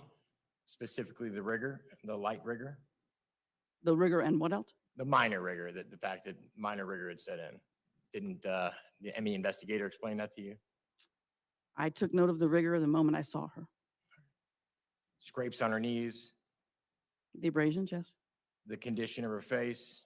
absolutely. You noticed a single earring on the nightstand, A single what? a single diamond earring on the nightstand. Yes. And what was the significance of that? Looks like she removed it before bed and didn't get a chance to remove the other one Because you believe that's when the attack occurred. on the edge of the bed where the blood was found on the side rail. Yes. So no blood on the headboard, no blood on the sheets, consistent with such a violent attack? Oh, I think when we found the sheets, there was blood consistent with that attack. That's what we were looking for. Well, let's talk about that, because did you get a look at the sheets after they were examined and Yes. tested at the lab? Well, before they were sent to the lab, yes. Okay, and of the dozens of stains that were on the top sheet and the bottom sheet, how many of those had Shanti's DNA in it, either as sole or as a contributor? One or two. Most of them were Mr. Tronnes. Okay, so one or two tiny little spots of blood on those sheets. And you think that that was the result of a prolonged violent attack that started at 11:30 the night before, based upon a single earring on the nightstand? Prolonged violent attack that started the night before. Never indicated it started the night before. I don't think it happened after he left. A prolonged violent attack. I think it started on the edge of the bed where the blood dripped down to those slats and then went to the carpet where she stayed for quite some time because it drained through the carpet and the mattress pad in two spots. But it started, I believe, yes, on the edge of that bed. I don't know that that's true, but I think it started there. And I think when she turned to take that earring out, she didn't see it coming because she didn't have any broken fingernails. She So- didn't get a chance. I don't think she saw it coming. And I can appreciate the idea of putting these pieces together, but isn't this a bit of a stretch from basic circumstantial evidence? You have no reason to believe. Was there any blood under the bed, below the slats in the railing? The blood under the bed was on the edge of those slats where it dripped down from the edge of the side rail. Was there any bed on the rug under the bed? Any blood on the rug under the bed? It would have been probably under the slats, and I don't believe there was.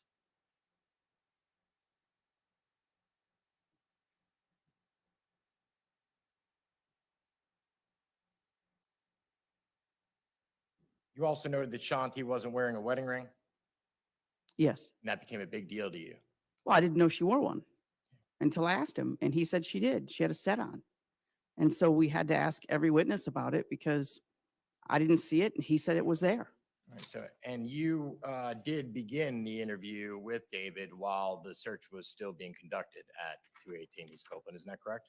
The search wasn't being conducted until we told them to start. I called my sergeant or texted my sergeant at like 8:11 and said the search warrant had been signed by the judge, and we were in an interview with Mr. Cooper. So we were unavailable from that point, but we weren't there.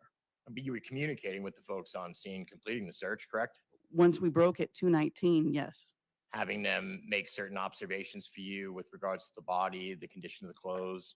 Mostly when the medical examiner was going to arrive, anything that they found that they thought was pertinent that would help us in the interview. David did give you some information about the bed with regards to blood, correct? Yes, He discussed intercourse with his wife at the end of her menstrual cycle. yes, Isn't it true that you found feminine hygiene products used in the trash? yes. So despite being told about bloody sheets during the interview, and despite you suspecting this is where the attack occurred, you execute a search warrant on April the 24th, and you don't collect the sheets. The which sheets? The sheets that didn't have blood on them? No, Did you collect any sheets?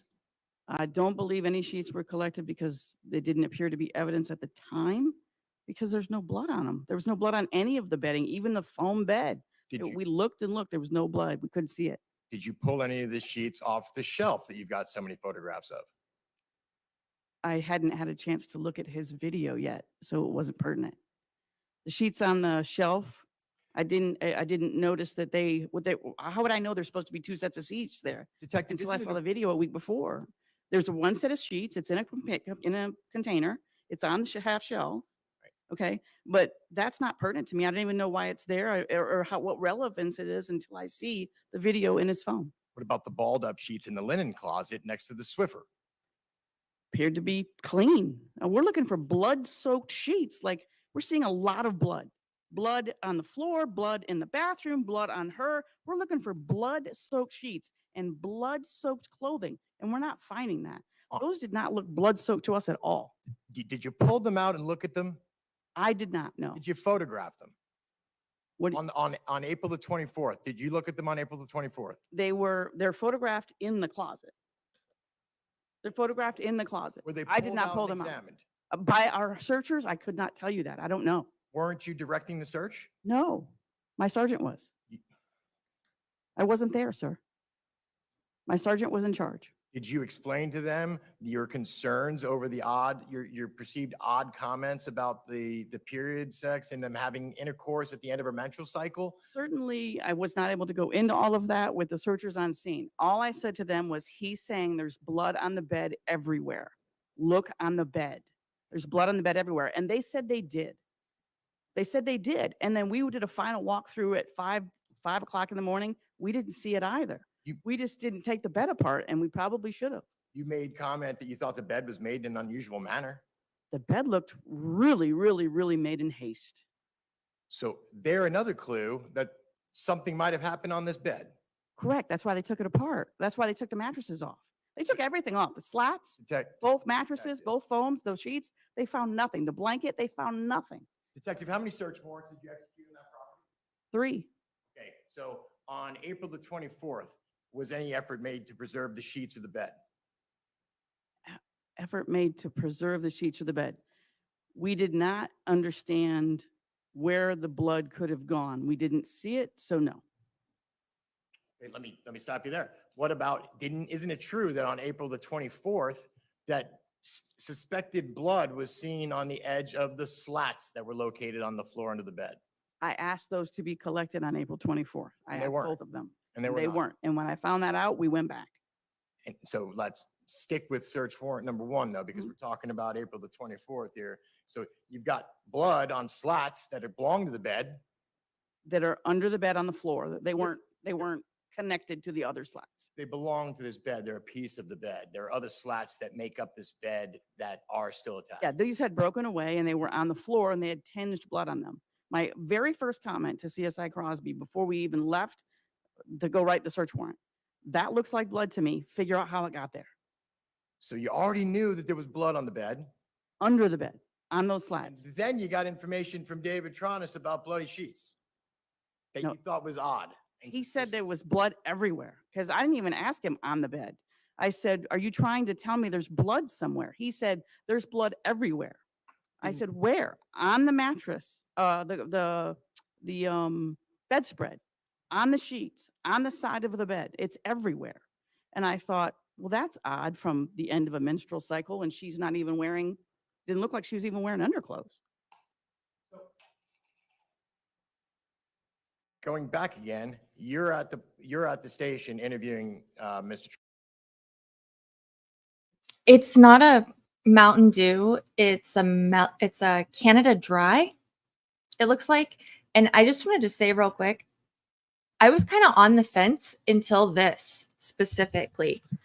I was wishy-washy back and forth, but usually innocent people, they point to someone else. Well, even guilty people do, that give some other theory of what happened. And so far, the defense hasn't done that at all. All they're trying to do is just discredit every witness. But there's no other theory, no other anything. How could this have happened? If he didn't do it, who the hell did? And they're giving none of that at all. And he's really convincing me that his client's guilty, which is kind of disturbing. Tronnes, who's giving you information about bloody sheets, right? He Bloody said sheets and blood on the bed. There's blood everywhere. Yeah, and it's not told you working. that they swapped them out and told you what day they did and how they dealt with both the mattress pad and the sheets. Isn't that true? That they stripped the bed on Monday. They stripped the whole thing. They left the bloody bed apparently all of Saturday and Sunday and stripped it on Monday after Jackson went to school. That's what he said. So in seeing the sheets and with the 30-something stains on them, and knowing that there was only a couple of spots that belonged to Shanti, you still are of the opinion that there was a violent attack on that bed because the evidence is supportive of that? I am of the opinion that something happened on the edge of that bed where everything that she owns or everything that she would take off is on that nightstand. And then we've got blood that has drained down that side rail and been cleaned on the top. Then we've got an L bracket with blood behind it, and then blood drips down underneath it. It's right in the center, and then it drips down underneath it, and then it hits the tinge on the ends of those slats. Something happened at that event. You don't know when that Happened there. blood, you don't It does know, not transfer from her body because she's don't- not close enough. you don't know when that blood was deposited there, do you? No. You don't know if it happened at a completely different location.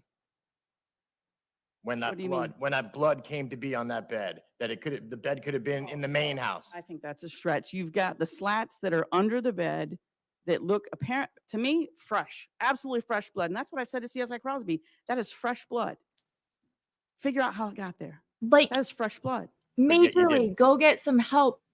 I'm not in Heavy. charge of the CSIs. That's When I not learned that what we it didn't is. have the slats, we went back. Let's continue to talk about 421. You're not giving any guidance to these folks of what areas you think are important that should be documented, searched, or taken as I'm evidence? not there. I'm not there. I can't be in two places at once. You did a walk around the scene, correct? We went back at 5 o'clock in the morning and we walked with the CSIs. Okay. And at that point, did you have any input that was helpful to them? And did you go back Yes. and see if the slats had been collected? I gave them instruction and we went to make the death notification. I told them exactly what we walked it. We went and I told them exactly what I wanted. And then we went outside, we went down to the garage, we walked the property and we went to make the death notification. It's an 800 square foot apartment, correct? I don't have any idea. Remember, he You had didn't search all the day to clean it nightstand too. on April the 24th. I don't know if I searched it or if someone else searched it. Okay, well, if it was searched, wouldn't there be photographs of it as such? Not necessarily, no. No, but when Barb and I went back, we absolutely went through that because we were looking for her ring. And when you're talking about it, was that on April the 30th or Oh, May the no, 24th? it was April 24th.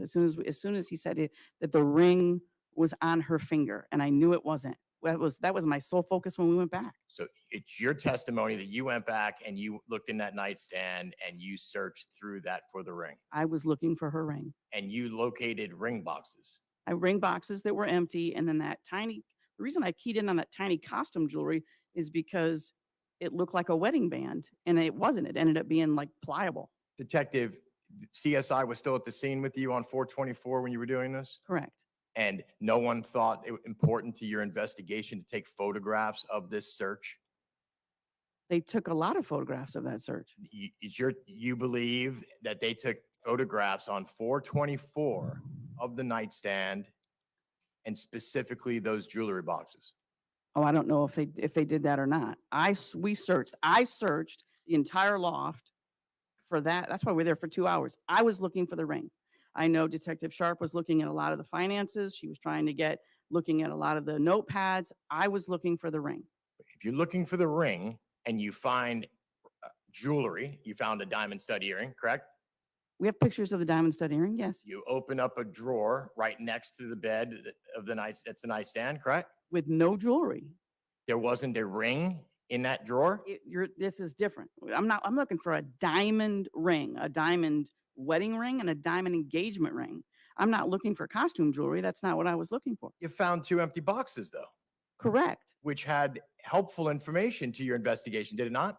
Not to my knowledge on 424. I didn't learn about H&Q till we interviewed Sam. When Samantha told us that that's where the ring was purchased, then I was like, oh, I saw that. I saw that ring box. It was empty. It said H&Q, but I didn't know that till we interviewed Sam. I didn't even know Sam existed. So you're looking for rings, for a ring, and you find empty ring boxes, but you don't consider them significant enough to photograph that. They were completely insignificant. I'm looking for her wedding set because he said it's on her finger and I knew it wasn't. Let's go ahead. The interview, you were asking a lot of questions about his memory of his encounter with Shanti after he entered the apartment that afternoon, right? Yes. And at some point, you even stop asking him about his memory and you start asking him to guess about what happened. Isn't that true? You'd have to be more specific, so I don't know what you mean. You ask him to guess how she suffered those injuries. Oh, I asked him what he thought her cause of death was. And when he started to explain what he thought it was and what he was guessing, or maybe even hoping it was, you started to tear him apart because you didn't like his answer. Isn't that correct? No, we witnessed it. I didn't tear him apart. You didn't go from treating him kind to calling him a liar? That's evidence rule. On 424, you didn't search the main house. The main house, meaning the one under construction? The main house. No, we did not. 3,500 square feet of construction. Sir, I didn't even think it was safe to walk in there. It's an active construction site. Active construction site. I wanted photographs of it, so I had Stacy do that on 4:30, but I wasn't even sure we were supposed to be in there. Ladders, tools. It was actively under construction, was it not? I don't know if it was actively under construction. No, I wouldn't say. I mean, it was under construction, but actively, like people showing up every day, we never saw that. Did you see a ladder in the main house? On the first day, no. On the 30th? On the 30th, yes, we went in. You didn't process the main house for prints or DNA? In the construction site? Correct. No, absolutely not. You didn't process any of the doors for suspected blood prints or signs of forced entry? We didn't see blood, no. I didn't have any indication that what happened to Shanti in an upstairs loft had anything to do with the interior of that construction site. There was no indication that would lead us in there. No blood trail, there was no testimony, there was nothing that would lead us in there. Isn't it true that it's an access point to the garage apartment through the hatch that you can get across to the top door? The door was locked. The upstairs door was locked to the loft. It's your memory. I checked it as soon as I went upstairs. That door was locked. I even unlocked it and walked out there. So if we had testimony that the top door to the outside deck was unlocked, that would be counter to your memory? I walked upstairs, and the first thing after I checked the lock downstairs is I checked that door. And then before I left in the morning at between 5 and 7, I walked out there on the roof and looked at the gargoyles, walked the entire roof looking for evidence in case anything was thrown out there. And isn't it true that there is a access point that you can get from the main house to the garage apartment without going up the front steps? Yes, but I did not go in there, but I saw it, yes. Okay. Can that door to the loft be locked from the inside and pulled shut? From the inside or the outside? Inside. I unlocked it and walked out there. Thank you. I checked the lock. It was locked, and then I unlocked it and walked on the roof. On 424, the bathtub had a peculiar stain. Is that fair to say? The bathtub to me looked like it had a blood stain, a diluted blood stain. Well, when you say, and that's what I'm referring to, when we talk about this rose-colored stain in the tub, when you're looking at the photographs with the enhancements before and after the enhancements, it becomes clear that there's a detection of blood that was pooled and diluted with water and became like almost a coating of the tub surface itself, right? Once it drained? The ring appeared that that's probably how high the water was. And it was pretty consistent all the way around the tub, pretty uniform? Yes. So the entire white tub was stained with this rose color, right? Yes. Bathroom's pretty small? Yes. So if someone is coming in from the apartment into the bathroom door, what you're seeing is the tub in front of you, correct? Yes. And the toilet's to your left? And the vanity, yes. Vanity, right. But if there's an individual who's before you facing away, they're covering up a good bit of this tub if they're in the position that Mr. Tronnes describes to you. as being like back to him, back legs to him, and hunched over, correct? Submerged at an angle, face down, taking up pretty much most of the tub. And we heard submerged. He says the water was running and a little bit inconsistent, you say, on the speed that the water is running. From the trickle that he heard to the where he said the dial was, yes. So what he heard, what he thought he heard versus what he was able to visibly confirm when he went in. Correct. And the body was wet. The what? Shanti's body was wet. No. Her hair was wet. Damp, maybe. So all right, so damp. It And wasn't it was dry. full of blood. It wasn't dry. Okay, real quick. The jury just came out with a question. They wanted to know if they could have a more comprehensive definition of premeditation. And the judge told them that she was not able to give them anything more than they already had. She also told them that at around 6:30, she was going to let them go and have them go get their cars and move it out of the garage and then come back in and continue their deliberations. So I believe they're hoping that they can reach a decision tonight. So we better hurry up. Why was It it? was messy. I think the medical examiner said it was damp, and there was some blood in it. And what about the clothing? That was wet and damp too, wasn't it? He said her top was damp. Oh, I forgot. And they panned over to him, to his face up close, and his eyes looked like he was like welling up, going to cry right after they asked the question. I watched him do it. His top, he did it, and I watched him do it. And he said the top was damp and the shorts were a little more wet. Her skin was not. So in the vein of a long-haired person laying over into some bit of water and being pulled out of a tub, that if the water is running down their hair, that it would pool on their shirt and perhaps on the shorts. From her hair? Or from being in the water. I mean, if part of her body's in the water. Should she have been soaking wet? In my opinion, yes. Well, let's not talk about completely submerged to the definition of like how much of her body was in there, because he gave some things that you thought were inconsistent with how much water and how much of her was in the water. Isn't that correct? No, I think he straightened that out. That's why we went over it. I mean, details matter, right? So the truth is in the details. And I think he explained what part of her was out and what part of her was in, what part of her was bent, where her legs were, where he saw blood. I think he explained that fairly well. With which part of her legs were bent and stiff, and everything was stiff and cold. David described blood on the ledge of the tub and hair in the drain. Yes. And that was there. He said he saw her hair floating, and then he heard the tub draining when he pulled her out. So whether or not he went back to see her hair in the drain, I don't know, but he saw the hair floating. And then when he pulled her out, he heard it draining as he was getting her out of the tub. Hearing a tub drain is usually when it's just about out of water, right? I'm not sure. I think you can hear it as soon as you flip the switch. We discussed that there was not extensive blood on the bed. We didn't find any blood until we went back and disassembled it. And other than the blood, which you considered fresh on the slats that weren't collected on the 24th, you found no blood underneath the bed. Correct. You found no cleaning products and bloody rags consistent with the cleanup of a crime scene. Well, it was trash day that morning. You found no towels other than the white towel from the bathroom that had a trace amount of blood on it. Correct, and the yellow one. And the yellow one, which had blood on it as well. Gold, I'm sorry. Forgive my color blindness, but Yeah, I think he said gold. I don't want to misinterpret him. towels and evidence and such. Okay. But there's also photographs on it. You were able to see that the towel was there Yes, and that it was wet yes, and that it had blood on it. yes.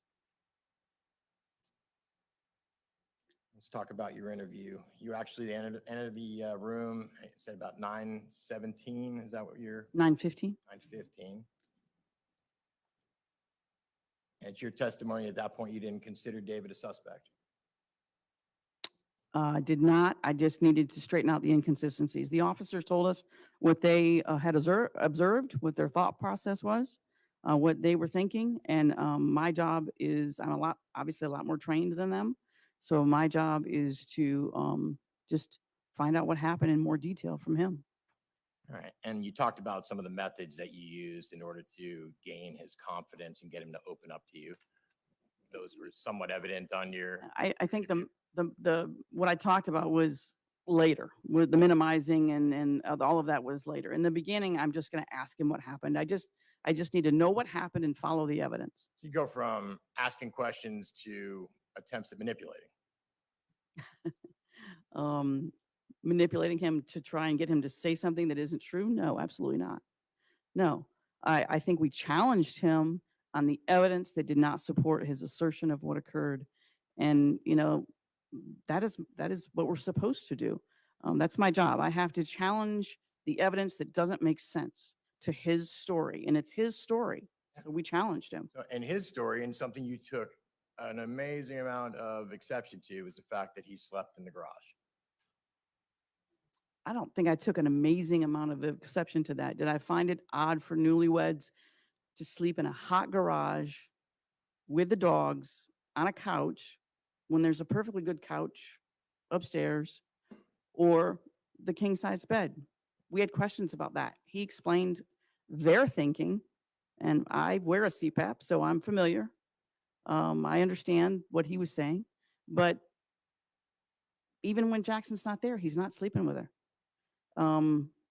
So that's not exactly what he told you, right? He told you that he did sleep with her on Saturday night and into the Sunday. And before that, it had been some time. So, I mean, and that's before that, there had been a period where Shanti was not feeling well. Isn't that true? Well, that was February and March. I mean, that was 6 weeks earlier. Okay, So, but now we're into April. Right, the end of April, and it had been some time. So He's sleeping with the dogs in the garage. I thought it was odd. Construction in the main house. Not inhabitable. Right. But that wasn't the case the entire time they were married, was it? The entire time they were married, yes. The entire time they lived there, no.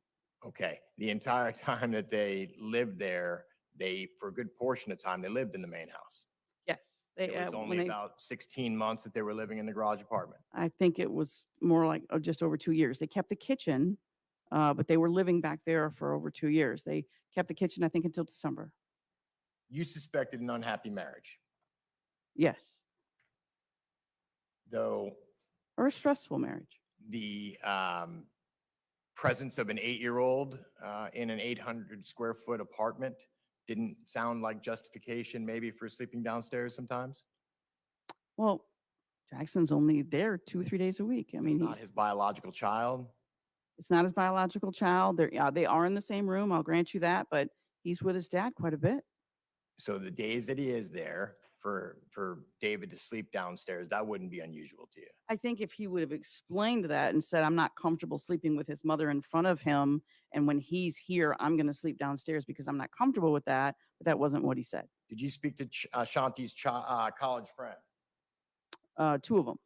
Okay. Anybody tell you that Shanti snored like a trucker and that it bothered David? Her dad. Her dad. Her stepdad. So you became aware of that. They lived, David and Shanti lived with them for 2 years, and he slept with her in the bed the entire 2 years while she snored like a trucker. And Mr. Dow could hear it down at his bedroom. But at the time, didn't bother David because I guess they just met. So he stayed with her those entire 2 years while she snored like a trucker. And maybe there weren't alternative sleeping arrangements in the parents' house for him? I don't have any idea. Okay. So with that, would you be able to confirm for us that Shanti was not CPAP compliant and she didn't wear it? There was one under the bed, but everyone told us she didn't wear it. So when push comes to shove, after a married couple is married for a little bit, if one wants sleep, sleeping in a separate room is a real problem for you with regards to the state of a relationship? I don't think so. If the main house was done and he sleeps in another bedroom, I don't think that much. I don't think that much about it if it's a sleep thing. But being down in the garage with no air conditioning, on a couch with a couple of dogs in the kennel, I just thought that would be very uncomfortable. And intentional. And it wasn't he wasn't sent down there. He chose. It was a big property? What do you mean? I mean, the yard had a big yard? He could have slept out by the pool, I guess, in the cabana. It's a huge place. Had an outdoor living space that Beautiful. he could take advantage of? That what? That he could take advantage of the outdoor living space throughout the He could have evening? slept there, I guess, yeah. Oh, I'm not talking about for sleeping. I'm talking about for access to, additional living space. I thought we were still on the sleeping. Okay, so yeah, beautiful property.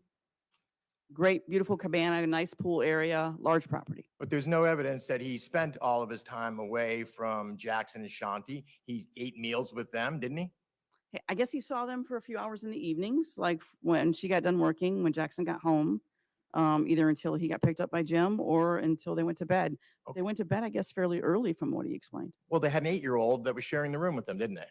Yes. So wouldn't that explain an early bedtime for all?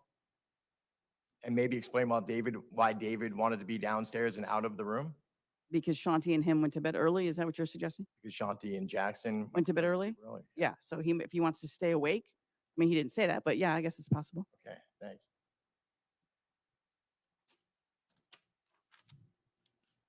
You were bothered by the fact that Shanti had a job and David didn't. Bothered by it? No. He explained that he was semi-retired. Okay, so you, I mean, he doesn't. you he made doesn't- note of it though. Well, if he doesn't need to work, he doesn't need to work. I mean, that's beneficial to him and the family, I guess. Didn't you essentially look at him like he was the pool boy? Did I look at him like the pool boy, Yeah, or did didn't I you consider- suggest to him that she was treating him that way? Right, exactly. I didn't look at him as the pool boy. No, sir. You didn't look at it and suggest that the relationship was so odd and that he was marginalized to taking care of the dogs and the pool and he lived in the garage. I made a suggestion to him that that might have been how she was treating him and that he might have been taking exception to how she was treating him. But he didn't say that she was treating him that way. You took exception to the fact that he spent his days dealing with the construction, the dogs, the pool, and the house, and they didn't have a quote unquote real job. That he didn't have a quote unquote real job. Right. I didn't take exception to it. I did point out that that's what he did, that his job was, I guess, the house. He didn't help with Jackson. That's why she hired a nanny. He didn't do a lot of the stuff that she needed. That's why she had Sam. He handled the exterior of the home every day. So it's your testimony that he did not have a good relationship with Jackson? My testimony is that whatever she needed done with Jackson or her business, she hired out. He was there, he was home, but she hired that out. And so you don't believe that David ever assisted with the care for Jackson at all? From what I learned from witnesses, he did when she went in the Your Honor, hospital. all's for your say. Sustain.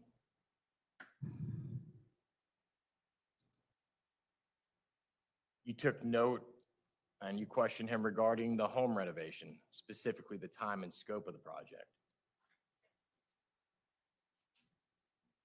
Objection, no question pending. Overruled. Ask again, sir. Isn't it true that you questioned him regarding the home renovation, specifically the time and scope of the project? Yeah, absolutely. We asked him all about the renovation and he offered quite a bit. You suspected frustration and aggravation and tension in the relationship because of it? Because of the length of time they were out of the main house, how long it was taking, how many contractors had been let go, and how long they'd been living like that. You fair to say that you suspected that this was their money pit? Someone did refer to it as that. I can't remember who, but yeah, someone did refer to it as that. I didn't use those words, but someone did. Now, David did give you an account of his day. Isn't that true? Yes, we started on, I believe, Friday. All right. And let's go to the day, though, of the incident. You were able to verify some of the things he told you about prior to the day of Yes, and obviously she was live, so yes. That was a trip to Publix.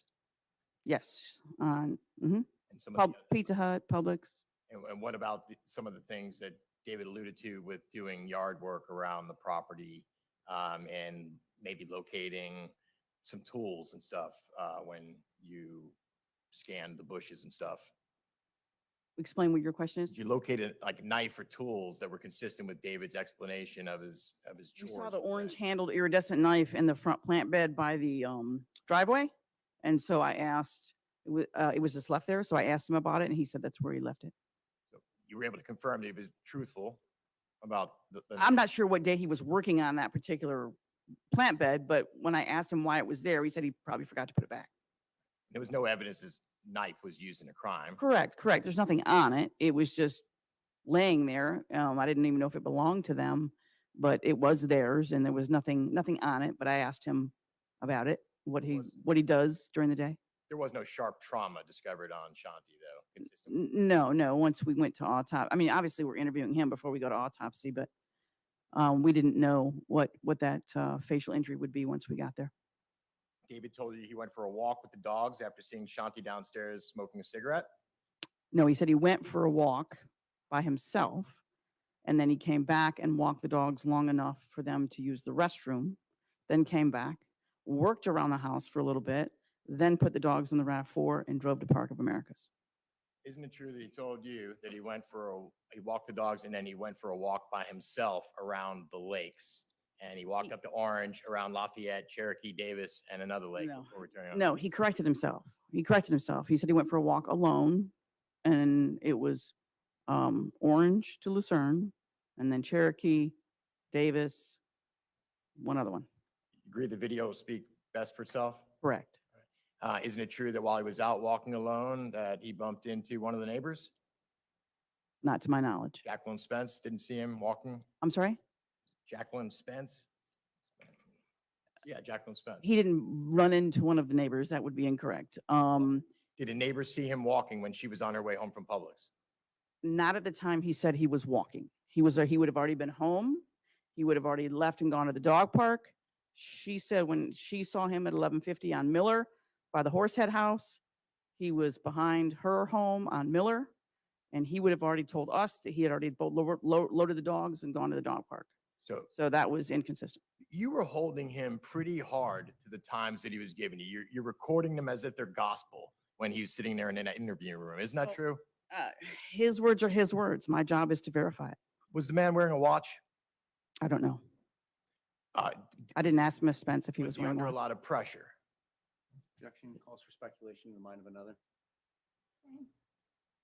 Was there a traumatic experience that happened that day? In his home? Yes. I would say so. So, and he had been sitting at a police station waiting for you to speak to you for how many hours? From 5 to 9:15.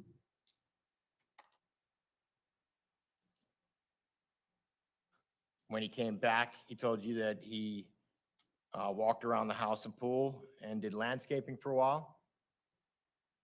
Before taking the dogs to the dog park? He did a few things around the house. He said his walk was at least an hour. Let's go back to About Jacqueline. an hour and 40 minutes, or hour and 20 minutes. Back to Jacqueline Spence. When she did have an encounter with him, she didn't note any blood or injuries or anything like that on David? Just different clothes. He had light colored clothes on. He had different clothes on when we made contact with him. And when did you interview Jacqueline Spence? It would have been Thursday or Friday, the 26th or 27th. And isn't it true that she was somewhat confused and vague about the days and times that she might have seen him? Not at all. With dog or without dog? She didn't remember seeing the dog. She didn't remember seeing a cell phone. She didn't remember him carrying anything. She absolutely knew it was him, and she absolutely knew what day it was. And then I went to Publix to verify she was correct on her timeline. David told you that he then took the dogs to Park of Americas? Park of Americas on Andes. All right. And in fact, there are cameras at that park, aren't there? I went there 3 times. Yes, sir. But you weren't able to collect any of the footage to corroborate David's timeline. Unfortunately, the city of Orlando does have access to those cameras. Our video analyst has access to those cameras. He checked immediately. It was one of the first things I did. And they weren't operational. They're very overt cameras, but they weren't operational. So I went back 3 different times, including a week later at the time that he said he was there. And I walked the park 3 separate times to the area where he said he was. And I showed his picture and asked everybody if they saw him. But, I can't say that they were there that day, but I just went around and asked just to try and verify that he was there. No fault of Mr. Tronnes is that the cameras were not functioning. No fault of his whatsoever, but they weren't operational. You found it unbelievable that he left the property for hours on April the 24th. Found it convenient.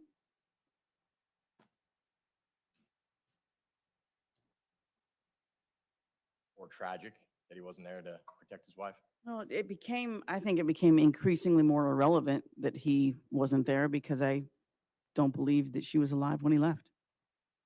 You found it unbelievable that David didn't call or text Shanti during the day. Unbelievable? No, I just asked. No, I just asked if they had communication, because if they had communication, his cell tower would put him there and that would verify what he's telling us because I didn't have cameras. Not true. That was par, that they didn't communicate during the day because Shanti didn't like to be disturbed. That was what? That was the norm. That they didn't text or call each other ever? Yes, because Shanti didn't like to be disturbed during the day. So He said she didn't like to be disturbed during the day. Yes, he did say that, but she did text people. She texted other people. for work, right? Perhaps, or for picking up stuff at the grocery store like Sam did. Samantha Adams confirmed with you that Shanti didn't like to be disturbed during the day. I don't know that she said that she didn't like to be disturbed because she's up there doing homework with her son. So Jackson's up there, he's playing video games. They're redoing his reading. They're doing his words for the day.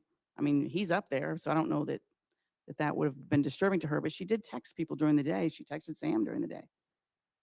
Work related or because Sam was the nanny. Right. I mean, if she needed him to come home and pick up Jackson that day, she could have texted him.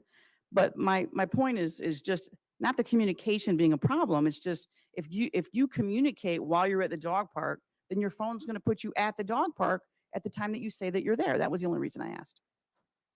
If you used your phone, If you use your phone. So I didn't just ask about Shanti. Right. I said, did anyone call you? Did you text anyone? Did you get on and check your email? Did you get on social media? Did you do anything at all with your phone? And he said he put it in his cooler and left it there. And you found that convenient as well.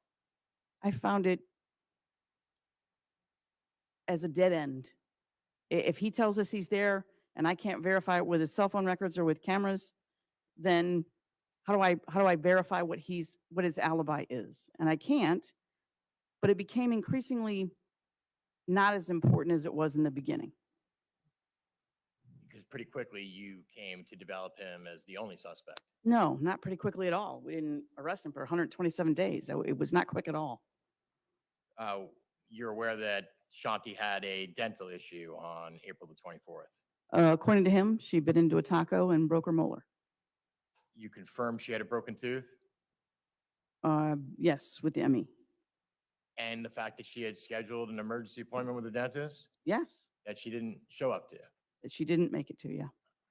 And you also took note that she didn't respond to an 6:58 a.m. non-urgent work text. Isn't that true? You're characterizing something as non-urgent. I don't know that was the case. 6:58 work text would not have mattered to me had Mr. Conley not suggested that he expected an answer pretty quickly. Did he tell you that it wasn't urgent? I don't recall if he said it was or wasn't urgent, but he became very, very, very concerned that he did not get a response from her within the first few minutes when he called me, because he called me. I didn't know who he even existed. He reached out to me because that text was never read. When he found out that Shanti was deceased, he felt it important to let you know that he hadn't received a response from a very early text message in the day because it could be pertinent. Well, that was why he reached out. But prior to knowing she was deceased, he was Googling her because he thought something had happened to her because he never got a response. So he was already worried about her. His worry aside, I mean, this missed text message is the reason that you set your time of death where you do. Isn't that true? I didn't set a time of death. I'm looking at her cell phone. He says she comes downstairs 3 times. That phone never takes steps. If she's up working at 4 o'clock in the morning or 5 o'clock in the morning, as people suggested she is, and that phone never takes steps, or that phone never takes stairs. So that means she didn't pick up her cell phone. This is a businesswoman who works all night, sometimes 4 o'clock in the morning. She doesn't pick up her phone from 11:30 the night before, or 11 o'clock the night before, all night long and all the next day. She never picks up her phone, and she's running a business that people say she answers like this. She's super responsive. That became important when I heard that. Okay. So we're talking about from 11:30 at night to 6 something in the morning. This is the time frame you're talking about that she was unresponsive and it was alarming and peculiar to you. It would be until 6:58. Okay. And a text message pops up on the screen. Is it possible that somebody could pick up a phone, read it, and put it right back down without activating and still have access to the information? On an iPhone? In the phone not registering movement? I Sure. don't know the answer to that. That would have been a question for the previous person who testified. Okay, so the fact that a step wasn't registered on it, you know, if the phone wouldn't register a step based upon a movement like that, then she could have very well been privy to it. And because of her toothache, she didn't care to deal with it right then. I don't, so she didn't read it the entire day and didn't respond to her colleague? Ma'am, Is that what you're suggesting? No, I'm asking a question, and I'd like you to just be responsive to it. The question is, what inference is drawn from the time of the text message if she can pick it up and read it and put it back down without it registering a step on the health app? I don't know if picking it up and reading it, if she would disable a lock, those aren't questions. I'm not an expert on that. So if she has to put her face on it to open it to read it, I don't know that her phone would even allow her to read the text. I don't know that she would have to open up her face. If she opens it with her face or her thumb, then yes, that would register. Absolutely, that's registered in the phone, 100%. Detective, you're the lead detective in this case, aren't you? I need to finish. So if she looked at that text and decided not to respond to him the entire day, that would be inconsistent with her performance previous to every other day that she owned that business. No one's saying she didn't respond the entire day. It was never read, sir. You don't know that it wasn't read. The phone doesn't show it to be read. Isn't that true? Sustained argumentative.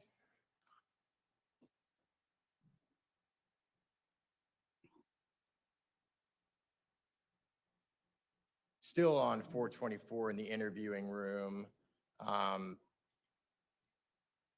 You find out at some point during the interview that the CSI Tech Kane did not photograph Mr. Tronnes' body without his shirt on, correct? I asked him. I didn't know if he did or not. That's why I asked him. Because you didn't communicate with the technician either?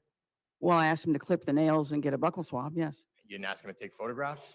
Well, of course he was taking photographs. I didn't know that he didn't take photographs without his tank top on.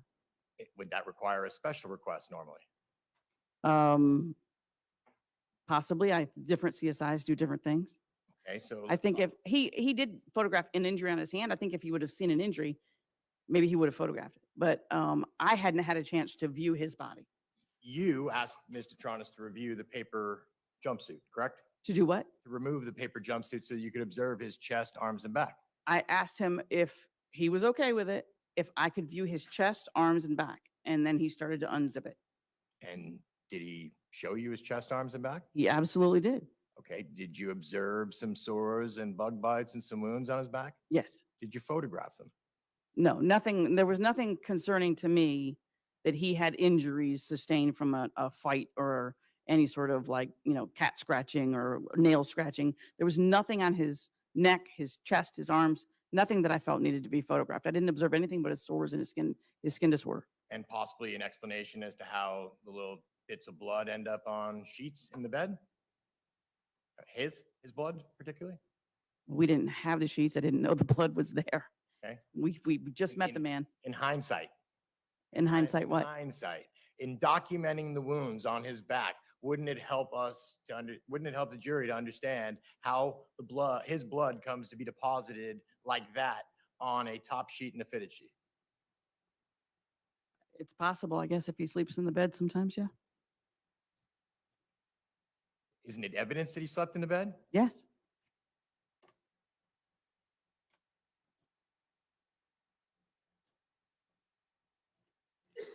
You interviewed him. We watched it for several hours until you take a break sometime around 12:30 a.m. on April the 25th now. 12:31 in the morning, yes. You had some administrative duties to take care of, but you did not return back to 218 Copeland? Correct. And we talked about Detective McClellan being in training. Were you aware that CSI Crosby's assistant, CSI Taylor, was in training as well? Yes. So of the four of you at the crime scene documenting this, 2 people were in training? Yes. 2 people, I wouldn't say Detective McClellan was in training. She was in our violent crimes unit. But she homicide. She wanted to come to homicide, so she asked to attend this. She was working with myself and other detectives when she was available, but she was in a violent crimes unit. She was not an inexperienced detective, and she had quite a bit of experience. You leave David alone in the room for another hour and 50 minutes till 2:20 a.m., some 9 hours after he arrives at OPD, mostly alone. We entered at 2:19, and he would have been alone to sleep, or if he needed to go use the restroom or get anything, he would have asked the officer. And again, you don't know how much sleep you got. I don't. I just asked him if he slept, and he said yes. He said a little. A little, yeah. He's still wearing the paper suit. Correct? Still just water and crackers. Correct. What did he ask for? He asked me for peanut butter crackers. That's what I got him. Sitting in a windowless room. Yes. Sitting in a cushionless chair. Cushionless chair, yes. Yes, we all were. It's not comfortable. Well, you were in there for a lot less time, weren't you? About 6 hours, yeah. How many hours was David in that room? Just shy of 14.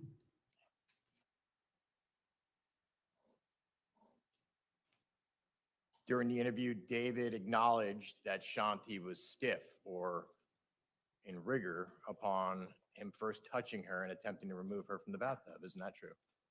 He said she was very stiff. He said her leg was bent. It was stiff. Her arm was stiff, and her jaw was stiff when he tried to get CPR. So for someone who's never come in touch with somebody before, that leads you to believe that there's some form of rigor that's beginning, correct? What it led me to believe is if you're in the tub and you're in full or partial or full rigor and your leg is bent, then why is your leg not bent when we get there and see her body? And if her arms are down at their sides, then how does he drag her face down with her hands like this? How does he break rigor?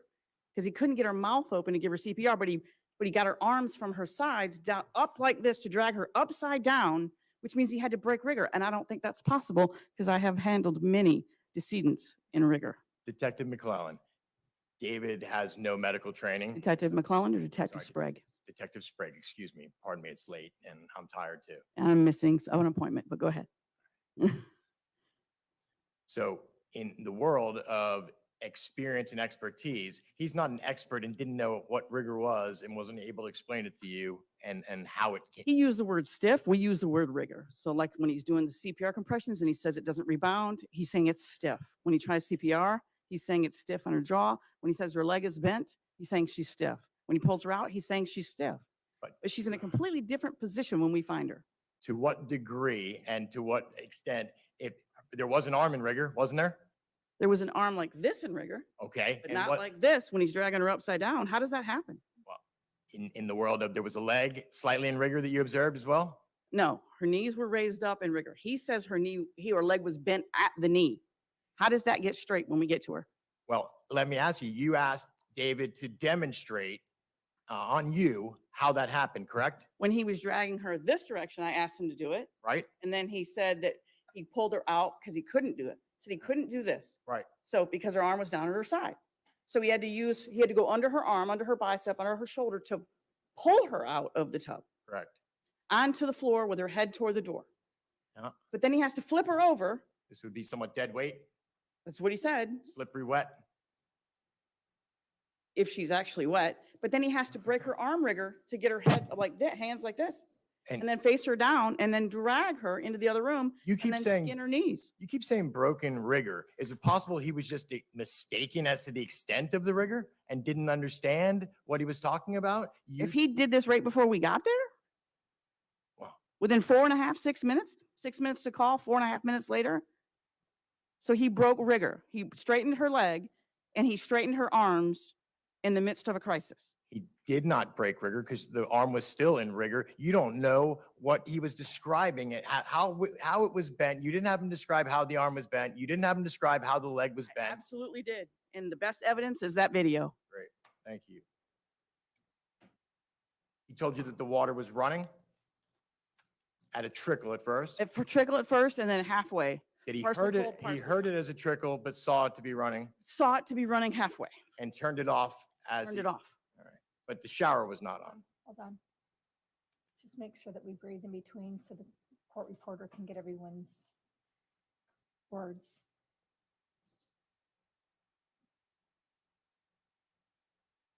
He recalled seeing the water with the diluted blood, rose-colored water. That's how he described it. Yes, sir. He described the best he could the condition and position he found her in. I'm sorry?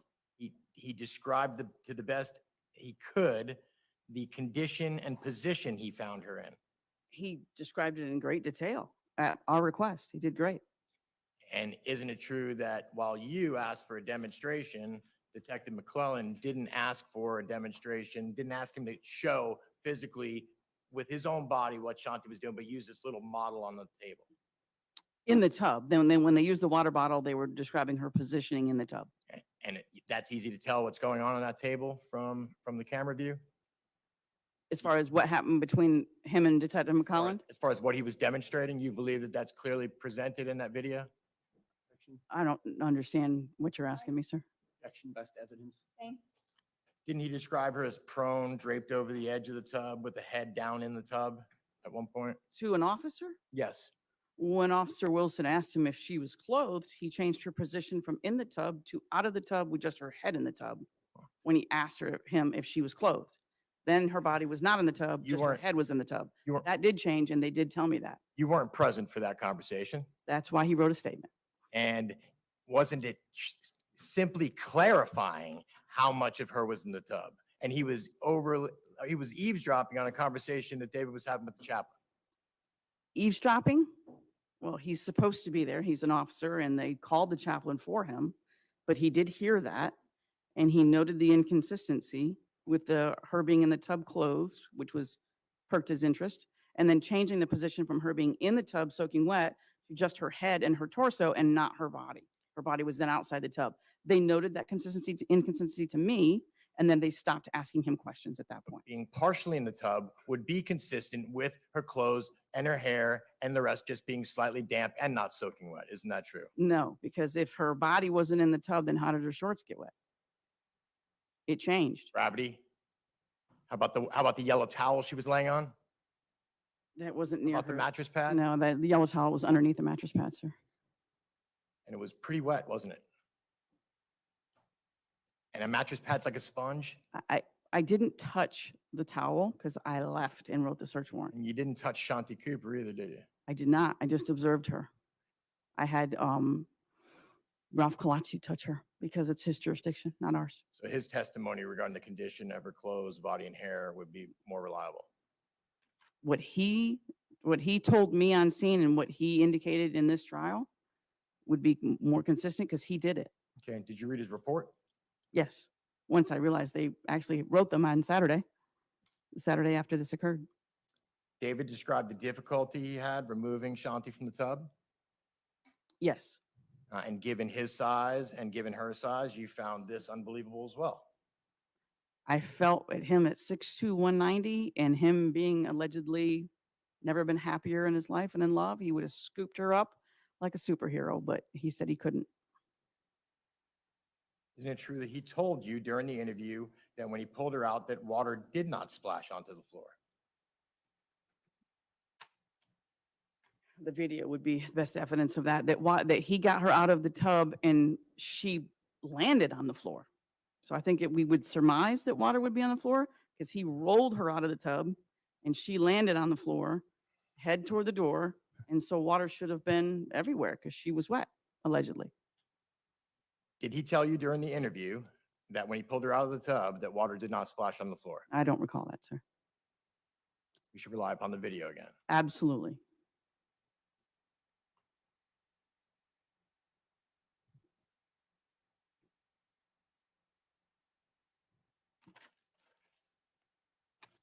Fair to say the second portion of the interview was more aggressive than the first?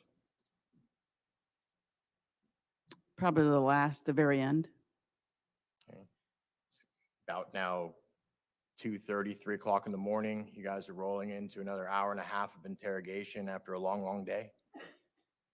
Yes, it was from 2:19 until about 4:56. Ultimately, David wasn't arrested at that point, was he? No, sir. But the interview cuts off, I think, with our viewing of it. I think we stopped it somewhere. 3-something. Right. That wasn't when the interview ended, though, is it? No. How much longer did you speak to him? Until 4:56. So almost to 5 a.m. Correct. So 12 hours, from the time that that he originally came to the station, correct? I'm sorry, we didn't interview him for 12 hours. No, We he got to interviewed the him for station. 5 hours and 53 minutes. I said the time he got to the station, 12 hours from the Oh, time I thought he you got said the to time he station. got, okay, now I'm with you. From the time he got to the station until then would have been 12 hours, and then we brought him home at 7:09. 12 hours in that room, water, crackers, unknown amount of sleep. Correct. And it was another 2 hours before you actually drove him home from the station. I didn't drive him home, but I had him driven home by Officer McNutt, yes. Officers drove him home. Officers drove him home. And we met him outside and we released the home to him, which is why we didn't take any of the cash. So we talked about the fact that on April the 24th into the morning hours of April the 25th, he sat at the station and voluntarily complied with the request Correct. and left the station a free man at 7 a.m. Just before 7, about 6:55, they took him out of the room You and they released the drove him home to home. him? And then they drove him home You released the home to him, yes or in his no? front yard, yes. She's just expounding upon it, trying to dial it back. Sorry, Your Honor. You may proceed. Thank you. When he was released, there were no restrictions regarding the home or the property inside of it? Correct. And isn't it true that David returned to the property and lived there for several days before moving to his mother's residence? I don't know the answers to that. Weren't you surveilling the property? Not until Friday. And at which point there was another search warrant executed on April the 30th of 2018, correct? It was submitted Sunday night on the 29th and approved Sunday night, and we executed it on Monday, the 30th. At that point, the sheets were still there? Which set of sheets? All the sheets that you saw originally? Yes. Okay. But it was a month later, on May the 24th, that you execute this third search warrant. Correct. And at this point, you still don't know, you still think you're missing something. I still think we missed blood on the bed. You don't know where it started and when it happened, Where what started? this attack? Somewhere between the shower and the side of the bed and the floor. But where the initial blow to her face or head, the side of her head or her cheek or the eyes, I don't know where it first started. But if it started, there should have been blood spatter, I thought, or something that would indicate a starting point that because we had drainage, but not a starting point. If it was in the shower, we wouldn't have known because it was diluted. It could have started in the shower, but we didn't know because it was diluted. I still felt we were missing blood on the bed. Just based on listening to his interview, I just felt we were missing blood on the bed. Processed the shower the first day because you see the blood ring on the base of the tub, correct? I asked them to use a reagent, yes. What about on the wall itself? Yeah, they did, yeah, Right? they did. So at that point, and do you know the difference between cast off blood and blood spatter? Yes, but once blood spatter is diluted with water, you're not going to know if it's cast off blood or expirated blood from being hit with the nose and the mouth. Once it's diluted with water, the pattern is gone. It no longer tells the same story. And the stains on the walls of the bathtub? All diluted. Isn't it true that when enhanced, that some were darker than others? I don't know that I can speak to that. That would be more of a CSI question. When you were searching the property, did you locate a poker bag? And I'll go back to, you could say, the 24th of April, the 30th of April, or the 24th of May. Did you locate a poker bag with cash in it inside of Shanti's closet? No, we didn't learn about the poker bag from Sam until after we released the house on the 30th, and we interviewed her at 4:33 on Monday, the 30th. That's when she mentioned that with the $400 or $500 in cash. We did look for it. I believe Detective McClellan and I, one of us looked for it on the 24th, just to back up what Sam was saying. We had no idea what she was talking about. I don't know what a poker bag looks like, and we didn't find it. Did you get a description from her or any assistance from Yeah. her in finding it? No, I'm just her description that she gave us. You never but followed up with her? No, we looked for it. We just couldn't find it. So We it's just missing. looked in the closet for something that had something that you could put money in, but we never found it. But she didn't say it was absolutely there. She said that that was a routine when she made deposits from Shanti's business, that she might ask her to get a cash advance or cash from the deposit, and that she would put it there. But she only saw her do it once. So she didn't know that was something she did all the time. What about clothing upstairs. There's how many closets? 2. Men's clothes in one of the closets? Yes, sir. Thank you. So evidence that David kept his property up there and released up there to get Oh, drafts and stuff? there was a ton in the garage as well. I mean, on there is you get stuff in both places. This is the laundry room too, right? What is? The garage area? No, it is not. The laundry dryer, the washer was in the driveway, and the dryer was in the back. At what point did you test the washer dryer for the presence of blood? I asked the CSIs to do that, I believe, on the 30th. Did they find any? No, and that was something that happened in another case of mine, so I asked them to swab it because it had been fruitful in another case after something had been laundered.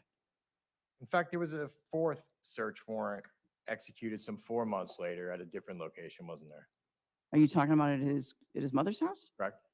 That would have been on August 29th, the day he was arrested. All right. So 4 months after the 520, or I'm sorry, 4 months after the 424 4 months later. incident. Thank you. And David was living at that house at this point? Appeared to be, yes. And you know that because you found some personal belongings of his in one of the bedrooms, Yeah, a lot of his personal belongings, yes. including Shanti's ring. Yes. Was the ring reported stolen? No, There was no insurance claim placed on this ring. I don't know that they had insurance on the ring. David had assets, didn't he? What do you mean? I mean, he wasn't cash poor, was he? No, What was the value of the ring? about 15,000, 11 to 15,000. How much cash did David have on hand? Him specifically, or I know the combined income or the combined assets Let's was start about, with him. How about him specifically? I don't recall, about maybe 130, 150,000. That's all you believe that David had? I don't recall. I know she had 300 or 400,000, but combined is what I remember, and it was about 798,000. And what about the value of the home? He paid 607.5, I believe. What about retirement policies and such? I don't know. You made a big deal about the location of this ring because you felt that you've been searching for it for 127 days, even though it hadn't been reported missing. It was pried off her cold, dead hand. Yes, I was very concerned about it. Says who? She was wearing it the day before. She wore it every day. Says who? The evidence in my case. And these people that you spoke with, they were present with Shanti at her wake-up routine and her bedtime routine and her shower routine? I was told she never took it off. And even he said it was on her hands. He told us it was on her hand. You thought it was on her hands? That's what he said to you? No, he told us it was on her hand.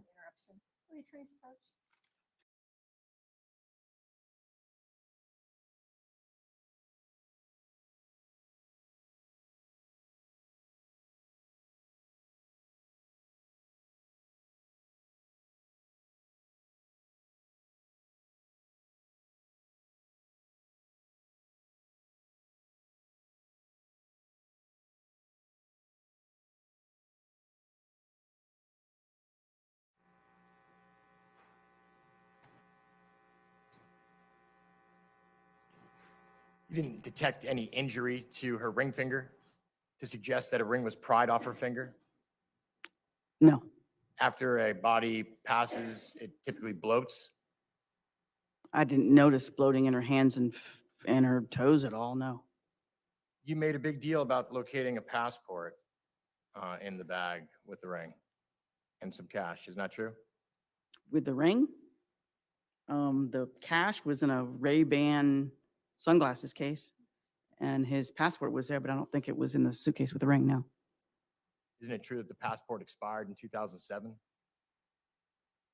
I don't know if it did or didn't. I mean, Look at it. we took a photograph of it, but I don't know that I paid attention to when it expired.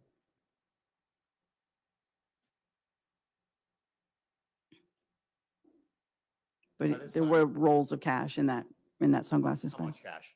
I don't know. So, I mean, not a pile of cash that you're expecting. Any airline tickets? Any airline tickets located with the cash and passport? No, and it was really irrelevant. He has money at his disposal, so. So this wasn't suggestion of sign of flight or anything of the kind. He had 4 months to flee. He didn't flee. While you were still trying to figure out where it happened and why it happened, by this time you were pretty fixed on who you believe committed the offense? I followed the evidence. It's not my job to make of something fit that doesn't fit. You follow the evidence. I teach homicide investigation, sir. You follow the evidence. You eliminate people along the way. I could never eliminate him, and all of the evidence led to him. You were able to confirm what David explained to you about the life insurance policies? It was 350,000. He thought it was 250. Hers was 350,000. And wasn't his actually $1.5 million and not $1 million? I thought it was $1 million, but it could be $1.5 million. But you were able to confirm that he had cash and assets. Both of them did, yes. He didn't sell the ring and he didn't destroy it. Correct. Photographs and looking at David's hands and bodies, they didn't show any signs of being involved in a prolonged violent attack, did they? No, she didn't have any defensive wounds and he didn't have any injuries. What about swelling or bruising on his hands and knuckles consistent with punching somebody? Not that we saw, not that day, no. You didn't locate any bloody clothes belonging to David? No. You didn't find blood in the washer? We already talked about that. Correct. And you didn't locate a weapon? I don't know that one was used. Talk about the neighborhood and canvassing the area and speaking to the neighbors and family and friends. Did you learn of any issues with homeless people in the Delaney Park neighborhood? Specifically what? Vagrancy, loitering, and hanging out around the neighborhood? Vagrancy, loitering, and hanging out. No, most people said that it was a very safe neighborhood, very pleasant place to live, and they didn't have any issues with homeless people. Did you have a contact with the homeless person that you were directed to that resembled Woody Harrelson? I was directed to Mr. David Rogers that everyone said looked like Ed Harris or Woody Harrelson. Why did they ask you to speak to him? It was mentioned to Billy Lane. Billy Lane was telling the neighbors, asking the neighbors about him, so I found him. Because there was a homeless person that hung out in the neighborhood a lot. No, it was one person a few streets to the south that mentioned it to Billy Lane, that they had seen him, and he mentioned it to everyone else in the neighborhood who called me. And you were able to locate the man? I didn't find him. The Midnight Patrol officers found him, but it took a while. And what did they do to eliminate him as a suspect? They called me and I interviewed him at like 2-something in the morning. And talk to me about that interview. How'd that go? Specifically? What did you do to verify what he told you? Oh, I asked him about himself, how long he'd been in Orlando, if he has any issues with going to jail for any reason, if he has any contacts with law enforcement, is he a thief? Has he ever been arrested for anything violent? And then I walked through the streets. I showed him a map, asked him what streets he normally hangs out on, sleeps on, where his routine is. And then I showed him a picture of the front of the house where the dumpster was. Asked him if he'd ever seen that dumpster, that huge blue dumpster in front of that house. He said no.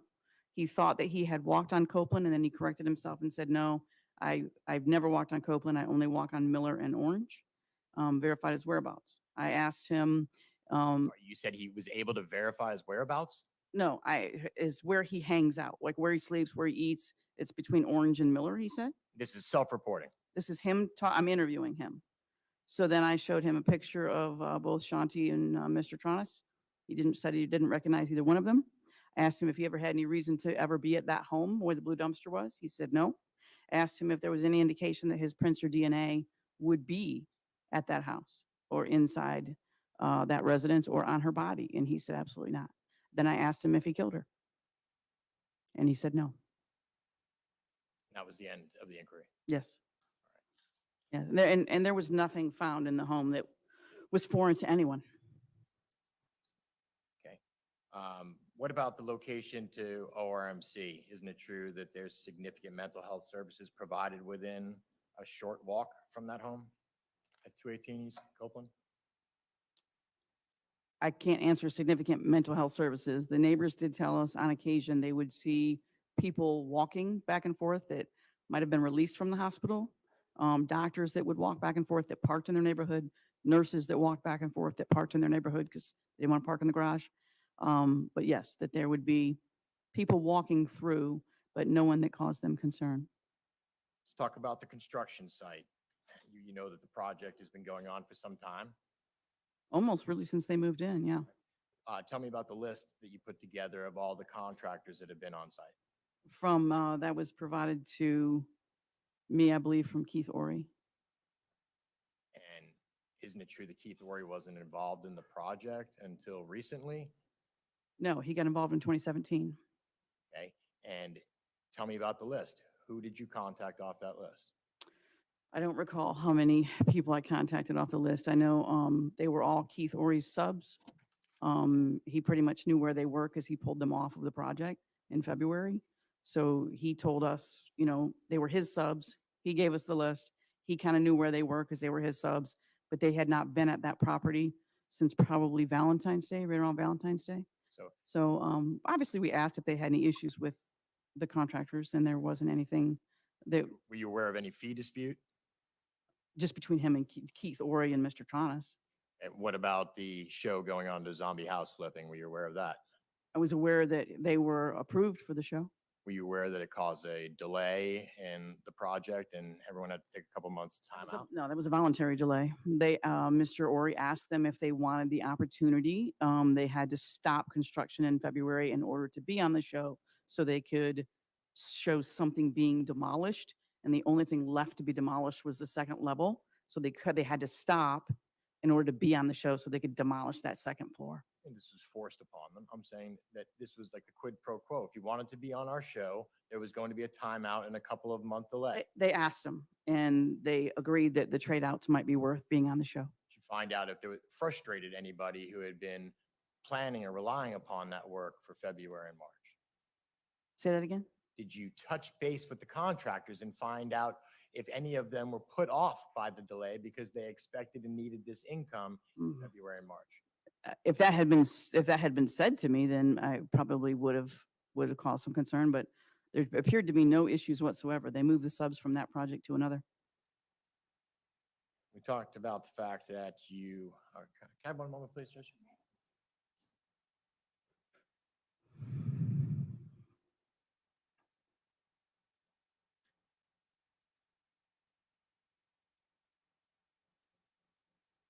Did you ask and I'm sorry, the gentleman, I don't want to refer to him as Woody Harrelson. I just don't have my notes in front of me. It's David Rogers. David Rogers. Did you ask David Rogers if he has a cell phone? I don't recall if I did or didn't. So you don't know. Oh, actually, I think I did. I don't think he has one. What about the construction workers? Did you get their cell phone numbers? The contractors? The subs? Contractors or the subcontractors? If they were provided to us from Keith Ori, then I had them. I don't recall. Did you check any of their phone records or do any, geo fence warrants? The geo fence around the house seems like we had a geo fence. I don't recall if I submitted that. There was no evidence there. The getting just kind of random people's phone records is illegal, so I absolutely did not do that. We talked about how you stopped the interview at 4:55, but Mr. Tronnes sat there for another 2 hours. Yeah, 4:56 is when we exited the room, and then they got him at 6:55, and we took him home, or Officer McNutt took him home at 7:09 a.m. Never made any admissions. As to harming her? Correct. Correct. And he left 7 a.m. A free man? Yes, sir. One moment.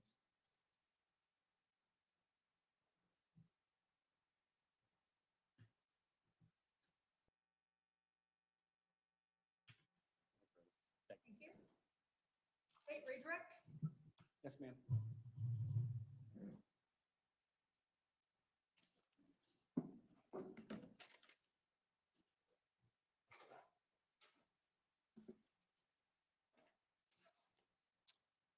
Is it important to know as many facts as possible before you interview a suspect?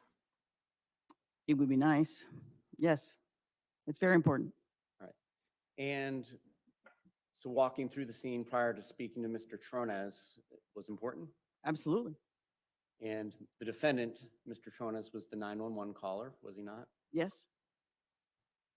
So are there reasons why there is a delay before interviewing the defendant?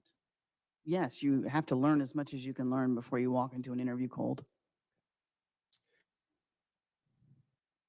During your cross-examination, you were asked if you were suspicious of the defendant. You did not arrest him that morning on April 25th after interviewing him, did you? No, I did not. Did you believe that there were inconsistencies with his statement and what the physical evidence at that point had been leading to you? Absolutely. We had significant concerns. Despite that, you let him walk away for 127 days. Is that Yes, yes, And in fact, when a private investigator, Billy Lane, had been suggesting homeless person theory, did you follow up on that? yes, And you described that during cross. We're not going to go through that again, but is that accurate? yes, And you mentioned you go where the evidence leads you during cross-examination. yes, There was no DNA found other than the defendant's, the decedent's, and Jackson Cooper, the child's DNA in that home, correct? correct. There were no latent fingerprints lifted anywhere except for the defendant's and the decedent's. Correct. Now, you'd mentioned the bed railing on the side of the bed towards where Tronnes, the decedent, was located. Yes, sir.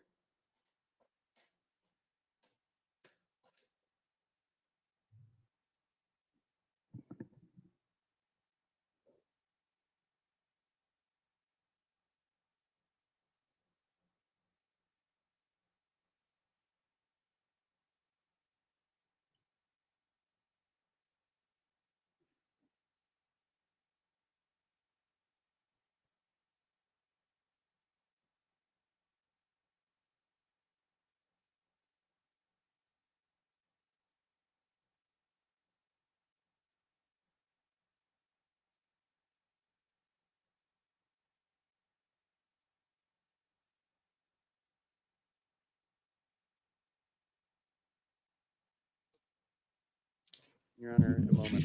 Can I publish? Oh, it is still going. I was like, why is it not moving? Then I was like, oh, it must be over.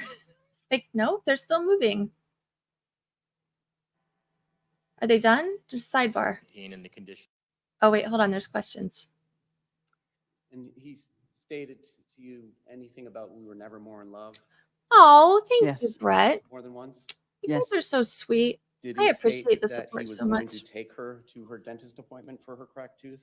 No, Did he state that he checked on her throughout the day to see how her tooth was feeling? not at all. You had a discussion about the 6:58 a.m. text from a coworker or client. Client, yeah. Did the defendant tell you how many times that he saw the decedent smoking a cigarette that morning? At least twice. 2 different times? Yes. About how far apart? She rarely And about what smoked. times? 7:15 to 7:30. She came back down again, and then came back down a third time around 9:30. That text remained unreplied to. Unread, unreplied to. And It's funny. a value of a home when it's purchased for $588,000 or $600,000 in cash. Does that home carry the same value when it's being held up by the stucco on its sides and has nothing inside? Objection, Your Honor. Black's Foundation. Not at all. In its current condition, no, not at all. No further redirect. Thank you. Anything further from this witness? You're not aware of what the value of the home was at 2018. Stand by the freaking mic. Approach the property, do you? When I walked up to the property, no. Or even now? What its current value is 5 years later? Do you know now what the value was in 2018 and the condition that the home was in? So Not, listen, not 850. precise dollar amount. They just thought they got a good deal. May this witness be excused from subpoena? We would like her to remain. Thank you. You may step down. You are still under subpoena. Okay. I am going to find you the closing arguments. Hey, look, I made a new poop emoji while we were watching today. Isn't that exciting? That is so exciting, isn't it? Hmm.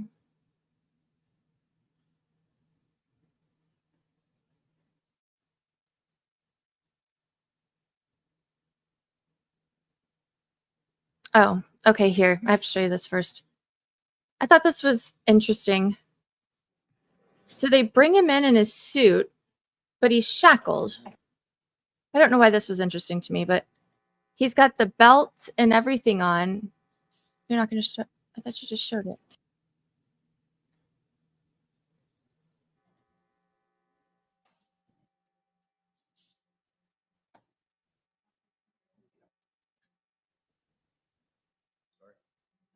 Oh, they're keeping the camera up high.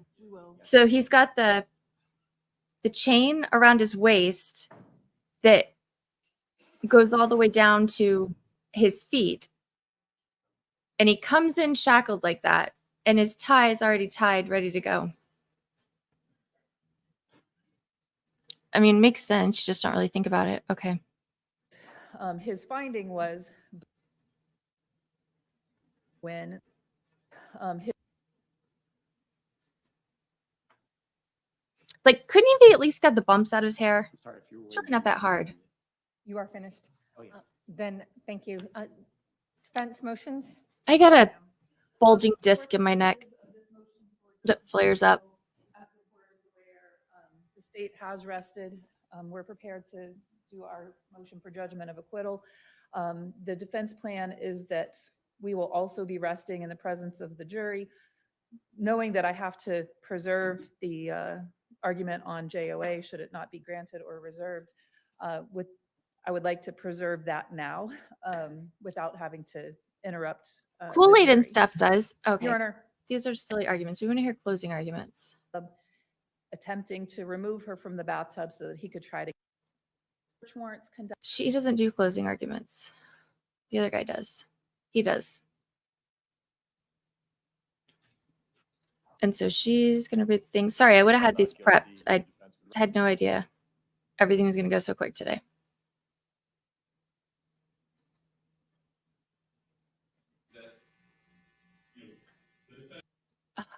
You're not going to be able to hear him because. So you've now seen all the evidence in this case. You've heard the testimony. After closing arguments, you'll be able to take that evidence back into the jury room with you. You'll be able to review it as you like. But there's one big distinction as we sit here now from when I first spoke with you at opening statement. But I want to point that out to you. So there was some discussion in jury selection that the defendant has a presumption of innocence. He sat before you in jury selection as a presumed innocent man. After opening statements, you've still seen no evidence. He sat before you a presumed innocent man. You've seen all the evidence now. He has Canada Dry. That cloak of evidence of innocence has been ripped away by evidence in this case. And he sits before you a proven guilty man. Now, I want to go back through with you the evidence that you've heard in this case. The judge is going to give you an instruction called weighing the evidence. And you're going to have that with you in the jury room. But I want to talk to you about that because this is sort of the lens that you will watch or review all of the evidence through.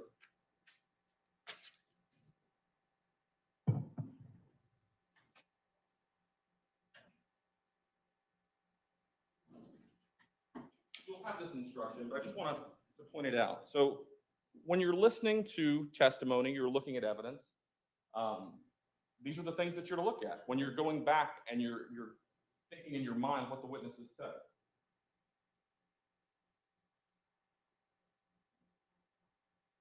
Did the witness have an opportunity to see and know the things that the witness testified about? Did the witness seem to have an accurate memory? Was the witness honest and straightforward in answering the attorney's question? Did the witness have some interest in how the case should be decided? Does the testimony agree with other testimony or other evidence in the case?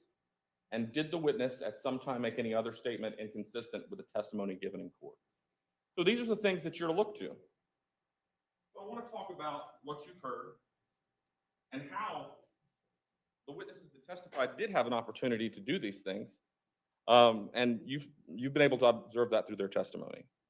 So the first witness that you heard in this case was Cynthia Demetris. She's the 911 operator. And she was called so we could put in the 911 call with the initial crocodile tears of the defendant. And you heard the hysterics that he had in that call, unintelligible. You can't hear what he's saying. But then when asked direct questions, how do you get to the house?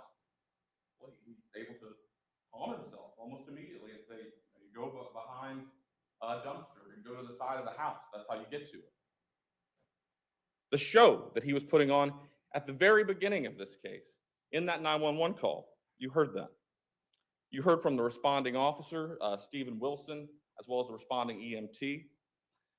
You heard how when they arrived, they thought they were walking into some sort of an accident. But when they got there, they realized that this was something very different. They saw the extent of the injuries to Shanti Cooper-Tronnes, and they realized very quickly that this wasn't some fall in a shower, that the evidence that would be unfolded throughout the case, even at that point, didn't show them. Rigor mortis was already sitting in. You heard from Stephen Wilson. He told you that while the defendant was hysterical, screaming and appearing to cry, that he didn't see any actual tears during the time he was on scene. You heard from Mary Batista from Greenberg Dental. She explained to you how Shanti Cooper-Tronnes had made an emergency dental appointment just the day before for a broken tooth. A broken tooth that if you're trying to get into the dentist that quickly, probably was causing quite a bit of pain. And that how the next day, after she made that, Shanti Cooper-Tronnes never called and said she wasn't coming, and she was a no-call, no-show. You heard from 4 different CSIs in this case, and a lot of evidence that sits before you here was put in through those CSIs that they collected, that they photographed. And you got to see those photos of the scene of the Tronnes home. You'll be able to review them again in the jury room if you so choose. You saw the physical evidence that they collected. You saw the scratch on the defendant's finger next to his wedding ring that the medical examiner said would be consistent with something that could cause the deep laceration seen on the victim's face. They documented the blood on the carpet in the bathtub, collected fingerprints and DNA. You saw that they collected cash that was all over the place, credit cards that was all over the place, not touched, electronics that were valuable, not touched. So there was no signs of forced entry. They collected a diamond earring from the nightstand, and then another diamond earring from the medical examiner that was still in her ear at the time that she died. You heard from Lori Kutcher, a friend, colleague, and mentee of the victim. She told you about Shanti's diligence, about her quick responsiveness at work, how she trained her, in fact, that being responsive to clients is of the utmost importance. She told you about how Shanti was proud of her engagement ring and that she never noticed her not wearing that ring. You saw a Facebook post of that ring a little before a year before her brutal murder. And you saw this ring itself, which is in evidence, that was found at the defendant's mother's home where he was staying.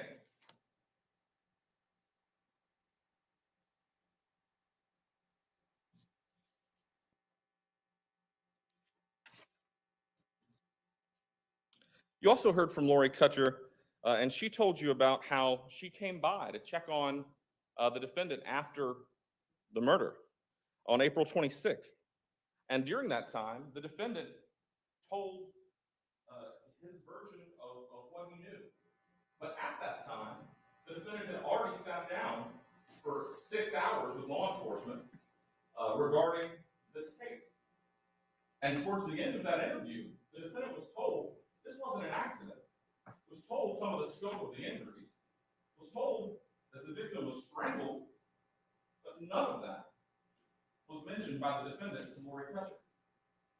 That he was still going with some sort of accident.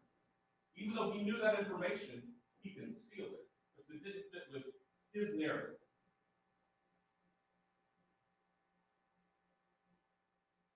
You heard from Jacqueline Spence.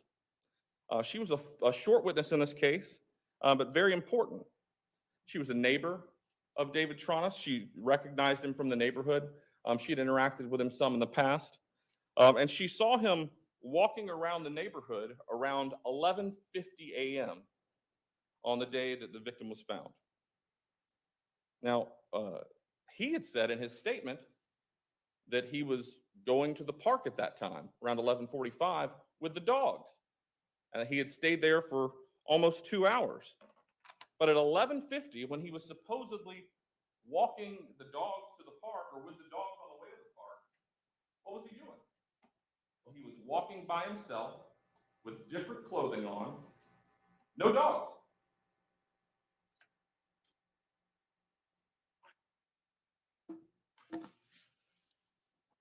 You heard from Dana Duran, the victim's college friend. She told you about the rocky nature of the defendant and Shanti's relationship. She said that sometimes she would have to act as a mediator in that relationship.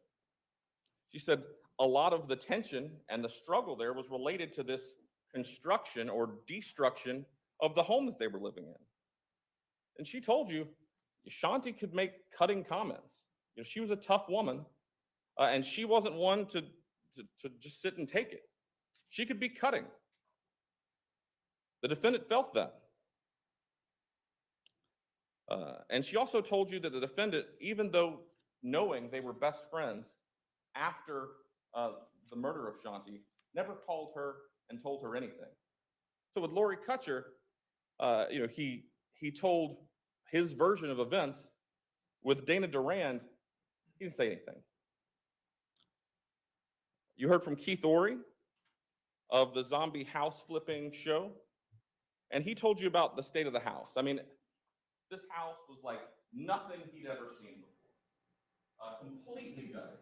He'd seen it a few months before. It was sort of a standard demo, but then a few months later, when he was called back out to look at it, it was like nothing he'd ever seen before. He had to bring engineers in to look at it to see if it was structurally sound enough or safe enough to do any kind of work on it. It was held up by 2 inches of stucco. Ultimately, you heard from Mr. Ory that he did decide to work with David on the project. It was something that interested him because, again, he'd never seen anything this bad as far as the destruction of a home before, and he agreed to sign on. And because of the unique nature of that destruction, he thought it would be something that could be interesting to people on his show, Zombie House Flippers. Obviously, at the time, they were in between seasons, he explained to you, so we had to see if the logistics of that would work out. So he begins to organize some work on the Tronnes home, and then in the interim, the show's renewed. So then, as they just started back, and it looks like that they're going to get some movement on getting this house back into a livable condition, then he has to have the conversation that, look, you have the opportunity to be on this show. There's some benefit there. There's some trade out that could be worth between $20,000 and $30,000. But construction's going to have to stop, and you're going to have to essentially live as you're living for a few more months. And the Tronnes agreed. Obviously, based on his own interaction with Shanti, this wasn't something that she was extremely excited about at the time. He explained to you that he required a sit-down meeting with the Tronnes to go over everything that's involved in being in a show of that nature. And first it was difficult to schedule that meeting, but then when he finally was able to set it up, Shanti was not into it. She came downstairs, she had her headset on, she was dismissive. He said he noticed a clear tension there. Shanti's demeanor was different at this point, a week before her murder, than it had been the several other times that he'd interacted with her related to the home. Something was different, and he noted it. You heard from Billy Lane, private investigator who took bloody sheets from the defendant's home that was ultimately taken to a locker and recovered by Detective Sprag and CSIs about a year later. You heard from Timothy Whitehurst, and he was, a quick witness, but the purpose of Timothy Whitehurst was just to explain to you, Shanti had an ex-husband, Jim Cooper. Sometimes there's a inclination, and Detective Sprag testified that an ex-husband was also, a suspect initially in any kind of a murder of someone. But Jim Cooper was working with him the whole day of the murder. He was over in Tampa from early in the morning to the afternoon. Yes, that was the ex-husband sitting with the child. The child's in between the ex-husband and her mother. And I've tried not to say it a couple times, but she was a very, very beautiful woman. And neither of her husbands were anything to write home about. Yeah. Afternoon. So Jim Cooper, had an alibi as Detective Sprag went through her checklist of crossing things off in her investigation, did a thorough investigation. Jim Cooper didn't have anything to do with this. You heard from Adam Frank, a forensic accountant that we hired. And he went through the defendant and Shanti's financials. And he told you that between Shanti's accounts alone, and then accounts that were held between Shanti and the defendant, that at the end of March of 2018, that there was over $800,000 in those accounts. And that's not including the $350,000 life insurance benefit that the defendant stood to receive at Shanti's death. You heard from Patrick McCarty, the life insurance rep that set up that life insurance policy, that Shanti had the $350,000 policy, that actually up until 2017, the beneficiary was her son Jackson. But then in 2017, after the marriage, the beneficiary was changed to the defendant. You also heard from Patrick McCarty that at the same time that the life insurance was changed, the defendant was made the sole beneficiary of all of her investment accounts. You heard from Barbara Sharp, assistant detective, violent crimes at the time, now a homicide detective, how she assisted with Detective Sprag in the investigation, how she went to the different scenes, and ultimately, she was the person who, in the August of 2018 search of the defendant's mother's residence where he was living, found in the defendant's room, in his suitcase, Shanti's engagement ring. You heard from Amanda McHugh, the fingerprint expert, how she herself rolled the defendant's fingerprints. She took possession of fingerprints rolled by CSI Kane, and she used those rolled fingerprints and compared them to the latents that were able to be lifted from Tronnes' residence. Now, there was 6 different latent impressions that were able to be rolled from that residence. And bear in mind that when these prints are pulled up, the CSIs have no idea who, they can't look at this and say, oh, this is, the defendant's prints, or this is the victim's prints. They're just, they look like an area of latent prints. So they roll them up and they see what it comes back to. They don't control or have any idea who it's going to be when the CSIs take it. So they take these prints back, all the latents that they're able to pull, and they give them to Amanda McHugh to compare. And every single one of those latent prints comes back to either Shanti Cooper Tronnes or the defendant. No other person. You heard from Randall Pennington, who works with the Orlando Police Department in digital forensics, how he took possession of all of the digital forensics that was found at the initial scene, the phones, the computers, and how he took them to a secure location to be downloaded by Robert Woodyard, who's also in digital forensic and did the processing of these phones, these computers, and things like that. From Robert Woodyard, you heard of what was able to be pulled from the phones, how you saw the video of the defendant giving essentially a walkthrough of the house shortly before the murder of his wife. And you saw she's come down the stairs, he's narrating the video, She's just missing. This is the same tension that Keith Ory saw the week before the murder. And you can see it in that video that the defendant himself took. He processed information from the victim's phone as well as the iCloud account. And you saw, and you'll have with you that you can take back the incoming phone calls, outgoing phone calls from the day before and then into the 24th, when the victim was found. And you'll see that close to 11:30 on April the 23rd, 2018, all activity stopped. There's a phone call that you can see in the records that the victim was able to have with her son around 8-ish at night. There's some other activity that you can see on the phone, but as you get to 11:30, the night before she's found, everything stops. No more outgoing phone calls, no more outgoing text messages. She's not moving anymore. Obviously, perhaps you go to bed, you set your phone down, so you're not moving at night. But you heard from all the testimony. You'll see the evidence from the phone of her normal activity. She's up and working. She's a business person that works. Some people said almost 24/7. But at no point on April 24th does that phone that had been showing movement previously at those times, at no point does she take any steps. Does she take any stairs? Nothing.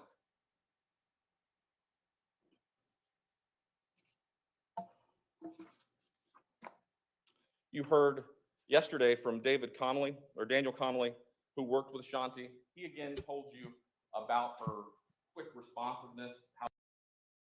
Edward, they've been deliberating for 5 hours now, and about 30 minutes ago, there was a second jury question. I missed it. I don't think they showed it on screen. That said, can we write on the exhibits? And the judge told him no and sent him back some sticky notes. How he said he'd feel bad sometimes texting her outside of work hours because he knew she would respond. And how he had texted her about a work matter at 6:58 on April 24th of 2018, and was never read, never got a response all day. This is from a person who responsiveness was her mantra. It was her thing. Never heard back. Same thing from Matthew Herbert. Incredibly prompt, responsive. He texted her work-related item on the 24th. Never heard back. Elena Pathik, you heard from yesterday, neighbor and friend of the victim. She told you how she spent time with the defendant and Shanti, and that in all the time that she spent with them, there was no affection, no touching, no hand holding, no kissing, not what you would expect of a couple that's the most in love they've ever been, as the defendant said in his interview at one point. No affection whatsoever. During the whole time that she knew them, she never knew the defendant to work. Meanwhile, Shanti's working all the time. She went to the house several times. She works in interior design and home renovation herself, like nothing she'd ever seen. House completely destroyed, taking an inordinate amount of time. She said, she would expect it to be able to be completed in 3 or 4 months. They've been living in this unlivable house for a year and a half at least. She told you how Shanti reached out to her, frustrated with the progress of the home. I'd called her for help and guidance. And then she also told you, as some of the other witnesses said earlier that hadn't had as recent a contact, that Shanti was excited or eager to be on the zombie house flipping show. We heard that from Keith Ory from his earlier encounter with Shanti. But you actually heard from Ms. Pathik that close to the time, she didn't know about it. She wanted the house to be complete. So this was still an ongoing tension that she knew of at the time. You heard from Samantha Adams, a personal assistant to Shanti, up until about a week before her murder. You heard that she spent a good deal of time around Shanti. She worked with her, about 20, 21 hours a week. And then of that time, she was actually, next to her or around her, more than half of that in the same small room, helping with Jackson. She said, she observed how Shanti would work, how when she would work, she would wear sort of business casual clothing, even though she was working from home. She would put on jeans, a blouse.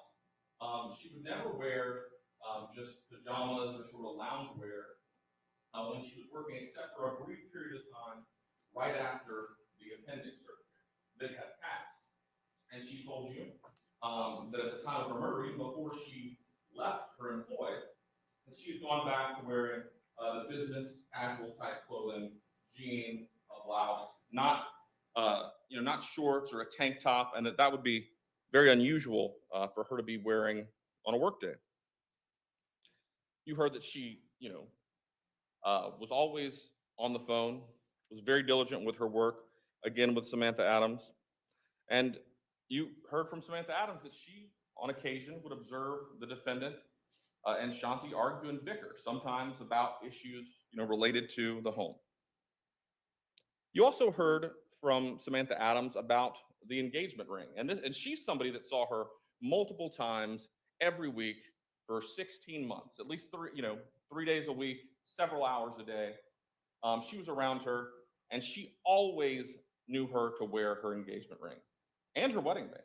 And the only time that she ever didn't wear even her wedding band was for a brief day that she took it to have it go fixed, to have a diamond replaced. And then as soon as it was replaced, she went back to wearing it all the time again.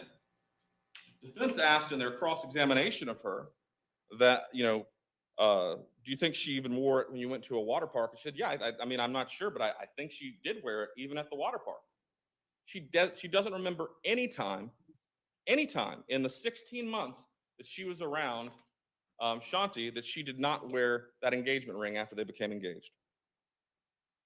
You heard from Sean Johnson, the DNA expert in this case. You heard about Shanti's blood being found on the sheets, Shanti's blood being found on the carpet, on the bed rails. You saw the defendant's DNA, although in a lower quantifiable level, found on the bed rails, compatible with someone cleaning blood off the bed rails.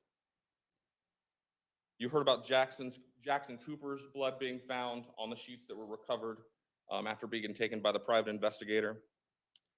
But a big takeaway from the DNA expert is, of all the DNA that was interpretable in this case, all the different spots that were looked at, every piece of that DNA was from either Shanti, Jackson, who lived in the home, or the defendant. Nobody else. No mystery person. Just the people that lived in the home. Also of note from the DNA person, Mr. Johnson, is that there was a statement by the defendant when he was interviewed by law enforcement about them having intercourse over the weekend on Saturday and Sunday. And the general rule, Mr. Johnson said, and obviously this isn't the end-all be-all, but the general rule is that male DNA after sex would be found 5 days after an event. Well, a vaginal swab was done in this case 3 days after what the defendant says they had sex. No male DNA found. You heard from the medical examiner, Dr. Utz. He told you how he did the autopsy in this case on the day after Shanti was found, the morning after, at 9 a.m. He said the cause of death was blunt force trauma and strangulation. And the manner of death was a homicide, not an accident, not undetermined, but a homicide. You heard the litany of injuries that Shanti suffered. 2 skull fractures, hemorrhage in the head, a broken hyoid bone, and other cartilage in the neck, both sides of the throat, hemorrhage of the tongue, hemorrhage of the strap muscles, abrasions and scrapes all over her body, her shoulder, hand, chest, contusions all over her body, consistent with being grabbed, and also importantly, consistent with being grabbed while she was alive. Injuries to both eyes and, both sides of the mouth, the chin, the jaws, across the throat, and the injuries to the eyes. I mean, so he talked about the petechiae that you see, the small burst blood vessels that you can see in the face and the eyes when someone is strangled. But in Shanti's case, I mean, her eyeball was essentially burst inside itself. And you saw those photographs. You saw the pressure that had to have been used to cause that in the eye.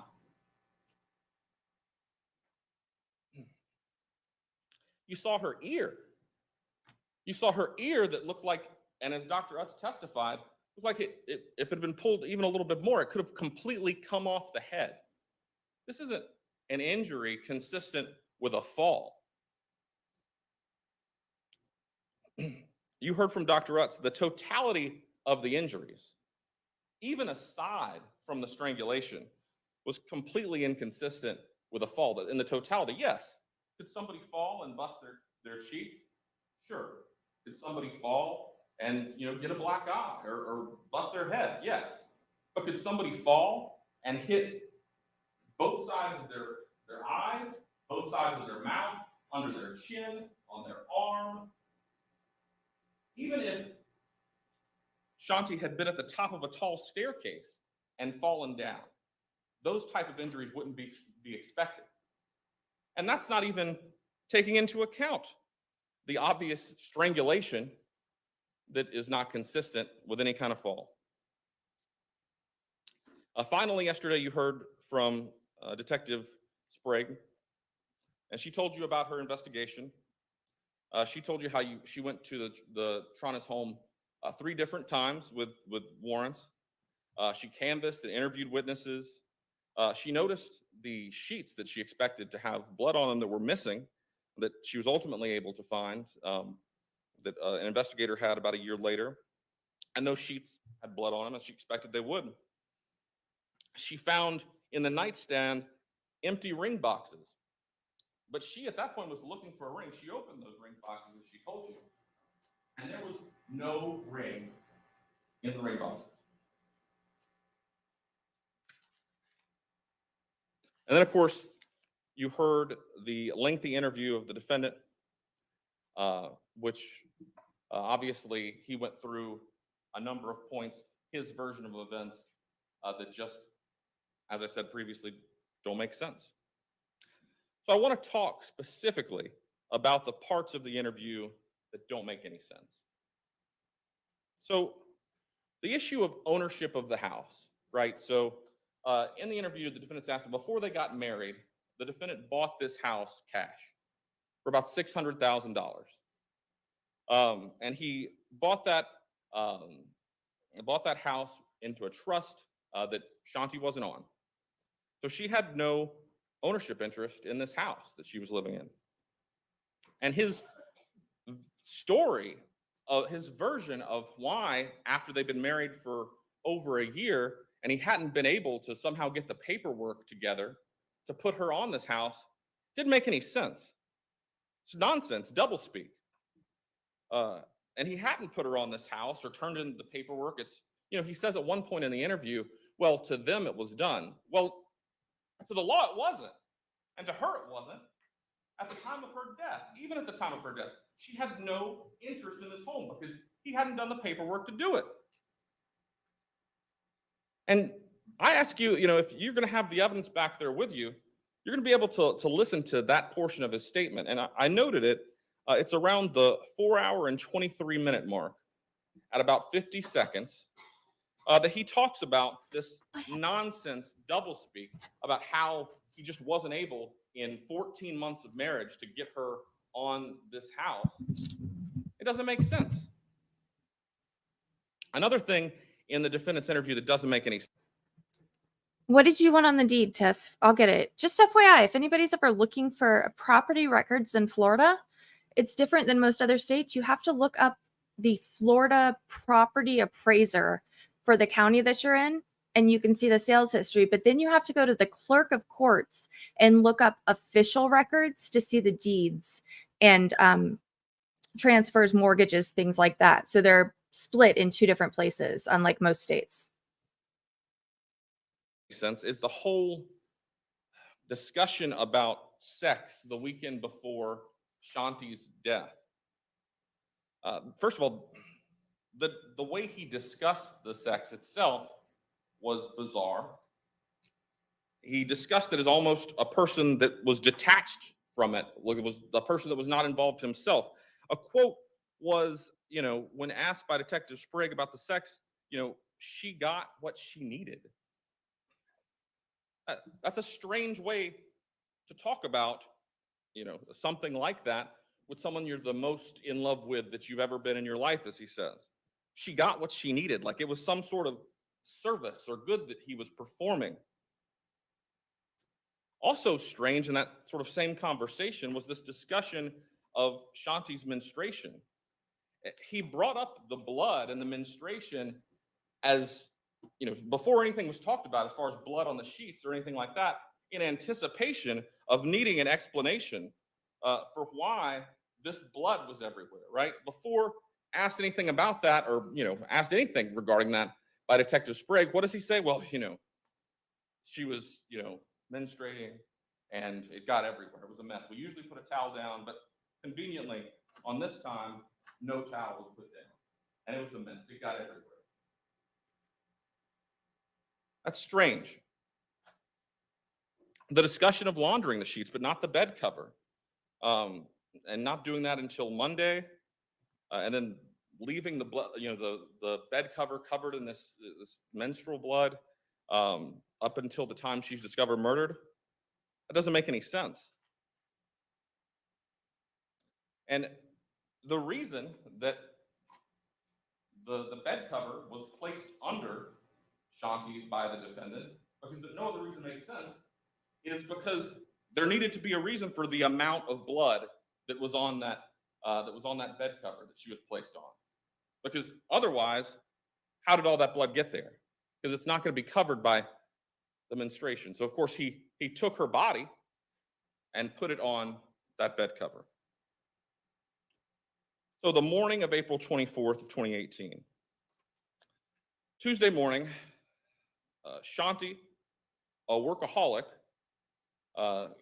leisurely comes down first a little after 7, goes back upstairs. Apparently at this point, this is according to the defendant's version of events, she comes down, they have a brief chat, she goes back upstairs, I guess in her pajamas or shorts or tank top, never looks at her phone, never picks up her phone, she's just not looking at it that day.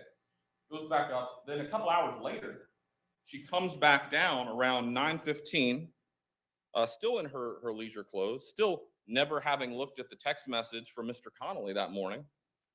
And she says, "Oh, I even though I was in, a lot of pain because I broke my tooth yesterday and I made an emergency dental appointment, I'm thinking about not going to that." And she goes back upstairs, all the while never checking her phone, never responding or sending any text messages related to work, although that's, what she did. Then after that, not thinking anything of it, the defendant, according to his story, he walks the dogs. That's about 15 minutes. He cleans the pool. He does some work around the yard. And then, not 2 hours after first walking the dogs for 15 minutes, he then decides, oh, okay, I'm going to now go to this park and I'm going to take the dog there for 2 hours in the middle of the day. I'm not going to bring my phone, not going to send any text, doesn't receive any text this whole time. He's going to go to the park for 2 hours in the middle of the day, not say anything to Shanti about it. Didn't think he needed to. He doesn't get back from the first walk of the dogs and say, hey, did you go to your dental? I guess you did go to your dental appointment. Doesn't text her about that, even though knowing she had made this emergency dental appointment. No communication is that, just leaving her alone. So then he gets back about 2 p.m. after leaving at 11:45. And then well, I mean, of course he gets back, doesn't check about the tooth or anything like that. He then, cleans the pool again because, the pool can get, I guess, pretty dirty in a couple hours that you've been gone with the dogs to the park. So he does that. He, messes around at the house. And then around 3 o'clock or so, he finally decides to go up and see who's getting Jackson. And that's when he finds Shanti in the tub. Now, you heard his story of how he found her. He hears the water sort of trickling. He calls out, doesn't hear anything, goes up there, and then he finds her. And then the hysterics. I would say the waterworks, but as the detective told you, there were no actual tears from the defendant. But then the hysterics of how he found her. And you heard his statement, and obviously it's in evidence. It starts around the 5-hour and 30-minute mark, and you can go back and listen to it again. But listen to his speech and how he speaks around that time as compared to how he's speaking, freely and comfortably about the home renovation or other things in the interview. It's halting. It's staccato. He fades in and out. He drifts off mid-sentence, or he drifts off mid-thought. It's not like he was describing things just before. He's making it up as he goes along, and it shows. He's asked by Detective Sprag, about her and, about his statement that they've never been more in love than after that weekend. And he's asked, what do you mean by that? Like, you've never been more in love. Like, what about this weekend? Why would you say that? And he doesn't talk anything at all about Shanti or their relationship or what's great about her or what he loves about her. And you can hear that on the interview. What he talks about is, well, they're just such a good place with the home project. They're where they need to be. They're finally about to be on the show. Things were lining up. So he's never been more in love. When asked about that, there's nothing about Shanti that caused him to be in love. It's just more discussion about the house. Now, also in his own interview, the defendant's asked about the engagement ring, and he says that she always wears the wedding ring. The ring should be on her body. Now, that discussion happens about the 7-hour and 4-minute mark. So I want to talk about the issues that the evidence shows existed in the relationship between the defendant and Shanti. You heard several of the witnesses that we talked about said how they would argue and bicker over the home. Okay, couples argue and bicker about things, but this was an ongoing trend with them. And oftentimes when couples argue and bicker, one of them doesn't end up brutally murdered. You heard from Keith Ory about the obvious tension the week before that we discussed.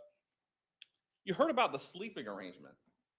You heard how the defendant was sleeping in the garage with the dogs while Shanti was staying in the essential, 1-bedroom apartment, separate and apart from him. And this had been going on, for over a year. And that they were sleeping apart most of the time, even when Jackson wasn't there, which was, a good bit of the time because he spent time with his biological father. So they're not sleeping in the same room. They're not sleeping in the same wing of the house. They've been married for just over a year. That is unusual. You heard how the defendant hadn't worked since he came down to Florida, 5 years before this. And he told you in the interview, or told the detective in the interview, that he came down with about $800,000 or $900,000, not an unsubstantial amount, to come down to the bank account that he'd saved through his career. And he'd come down with that amount, and then he spent about $600,000 on a house, on this house. So that leaves $200,000 to $300,000. Now, it's again not nothing, but there's no other income coming in from him. So he's got $200,000 or $300,000 in the bank, but all the money coming into the couple, to the family at this point, is from Shanti, who's working nearly around the clock. You don't think that causes some tension? She's living in a one-bedroom apartment, and she's sharing a room not with her husband, but with her son in a bunk bed in the room. There's no kitchen. They're heating things up in a microwave, a toaster oven, and this goes on for over a year. You think that doesn't cause some tension, some issues? All of this for a house that she has no ownership in, that in the 14 months that they were married, the defendant couldn't get around to getting the paperwork for her to be on the trust and have an ownership interest in the house. So what did the defendant stand to gain? And we're not here to necessarily say that this was just a financial case. This is a totality of everything case. But what did the defendant stand to gain? Well, there was over $800,000 in either accounts that he shared with Shanti or she controlled alone that he wasn't going to have to share anymore. There was the $350,000 life insurance policy that he stood to get as a death benefit from her death. And I would also note that in the interview, even though it had been just over a year or so before, since he sat down in the office with Patrick McCarty to make that change, and he told the detective he thought it was $250,000. It was $350,000. A little bit of minimization. He also stood to gain the continued ownership of the home without ever having to put Shanti on the trust. And he would have a complete say in what to do with the house and well over $1 million to do with it as he wants. So I want to talk now just about the facts around the murder itself and how they all point to just the defendant. Okay, so this, let's think about this day, April 24th of 2018. This is a Tuesday. It's the middle of the day. By the defendant's story, the murder would have had to happen sometime between 9:20 a.m. and 3 p.m.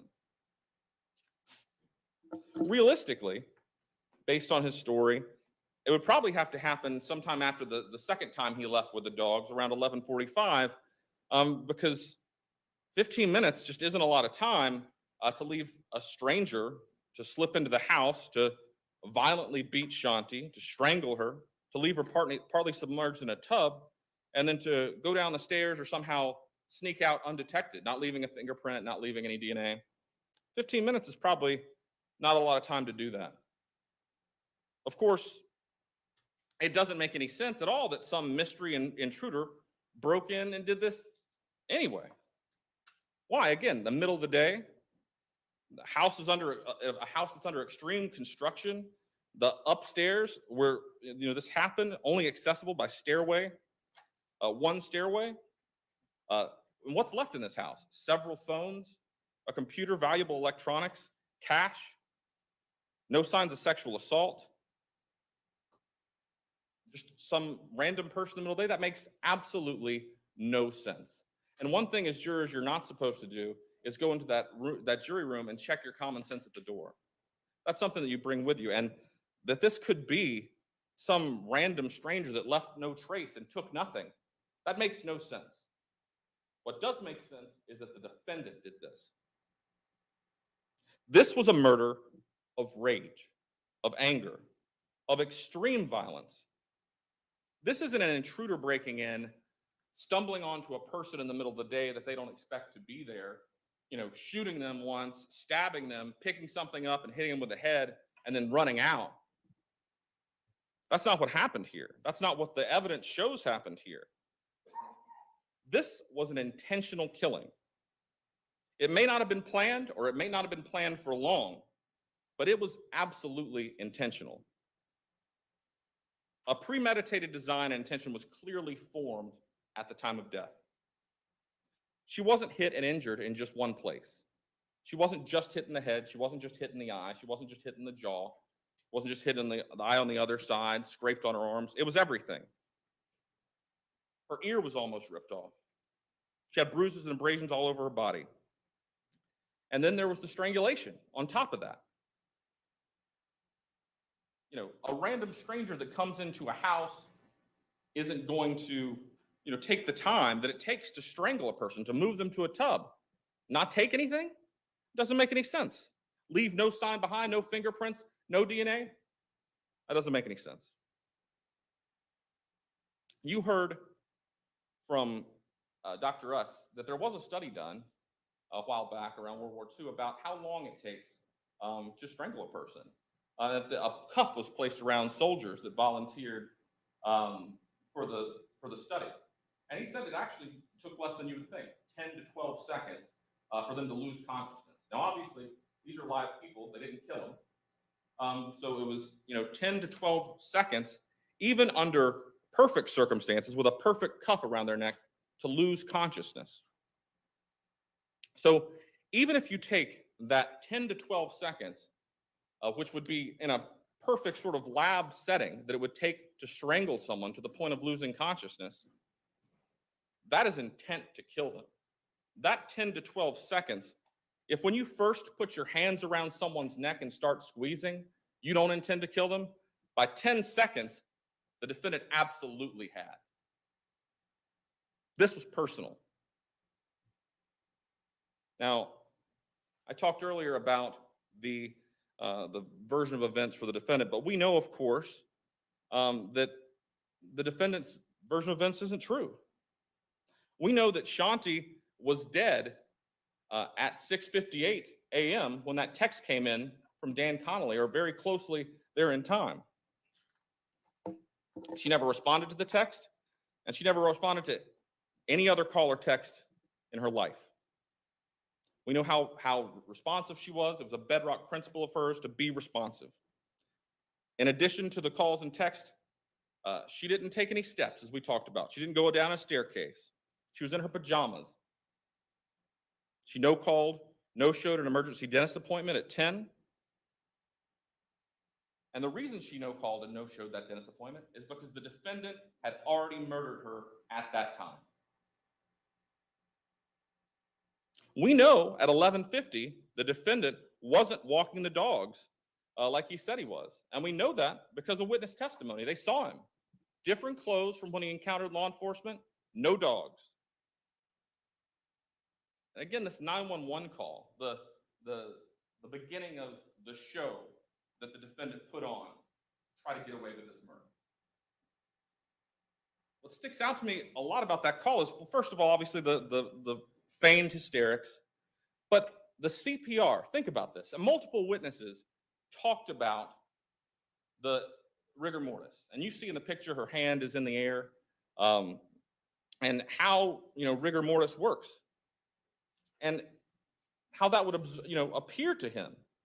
And yet he gets on, this call with 911 and acts like he's performing CPR. You can even hear him breathing hard, like he's doing CPR. He's not a dumb person. He made a small fortune for himself before moving to Florida. And that person is going to think that this obviously dead, lifeless person whose body is frozen, he's going to perform CPR on that person? That's unreasonable.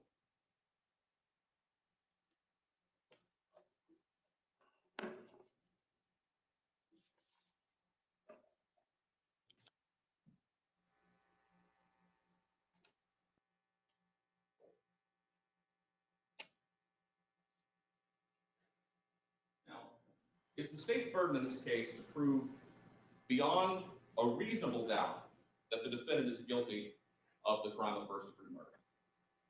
Not beyond all doubt.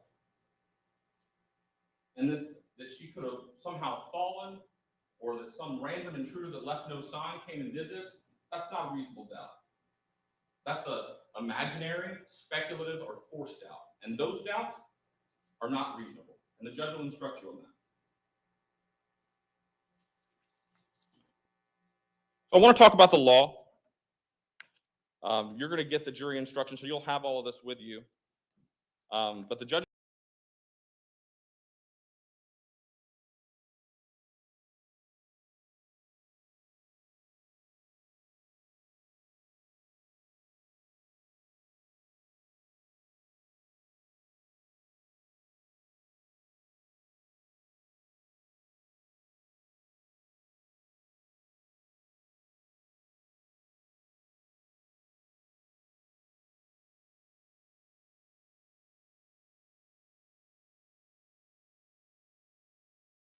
Sorry, I don't know. I was it's doing dishes real quick. He looks upset, maybe. Hold on. Let me exit full screen. Where's the chat? They don't know yet. Usually the chat has all the answers.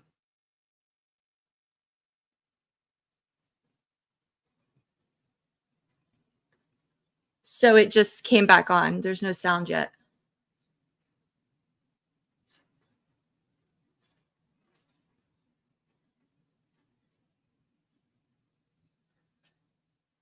Yeah, because they were going to have him go for 2 more hours.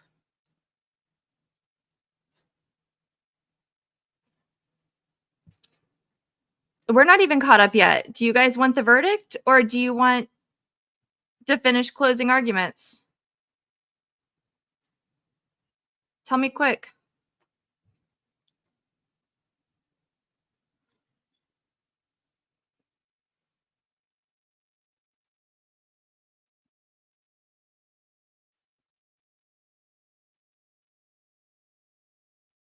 One verdict, one no, one closing argument, verdict, verdict, verdict. You can't vote twice.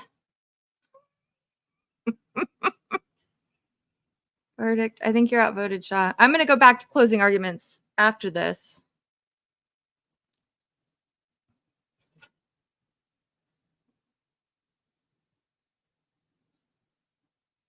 Two closing arguments and a green tie. At least it's not green sprinkles.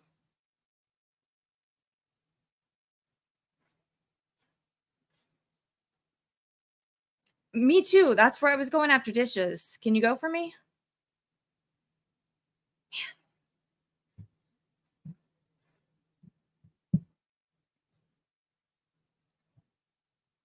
Oh, I don't care.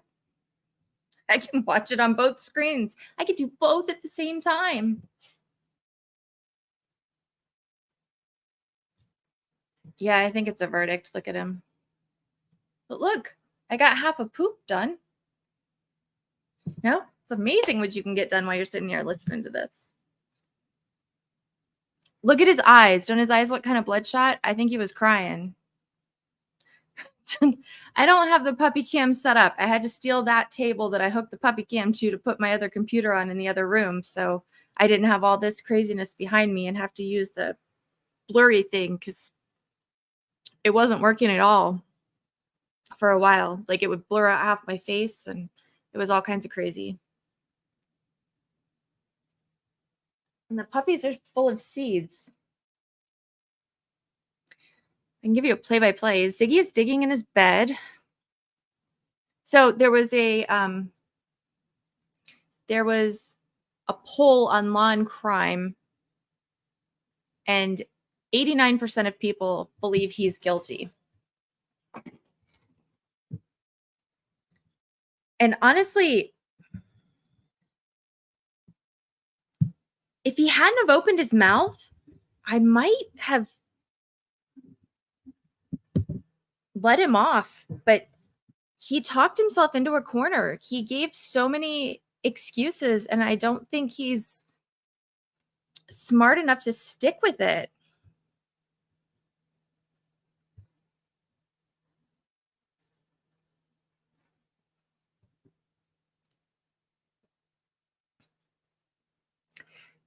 The prosecution gave their opinion of what intent means. That's not a specific instruction on the law, which I don't know if you remember, but that was a big debate in the last case where no, it's the one before last.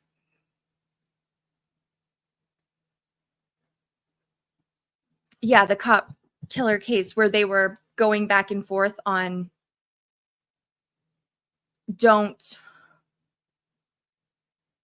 the lawyers can't say what the law is. Like that's the judge's job to instruct the jury on the law, not the lawyers.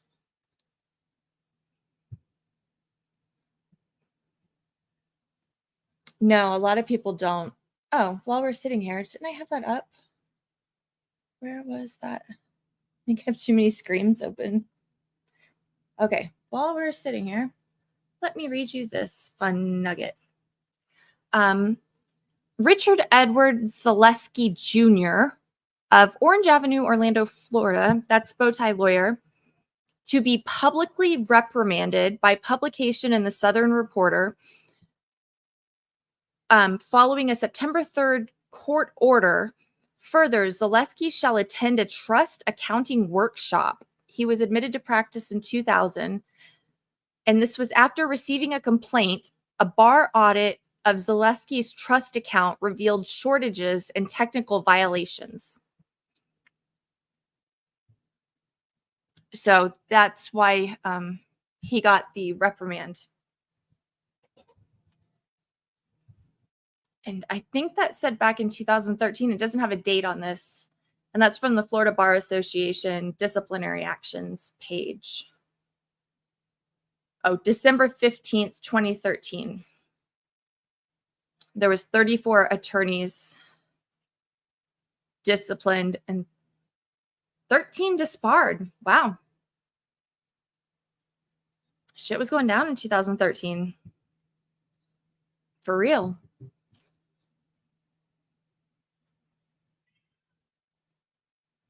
Penny, leave the cat alone. Ziggy, don't hump the cat. Sorry. I had to tend to the kids. Look at how red he is. Hush. Not nice. Not nice.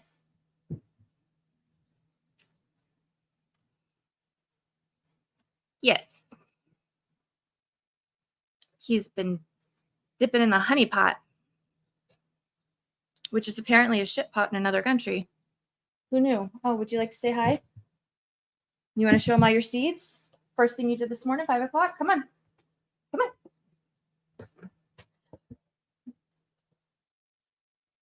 Tell everybody you need another bath. He looks like he's pooping in his pants.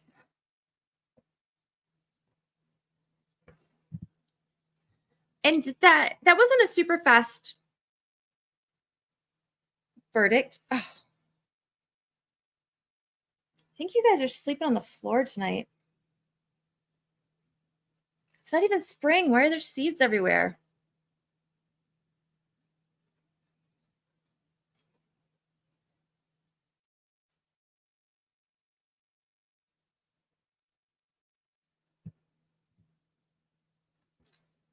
He's like in a trance. Wonder if he's meditating.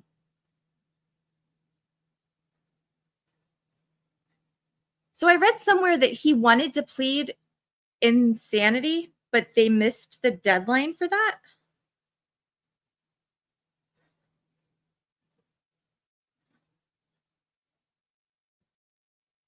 Yeah, Florida has like one season. Actually, we have two. Summer lasts 360 days, and the other 5 days is actually winter.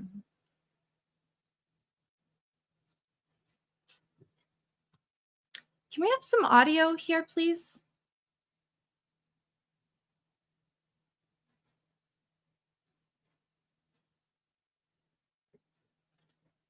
It was just a reprimand. He wasn't barred for anything.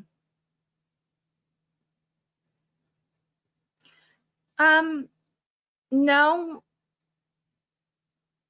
Summer and hurricanes all the same. And they overlap with mosquitoes. There's more mosquitoes in the winter.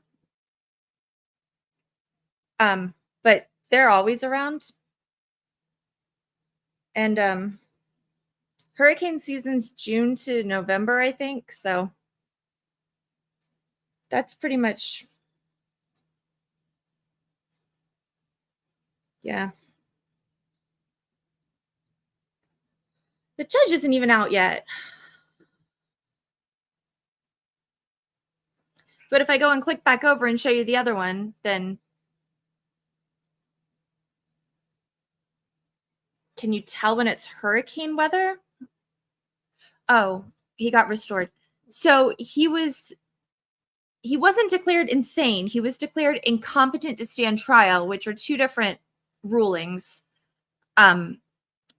Insane is when you committed the crime, and incompetent to stand trial is right now. Like, are you able to participate in your own defense? And I want to remind everyone in the gallery that it's incredibly important for decorum after a verdict. Yeah, I absolutely understand that this is emotional for many people and for good reason, but must do everything you can not to make anything audible, not to make any kind of facial expression when there's a verdict in.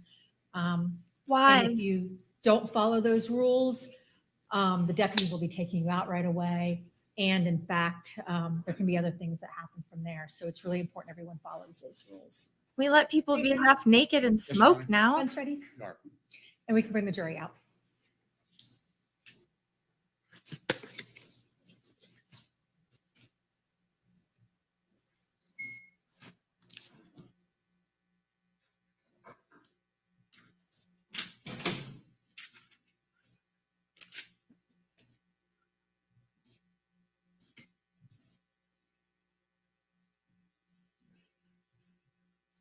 Many times.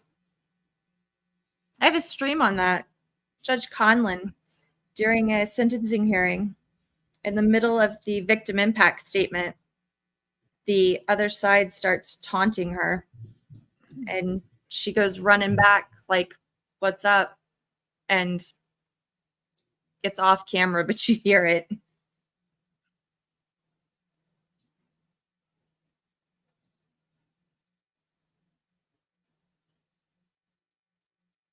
I think I locked a cat outside.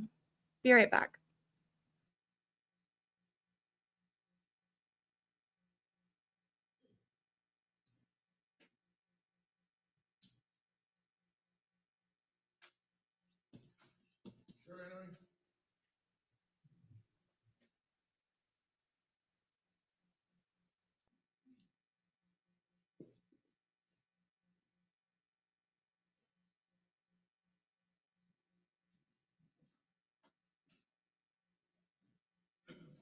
Good evening. It's my understanding you've reached a verdict. Will you hand the verdict form to the court deputy, please?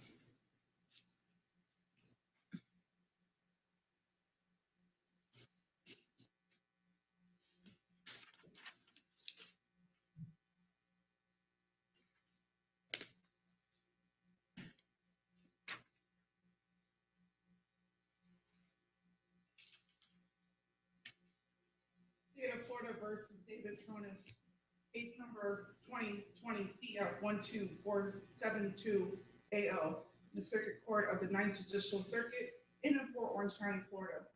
Verdict reads, we, the jury, find the defendant guilty of first-degree murder as charged in the indictment.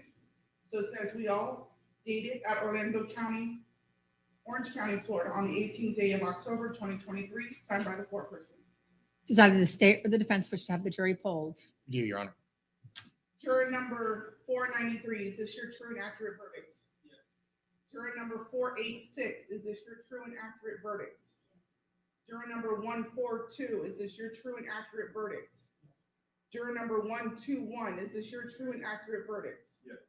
Juror number 88, is this your true and accurate verdict? Yes. Juror number 143, is this your true and accurate verdict? Yes.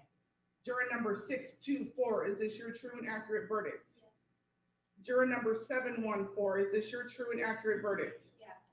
Juror number 481, is this your true and accurate verdict? Yes. Juror number 149, is this your true and accurate verdict? Yes.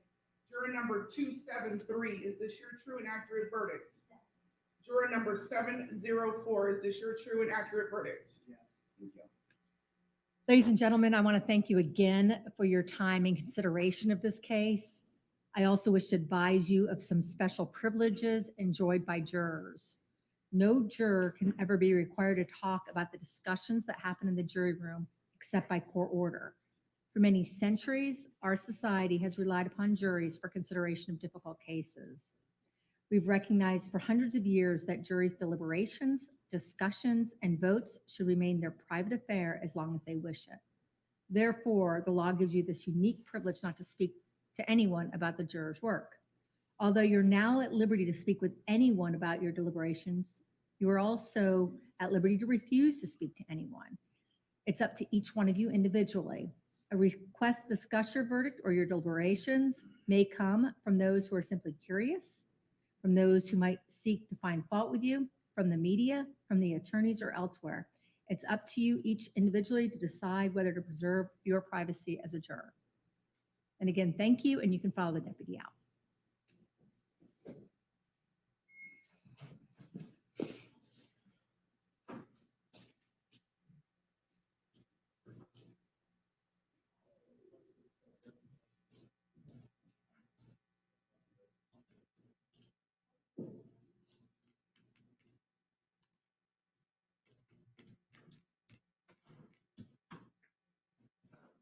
Any legal reason not to proceed to sentencing?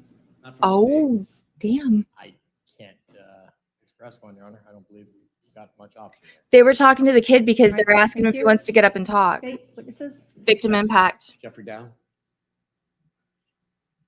Remember we were talking the other is it Texas where they did the victim impact after sentencing? In Florida, they do it before the judge renders the sentence.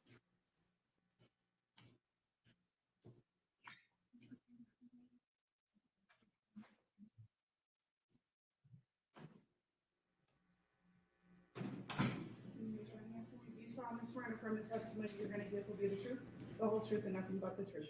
Yes, I do. Will you please state and spell your first and last name for the court reporter?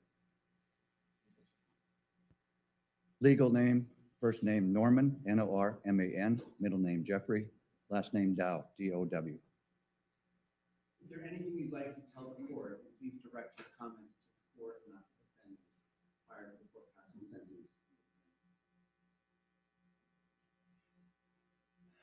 Yes, Your Honor. This has been a long, long, long time for us to see justice done. What this has done to me personally, this was more than my stepdaughter. That's This so was my rude on daughter. his phone. And what I go through every day. It's hard to put into words, but yet I need to express. I suffer so much with PTSD. This has affected me so much that it withdrew me from my grandson. Because every time I thought of Shanti or my grandson, the last time I saw my daughter, we were together. So every time that I think of Jackson, it brings to my mind my daughter, and it upsets me. And all I can pray is that now that we can go forward from this day forward, and we can rebuild our relationship that we had. I suffer so bad when I was a happy-go-lucky person, laugh, joke all the time with everybody. Now, I am in constant anger. That, not really anger, but I just lash out at sometimes at anybody or everybody for no reason at all, because I am so angry and deep inside, hurt with the injustice that was done to my daughter. That's about all I can. I mean, I could probably, that's all. Thank you. Defense, any questions? Yes, Your Honor. they swear Thank it you, in sir. Florida because it's on the record. James Cooper? Yes, only the judge does sentencing.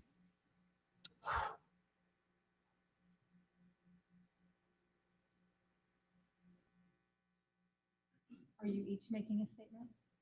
Will you both raise your right hand to be sworn, please?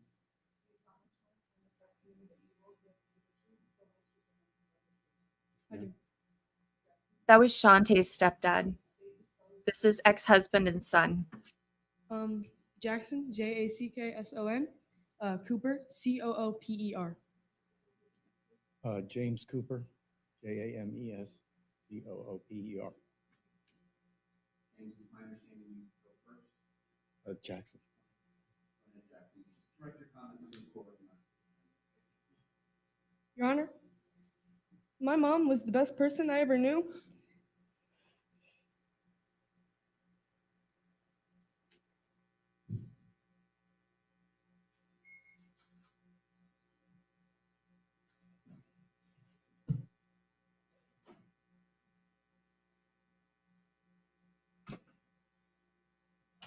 She worked a lot, but she never put her family over work.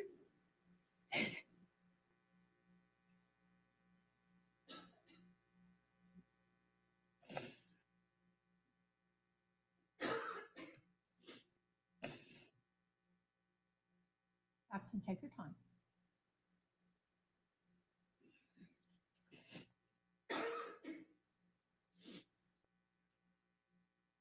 Hold on 1 second.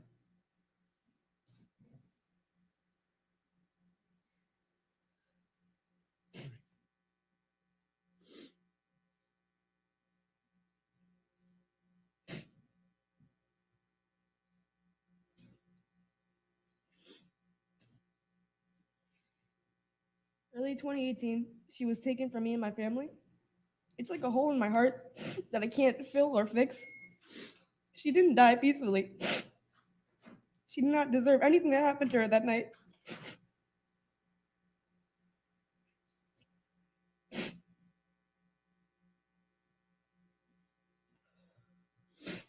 My family and I have been waiting for about 5 years for justice. I miss her so much. I would have never thought the day before was the last time I would see my mother alive. I miss the times where we would go to Universal, or just the simple times like walking the dogs or going to the park. She was the best mom I could ever ask for. That's it. Defense, any questions? No, Your Honor. Thank you, Jackson.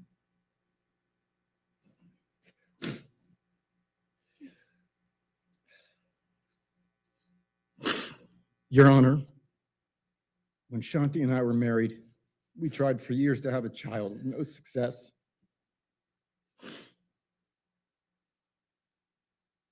It was an extremely difficult time for us, and we were about to give up when we got the wonderful news in early 2009.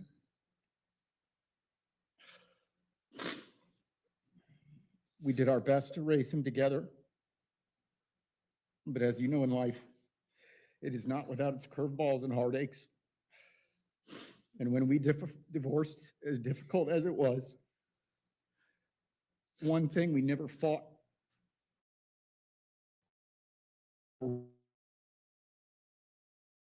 wavered on was Ray.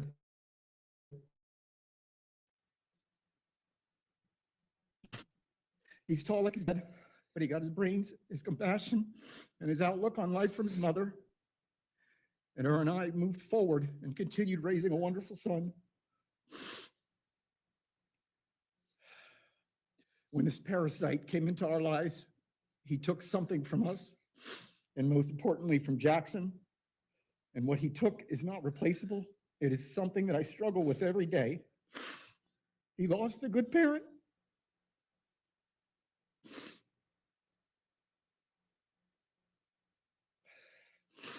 It is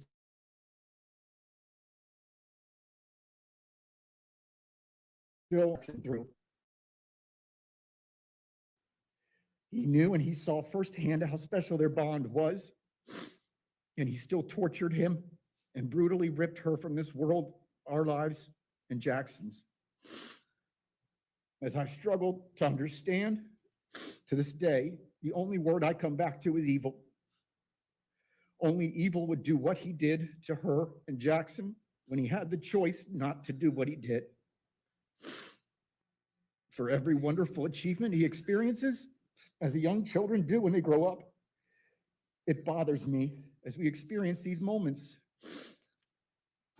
that not only is she not here because of this parasite, but that I have to think of what he did during these wonderful moments. Awards at school, great report cards, acting in the school play. And I don't know if that will ever change, but it makes me so proud to see him flourish, knowing she had an everlasting impact on him, despite what this parasite did.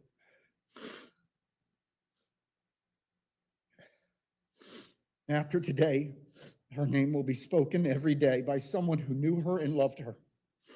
She will be remembered and thought of every single day because of who she was and is.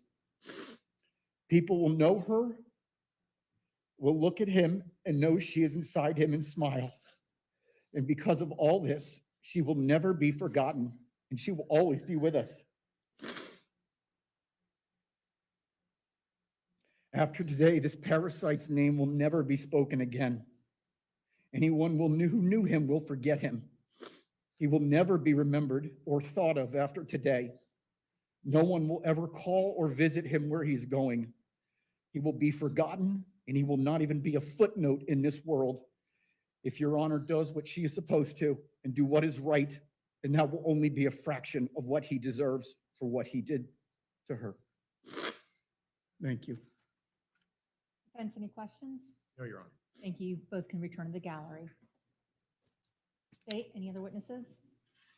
He doesn't have family here. They're all up north, I believe. Did anyone else notice? Why does it look like my hair's all uneven? Does anyone else notice his tie was off?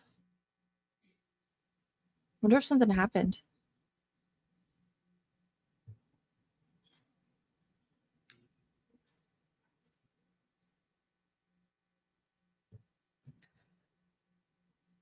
Yeah, Nancy.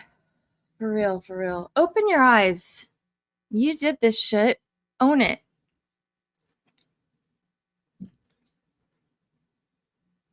Feel the hate coming your way. Reading an impact statement from one of her friends, Melissa Brzezinski. Thank you to everyone involved who has been on this long journey to see justice through for Shanti, especially to the jurors who listened with compassion and open hearts. It is hard to put 25 years of friendship, love, laughter, tears, and memories into a short paragraph of someone who you love so much. I met Shanti when we were in college, and she was exactly who she was described as: smart, diligent, ambitious, persistent, organized, focused, goal-oriented, and independent.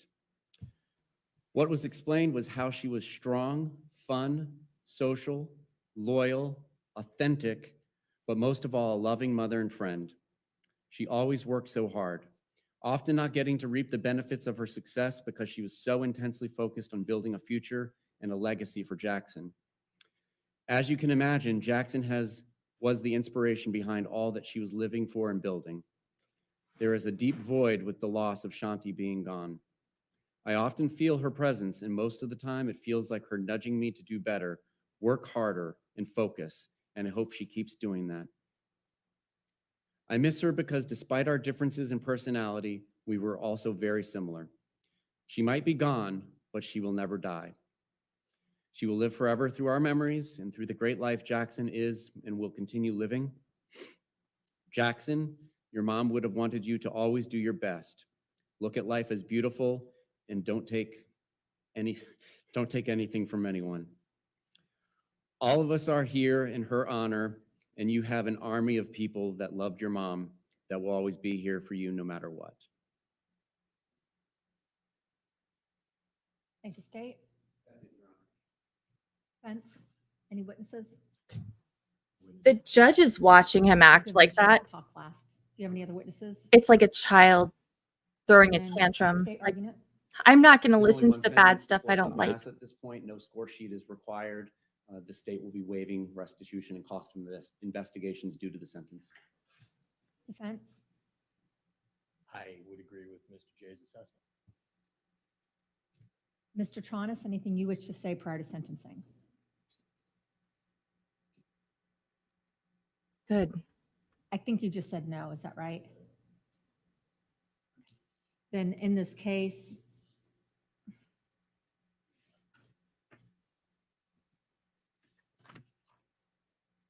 CF 1812472, the court will adjudicate you guilty, will sentence you to life imprisonment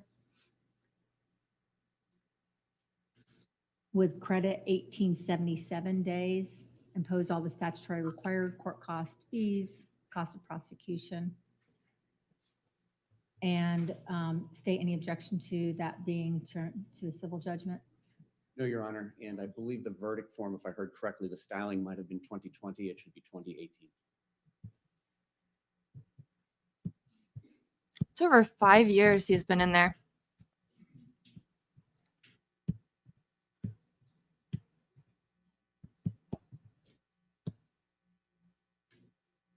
Defense, it does say 2020 on the actual case number. Any objection to me modifying it on writing? I'm just writing it in blue pen and then initialing it. And that's, of course, with the minimum mandatory. Anything further state? Your Honor, thank you. Defense? Sir, you have 30 days in which to appeal the judgment and sentence. If you can't afford an attorney will be appointed to represent you. Any appeal must be in writing. Any questions? Life is at least 40 Further years. state? Your Honor, if I could approach the DNA order. Thank you. Any objection to the DNA order? I think, oh wait, is that the right one? Hold on, I might be looking at the wrong one. Luck to you, sir. And the court will be in recess.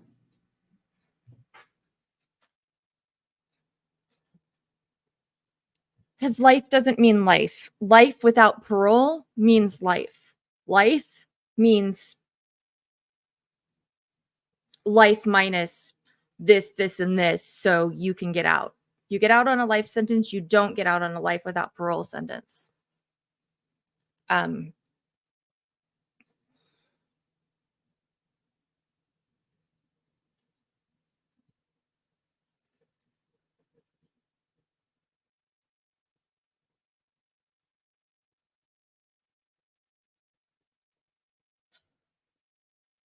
Sorry, I'm trying to read real quick.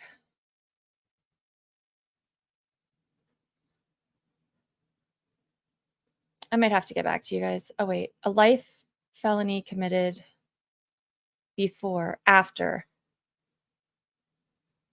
for life or by a term. It says not exceeding 40 years. Oh. Not exceeding life in prison.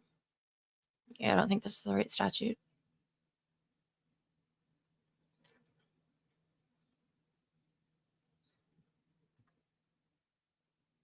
I'm not sure, but it's something. Yes, he got straight up life, which means he will be eligible for parole at some point in time, but given, I don't know exactly how old he is. I think he's like right around 40. And if that's the case, then he'll be on Social Security when he gets out for sure. Probably.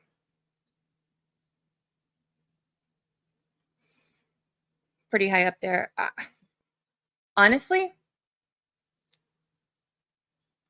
my personal opinion from what I've seen is I bet something happens to him one night in his cell by his own hand. He doesn't seem like the type that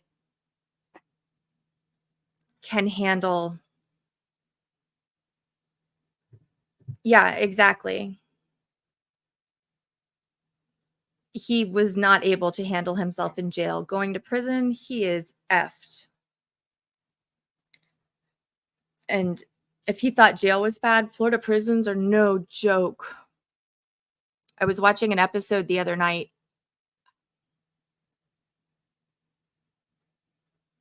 I don't know what it was, but it was about him. And it was something about how is this metrosexual going to do in prison? And they were talking about what the prisons are like, and they're brutal. And basically everything he talked about in his first letter that he wrote to the judge about, I'm getting extorted for money. I'm getting extorted for commissary funds, and they're threatening to kill me if I don't do anything, if I don't give them money. Yeah, he's 55. I bet he's in his 80s, 90s. He'll be on suicide watch, but that doesn't mean anything. It doesn't mean anything. Somehow I went down a rabbit hole the other day, and I ended up on the Florida Department of Corrections website, and they had this statistical massive thing of all of the deaths in prisons in the last 10 or 15 years, and it had everyone listed, and everyone that was not a natural death, they had reports for a lot of them on exactly what happened and things like that. And the number of suicides, one of the counties is getting sued because someone died on suicide watch because the guard didn't check on him for like 14 or 16 hours or something crazy like that. So suicide watch generally means they're going to put him in the heavy dress blanket thing and put him in a cell by himself. And a guard is supposed to make rounds and check on him every 15 minutes. But if they don't, it is in Fulton County, so he's not going to get shanked in the eye, but it's a different kind of bad. And by the way, I get the Atlanta news. I get news from Atlanta, Detroit, all the places where we watch court, just to see what's going on. And I keep seeing, no, it wasn't. I keep seeing all these Fulton County prison guards getting arrested for smuggling in drugs and smuggling in all this contraband into the prisons. So they're really cracking down on it. And it turns out a lot of the guards are the ones that are facilitating all this craziness.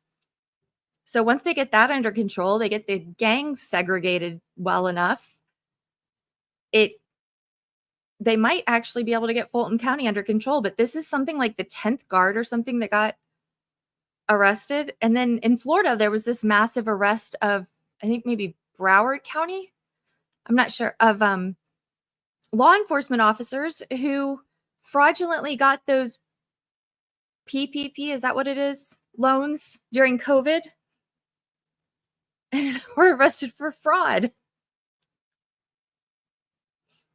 It's not PPP. What was it? Personal payroll protection? Is that what it was? Anyways, so there's all kinds of hell going on. So he will be transferred. He'll go back to the same jail tonight, and then the other one. I'll see if I can find that episode. I'm not sure where it was at. Is it PPP?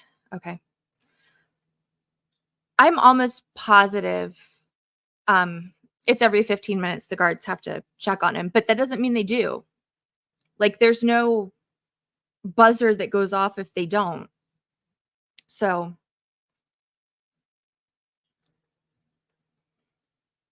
they're definitely going to take that rubber band from him. I mean, if they're paying attention. Oh, I know why. Because the lights on this. I'm looking at my hair and it looks like my hair goes like this and then way up like that. And I couldn't figure out why. And it's because my light's on this side and it's making my hair look like it's not there. Sorry.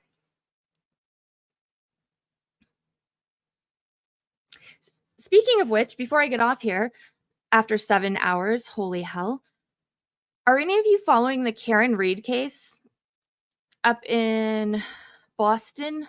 Well, it's not Boston, but Massachusetts somewhere. There's some really crazy stuff going on in that Scooter was going to work with me on to see if we can put together a stream, because it's kind of out of control. It's the one where the lady is, she was a professor or teacher, and she was charged with killing her fiance, who was a cop, by backing over him with, see, they got the waist belt on him with his suit on. It just seems so weird. Backing over at him with her car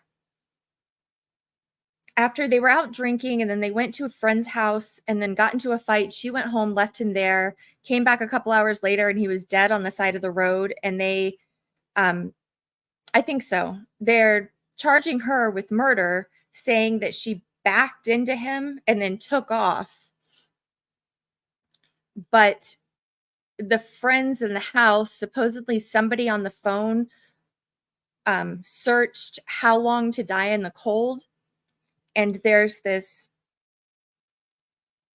journalist slash YouTuber slash, what is he? I don't really know what he is. Blog poster that goes by the name Turtle Boy, who became incredibly invested in this case to the point that he goes to the courthouse during her hearings and like brings this group of people and they protest on the courthouse steps and they have bullhorns and they scream at the even like all the cops and everything. And they've decided that the cops have covered it up. And it was really one of the cops that was inside the house that killed him or something along those lines. And it's been crazy. And Turtle Boy was arrested as part of the case for quote unquote witness intimidation. There's so much, like I couldn't even possibly, when I summarize things, I read every document start to finish before I even start preparing anything. And I was like, it's really bothering me that I could see my hair looking weird like that. My hair really doesn't look like all uneven like that. There's no way I could come close to catching up on this.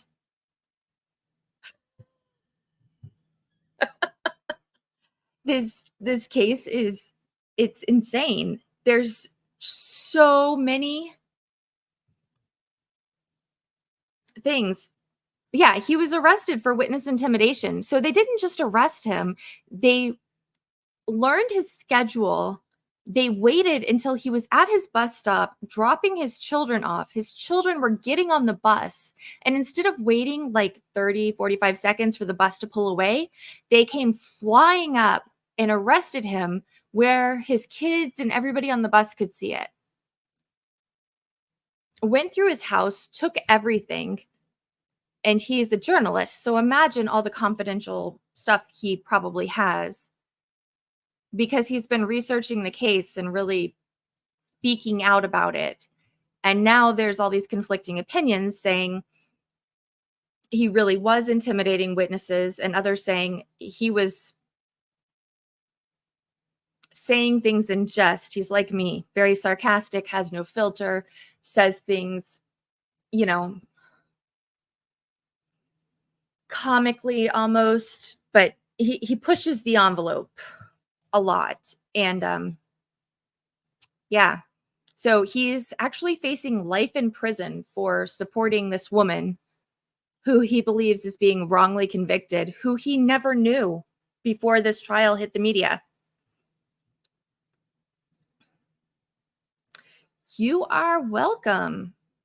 I'm going to have to take some time off before I do this again because I got to get some regular videos out because these things are not. All of my trials have been demonetized, so I got to go do some regular work for a while. Karen Reed, I think it's R-E-A-D, and John, oh gosh, I can't say his last name right now. I know it. John Reed, R-E-A-D, and John O'Keefe. And it was in, so he was the Boston police officer, but Dedham, D-E-D-H-A-M District Court. Just go on YouTube, type in Karen Reed, and so much will come up. Court TV, Vinny Politan or whatever his name is, did a kind of deep dive into it if you want, or you can wait until we try and figure out which end is up and pull something together. All right, everyone. Do you want to keep watching? Right? I can keep running the closing arguments if you guys are interested. If not, I can shut it down. I mean, I kind of feel like we have all the information, but it's totally up to you guys. Thank you. As long as you guys are happy, that's all that matters to me.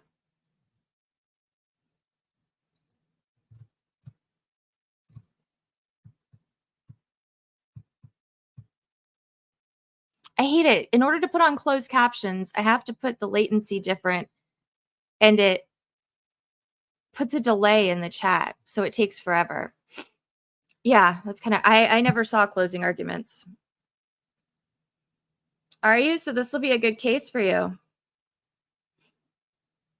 Okay, well, if you guys want, I mean, I was just streaming them off Court TV, or sorry, Long Crime, so.